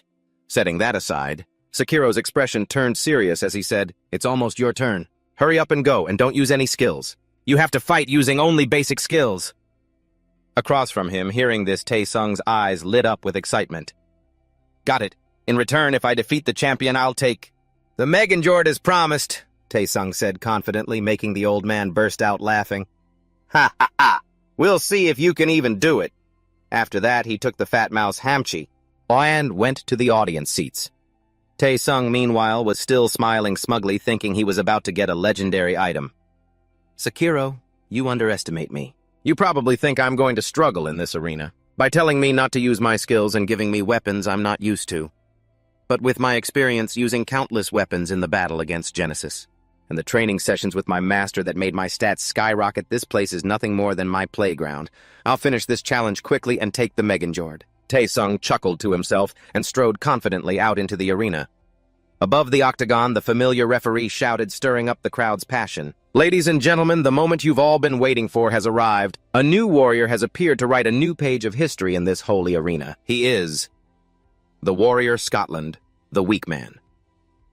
As he spoke, he pointed towards Tae-sung, and the spotlight hit him at the same time, causing our hero's face to go completely blank. What the hell? This is so embarrassing. A name that's both outdated and lame. This is definitely that old man Sakiro's doing. And just as Tae-sung thought upon hearing his competition name, the faces of the audience members showed visible disappointment. Only Sakiro seemed to think the name was good. Back in the fight, Tae-sung's opponent now spoke up. "Haha, that name suits you. Hey, newbie, I'll finish you off quick and clean. Or would you prefer I torture you slowly?" The owner of the voice was a praying mantis man. NPC classification, Mimic Species, Level 37, title, The Grim Reaper's Scythe. Meanwhile, Tae-sung's information was secret. Classification, Adventurer. Class Master Debuffer. Species Human. Level 46. Title, Goblin Slayer. Protector of the Burman Territory. Back to Tae-sung, seeing that the praying mantis's level was lower than his, he let out a contemptuous sigh. "Who do you think you're talking to?" "You praying mantis, seeing Tae-sung's attitude." The mantis man flew into a rage. "I'll make you regret coming here." With that, it lunged forward fast as the wind slashing at Tae-sung with its 2 blades. However, he easily parried the attack with his own sword. "Hey, you bughead, I've been wondering, when I crush that insect head of yours, will your blood be red or some other color?" Tae-sung said as he began to swing his holy greatsword, a horrifying grin spreading across his face. However, just at that moment, when the praying mantis thought it was done for, the situation suddenly changed as the armor on his body began to activate its treacherous effect. Notification search skill from the armor is now scanning the opponent's abilities. Scan of Maki complete. Initiating power reduction of the wearer. The moment the voice finished, Tae-sung's whole body was hit with intense pain, causing his eyes to roll back into his head. And just like that, before the mantis Maki could even understand what was happening, he saw his opponent rolling on the ground. The weak man, groaning in the opening match, had collapsed from Maki's attack. The referee's bored voice rang out while the one taking the hit, Tae-sung, still had no idea what was going on. This feeling of my whole body writhing in agony couldn't possibly be from taking that praying mantis's attack. Could it? As he thought this, he looked down at the suspicious armor on his body and used a skill to inspect it. Just as he suspected, this was completely a treacherous piece of armor. 1 debuff armor. A magical armor that controls the wearer. Classification, full body armor. Grade legendary. Special ability reduces power after scanning the wearer and the opponent's stats. The armor will reduce the wearer's power by 20%, and the wearer will become weaker than their opponent. Speaking of the mantis Maki seeing Tai Sung sprawled on the ground like a corpse, it regained its confidence. Ha ha ha, I don't know what happened, but look how pathetic you are. Now it's my turn to ask a question. If I slice that head off, what color do you think the blood will be? Of course, I already know the answer. As it spoke, it began to swing its blade. Over here, Tae-sung saw this, panicked and hastily jumped to the side to dodge the blow before this Maki guy could take his head off. Seeing this, the mantis man didn't get angry, but instead turned to taunt him. You're quite lucky. But can you dodge it again? In response to the question, Tae-sung began to yell, Everything's already a mess, so just shut your mouth. After speaking, a furious Tae-sung charged forward to attack, swinging his greatsword straight at Maki, but his opponent easily blocked it with his arm. In the end, it was because Tae-sung's strength had been greatly reduced, so this attack was nothing to the mantis man. What do you expect from such a flimsy attack? After saying that, it swung its arm powerfully, directly flinging Tae-sung backward, while the stupid system's warning rang out. Warning! Be careful! Your current power is 20% lower than the enemy's. Tae-sung didn't need it to tell him. He already knew how difficult of a situation he was in. It was all thanks to that stupid armor. That's why Tae-sung was in this state. My whole body is aching and slow. Normally, I would have been able to dodge that attack. Shakiro must have had a reason to put me in the ring. It can't be as simple as just being countered. If that's the case, I'll stick to basic attacks for now. And so, the two began to clash again. And of course, because his power had been reduced, Tae-sung was getting completely pummeled by this mantis. Up in the stands, Shakiro and Hamchi were sharing some popcorn. The master's condition isn't too good today. Usually he can dodge with his eyes closed, Hamchi said curiously. Are you worried about him? Shakiro asked. Different from what he had expected, the fat mouse's face lit up with joy. Not at all, quite the opposite, in fact. I'm very excited to see the master get taught a lesson. Haha, it seems you've been holding a lot in, huh? Old man number 3 gave a forced laugh and then thought to himself, he might be angry right now, but this is the best way to understand how to use a weapon. In a situation where his superior physique and skills are both sealed, he will realize the essence of the weapon. Let's see how you overcome this difficulty. When you're normally always the stronger one. After that thought, he watched the battle with interest, and by some miracle, Tai-sung managed to chop off one of the mantis man's arms, causing him to scream like a stuck pig while trying to use his remaining arm to stop the blood. It was just a shame that its arm was a blade, so it was almost completely useless. My arm, back to Tae-sung. He let out a heavy breath and said, Harder than I imagined. Is it because I'm not used to the movements? After saying that, Tae-sung put on a pained face and declared to Maki, Hey, you grasshopper. Your right arm is next. His arrogant voice rang out, making Maki forget all about the pain. You arrogant bastard, I'll take you down with me. The moment the words left his mouth, Maki used his remaining arm to attack crazily. It was as if Tae-sung didn't want to live constantly being pushed back. This exchange between them made the atmosphere in the arena hotter than ever. Whoa, this is unexpected. The weakling who was just getting his face smashed in has swiftly delivered a slash that severed Maki's arm. Maki is now attacking furiously. Back to Shakiro. The sudden turn of the battle also made him sit up straight with a look of disbelief. Amazing! Did he grasp the essence of the greatsword in such a short time? Normally, a greatsword enhances the user's destructive power, but the risk of a failed attack is also very high. Furthermore, because of the debuff armor, it's difficult for him to counter the mantis's combo attacks with a weakened body. However, Six-Freeze utilized the greatsword as a shield to neutralize the attack while simultaneously exploiting his opponent's weakness, all wrapped up in just a few movements. That's not something just anyone can do. A deadly tactic born from instinct and a thirst for victory. Just as I thought, I've found a true talent. Perhaps a monster even stronger than myself is about to emerge. As Sekiro thought this, a chill ran down his spine. Meanwhile, the more Maki fought, the more enraged he became. Stop hiding behind your weapon and come out here, you bastard! He roared furiously at Tae-sung, hiding behind his weapon like that. But on the other side, our hero had finally understood the true purpose. Why Sekiro had made him train using this method. Now I get it. Sekiro must want me to handle situations with my own weapon. That's why he suppressed my power to make me panic. But Sekiro forgot one thing. For someone like me who has always fought as the underdog, using everything in your surroundings is the most basic rule. At that same moment, Maki the Mantis had backed Tae-sung right up against the mesh wall, leaving him no room to retreat. Seizing this chance, he leaped straight at him and swung his blade for the finishing blow. The powerful slash cut deep into the mesh wall. But his arm also got tangled in the mesh and he couldn't pull it out, and this was exactly what Taesung wanted. While the mantis's arm was stuck, Taesung circled around behind him. "I told you, your right arm is next." After saying that, Taesung swung his sword and cleanly severed the creature's remaining arm. It let out a second horrifying scream and collapsed onto the arena floor. And just like that, the match was over. "Well, how surprising. The weakling has won," the referee said calmly, which just made Taesung wish he would hurry up and end it so he could take this armor off. At that same moment, in a VIP room somewhere inside the arena, a figure looked out and asked, "So that's the guy who did this to you, huh?" "Yes, that's his face, that's him." The two lackeys kneeling behind him spoke hastily.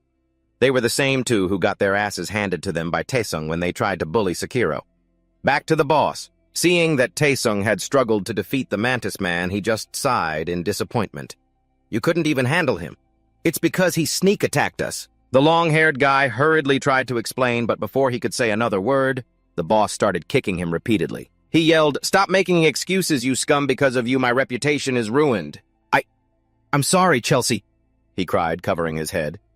Turning back to Chelsea, who was mid-kick, he suddenly seemed to remember something, and stopped. "Wait a minute. Why does he look so familiar? This man is Choi Chelsea, a member of the Genesis Guild and also a VIP member at Dongiri. Tell me his name again."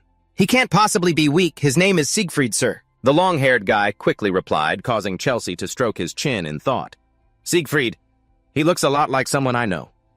Beside him, the blonde-haired young man added, "Rumor has it he's traveling with an old man. We couldn't figure out the old man's identity even using ancient clairvoyance. What should we do now?" "What else? We take them both down, obviously," Chelsea replied. But just then, the other person in the room spoke up. "It won't be that easy. That old man is Sekiro of the 5 Heavenly Stars." "What's Sekiro, the legendary weapon master?" Chelsea exclaimed in shock, and the person in red and white nodded in confirmation. "He was watching the match from the stands just now. He even threw his hat." "He normally wears a hat to hide his identity." Across from him, Chelsea listened with skepticism. "Are you sure you didn't see wrong? Someone as famous as Sekiro wouldn't show up in a place like this. I heard he's traveling the continent searching for rare talent. They say wherever Sekiro goes, a precious gem can be found. For him to appear at the Dongiri Arena. Does that mean there's a real talent here?" "I just said that dealing with Sekiro won't be easy, right? But not impossible," Chelsea spoke up. "Normally Sekiro is unbeatable, but things are different now," the cloaked figure said with a cold smile. Time passed quickly. Now Taesung was in a match with some big boxer-type guy. "Haha, what kind of lucky break did you get? It's only been a week and you already get to challenge me." He laughed loudly without a hint of worry. This man was the champion of the Dongiri Arena's fighter class. "But you'll soon realize this is your grave. Stop dodging is running away all you know how to do," the angry champion said as his fists couldn't reach Taesung, who kept dodging like a mouse. "When I was young, I also learned a bit of boxing. I wasn't great at it, but I'm sure I can punch you to death." After saying that, Taesung landed a punch right on his chin, sending a shockwave through his brain and leaving him dazed. Finally, he couldn't stay conscious any longer and collapsed to the ground. No wonder the author never introduced his name. Not far away after seeing the champion fall, the referee declared Taesung's victory. "Our undefeated champion has fallen. A new legend has appeared in Dongiri, the winner. Oshi is the new legend of this place, Mr. Ichin." Up in the stands, people were starting to accept Taesung. Watching Ichin fight is getting more and more interesting, isn't it? He always gets pushed around at the beginning, and then he turns the tables and wins. That's right, and he even uses a different weapon for every match. Back in the octagon, the referee approached him and asked, "You became the champion after just 1 week in this arena. That's unprecedented, Mr. Ichin. Do you have any thoughts on becoming the champion?" the referee asked, holding the mic out for him to answer. I thought it was a bit easy," Taesung answered nonchalantly. The scene changes to a hotel, a branch of Dongiri. For becoming the arena's champion, as promised, Sekiro gave him the legendary item. Megan Josh, player's secret, has acquired Megan Josh. Megan Josh automatically transforms to suit its owner. The notification sound chimed after Taesung put it on, and with a legendary item on him, his confidence soared. Wearing a mythic-grade item? I feel so classy. So this is why people like designer brands. Nearby, Sekiro saw Taesung grinning from ear to ear and spoke up. "Judging by your expression, you seem to like it a lot, huh?" "Sorry about that. I was busy, so I couldn't come see your match. Anyway, congratulations." Champion. No, I should say reigning champion. Oh, come on. Compared to someone like you, Sakiro, this little achievement is nothing, Tasung said, waving his hand dismissively. Ha ha, even my past self couldn't have become champion in such a short time. As you did, he explained with a smile which surprised Tasung a little. Huh, is that so? In response to his question, the old man began to tell a story. It must have been about 100 years ago. It was the first time I'd ever wielded a sword in battle, so I didn't have much experience. Hearing Sakiro say that, Taesung was even more surprised. And you still achieved a very high rank. The situation was very different back then. Back then I wielded a sword to make a living. Now it's just a pastime for kids, the old man said smugly, making Taesung's eyes widen. Putting that aside, Taesung remembered something and asked curiously, But, did you come to Dondagiri just for the arena? No, I have something else to do. Can you help me with something? The old man asked. Time passes quickly. The scene changes to the forgotten mine in the City of Pleasure. For some reason, Sakiro had brought Taesung to this place. Oh, I never expected to find a mine like this on the outskirts of such a glamorous city. What are we doing here? Back to Sakiro. As they entered the mine, he began to explain, You've probably heard of the three great families, right? Yes, on this continent. Who doesn't know about the three great merchant guilds Bimarian Autonica and Mercedes? Taesung replied. Well then, you must also know about the Bimarian Workshops division. You mean the House of Death, Taesung muttered. The House of Death is a special division of the Bimarian Workshop, which always creates items of extremely high quality. Rumor has it that most of the continent's strongest weapons were forged here. Among them was a craftsman considered the best in the world named Herbert. He was more fanatical and wild than anyone in the history of crafting. To be more specific, he learned to draw just so he could sketch scenes of his weapons killing people. That's seriously insane. Taesung nodded in agreement. Sakiro continued, In his lifetime, he created over 100 extremely powerful weapons. In his final years, he poured his heart and soul into creating weapons of mass destruction. Masterpieces of this world. Hearing this, Taesung was starting to guess Sakiro's purpose for bringing him here. So he immediately asked, So this mine contains his relics? In response, Sakiro shook his head slightly and explained, No. To be precise, this mine is part of a map that leads to his treasure according to the information I have. The map was torn in two and split up for safekeeping. No one has ever found the other half, but the remaining piece is definitely in here. So that's the reason you stayed in Dondagiri, isn't it? Because of this? Taesung asked. I went to the black market to find more information about this mine, but I ran into trouble there and you stepped in to help me. I saw you were a pretty good kid, so I brought you along. I never expected I'd end up helping a master like you. Taesung marveled at the coincidence. Back to Sakiro. While you were fighting in the arena, I went inside to survey the terrain of this mine. Now we can get started on finding the map. As he spoke, the two arrived in an area filled with ancient-looking architecture. Meanwhile, Taesung grew curious as to why it was getting brighter the deeper they went, especially in a vast place like this. However, before Taesung could think any further, a hand suddenly burst out from the ground, followed by swarms of monsters crawling out from every nook and cranny. You have entered a dungeon! A notification sound rang out, alerting Taesung. As for old Sakiro, he just grinned at the sight of all the different monsters appearing. He laughed as if nothing was wrong. Haha, it seems we're a little outnumbered. It's not just a little. We're seriously outnumbered. Hey, you never mentioned this was a dungeon! Taesung cried out, his eyes drawn to a cobra with a cannon in its mouth. That monster is level 150. Even if I sacrificed my life, I'm not sure I could take it on. This is a chimera, a monster created by crossbreeding various other monsters. Using advanced equipment, it's a creature made for the sole purpose of attacking, which makes its danger level extremely high. Level 150, hybrid race chimera. Just a common rank monster around here. In response to Taesung's worry, old man Sakiro reassured him, Don't worry. Even if you're a genius, I wouldn't make you do something so difficult. So you're planning to take care of it yourself? Taesung asked again.